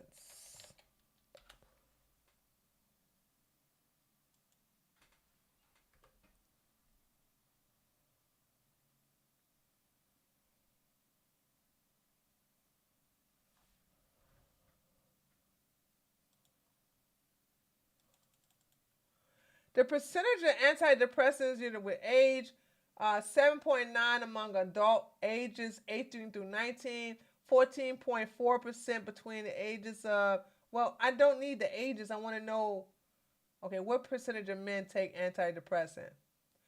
During 2015 and 2018, 13.2% of adults age use antidepressants. In the past, use was higher among women, 17.7% than men, 8.4% for men. Okay, so 8.4% of men versus 17.7% of women. So that's roughly half more women are on more antidepressants. But still, anything under 25% is not a big deal. So fuck it, don't give a fuck.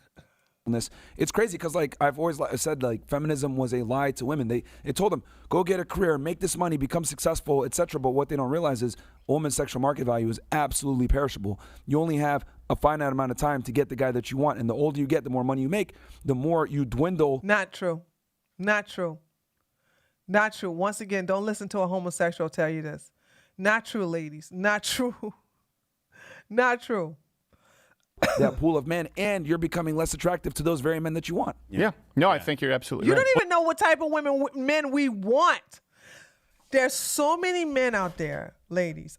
Oh my God, I wish I could I don't know. I think you guys kind of get it, but there's so many men out there that I know a woman who was in her 66 years old, and she was on a cruise, and she met her now husband on the cruise.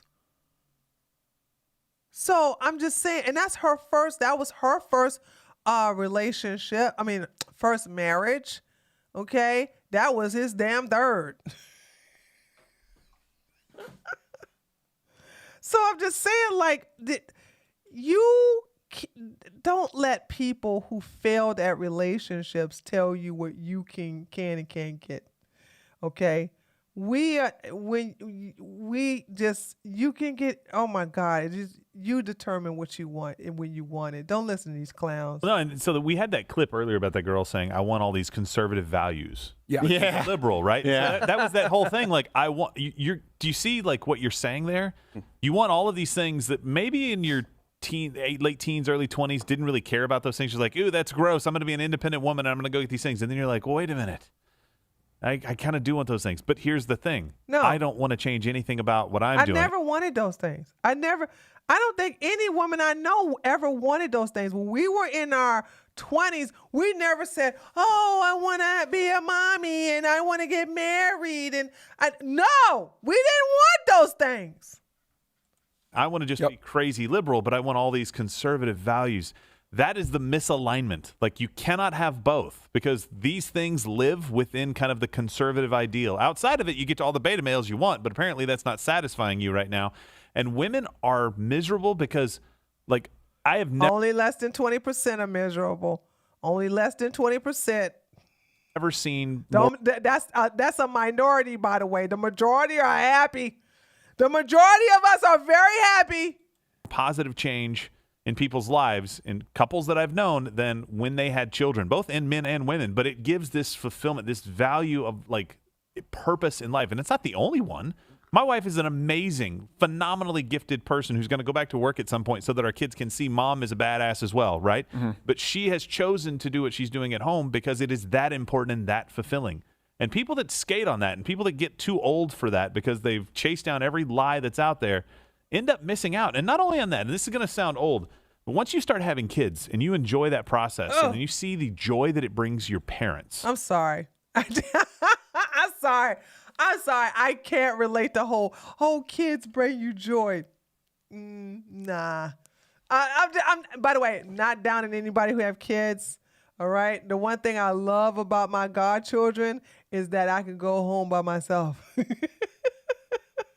Without them, this whole thing is, woo, child. No, I'm good. You experience this. Yeah. Right? The joy that it brings them.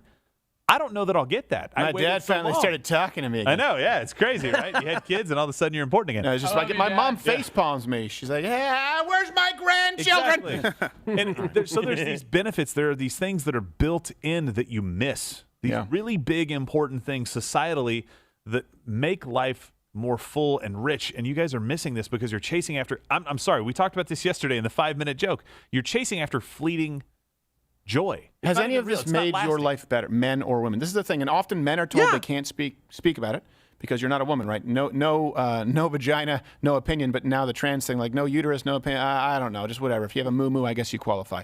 But this is the issue. Has it made your life any better? Yes. That's the important thing that we need to ask ourselves. Right yes. Now. Has this made relationships better? Has it made your life better? And I will say this. One time I was talking with someone who was conservative, a woman who was kind of a feminist and didn't realize it. And I tell this story all the time because feminists say you can have it all, right? They say you can work and you can be a stay-at-home mom. And then you have conservative women, and they're mostly right, but she was really upset. She said, that's the lie of feminism. She said, you can have it all. You don't. She said, you have to make a choice.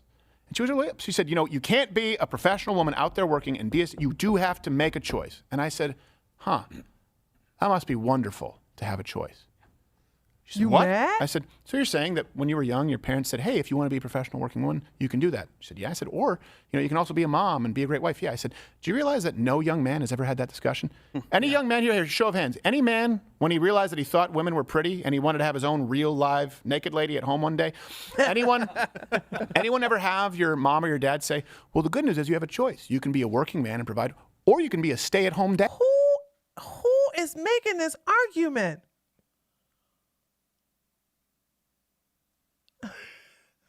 Okay, first of all, let's understand how retarded this is.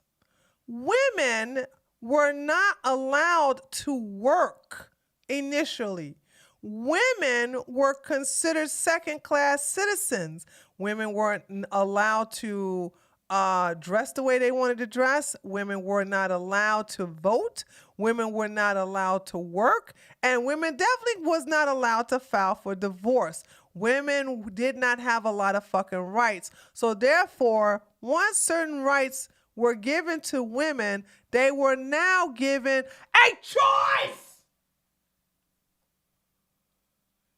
Because back in the barbaric days, they didn't have a fucking choice. Men always had a choice. So why the fuck would you sit up here and tell a man that he has to make a choice when that wasn't offered to women, you dumb motherfucker?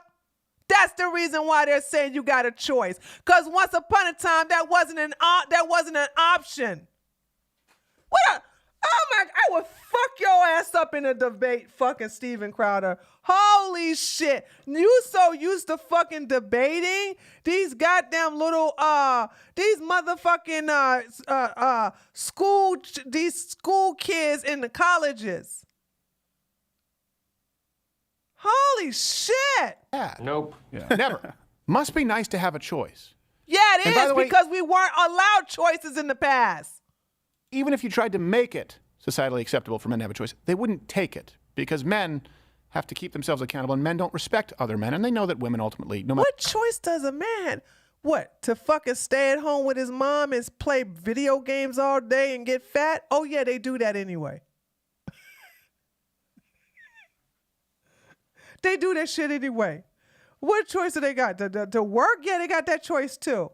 Men always had choices. That's the reason why nobody sits down and tell men, we need to make a choice. Or what you say or do. They won't respect men who don't try and you don't have to, by the way, to be clear, I'm not saying you have to be CEO of a Fortune 500 company. You could be a garbage man. Used to be valuable that, hey, a man is going out and a man is providing for this person. But it not only was valuable, it was a prerequisite. So feminism is a lie that you can have it all. The truth is I never heard, by the way, not a fan of feminism, but I never heard any feminists tell me I can have it all. I never heard this argument. There does need to be a choice made. And the truth is only one of the two sexes, and there are only two, has that choice. And that choice, by the way, has a finite amount of time. There is a shelf life. And we'll talk more about that. It's not a shelf, lady, hold on. Ladies, thanks to science, you can decide to have a child even in your 50s. I don't like that, but it's not me having kids. But if that's what you want to do, get a surrogate, you can have kids. You know what I'm saying? So there is no, like they want to sit up here and say, if you don't have kids until you, after 35, then there's a low shelf life. That's just stupid. That's not true. But, you know, this is just a cope session. You have nothing but a bunch of men who are all in failed relationships except for Gerald here. And they're butthurt about it. We can, and you know what I think is great here is we can agree on the root causes, and then disagree on some of the approaches or solutions. Hey, look at that! We're not a bunch of liberal sticks. We're going to go to Mug Club here, but I want people to know where they can find you before we go. Fresh and Fit again, another plug for you. Fuck these niggas. Fuck these niggas. Okay. Well, that concludes. That concludes that shit, dude. Holy smokes. TJ, who's a man, by the way. Gang, gang, gang, gang. Ice cream so good. I always find it scummy when Crowder would go debate these fresh out of high school, college kids. Rub me the wrong way. Yeah, because it's easy to go after college kids. They don't know no fucking better. You know what I'm saying? They don't know no better. Yeah, I can't believe it's 2:30. All right, guys. It's 2:30. I'm going to, wow. How long will that? 9:30, 10, 11, 12. Fucking 5-hour stream. So, guys, I regret nothing. Now you see why I can't react to the Pearly Things video, because this wasn't even that long, and you see it a 5-hour stream based upon that 5-hour stream. But anyway, so listen, I'm going to take the part where I was reacting to the girl, and I'm going to upload it to the video. I'm going to upload it as an independent video. And so I'm going to have that on the channel. Probably have that ready tomorrow. So, hey, thank you so much. I will see you guys this Saturday. And we'll see if we can do another 9:30. But if not, 10 o'clock is what we'll do. So I love you guys. Thank you so much for coming by. And those of you on Kick, as well as my website, thank you so much for hanging in there. I appreciate loves you. And, yeah, I will see you all this Saturday. Mwah! Later, taters. Bye.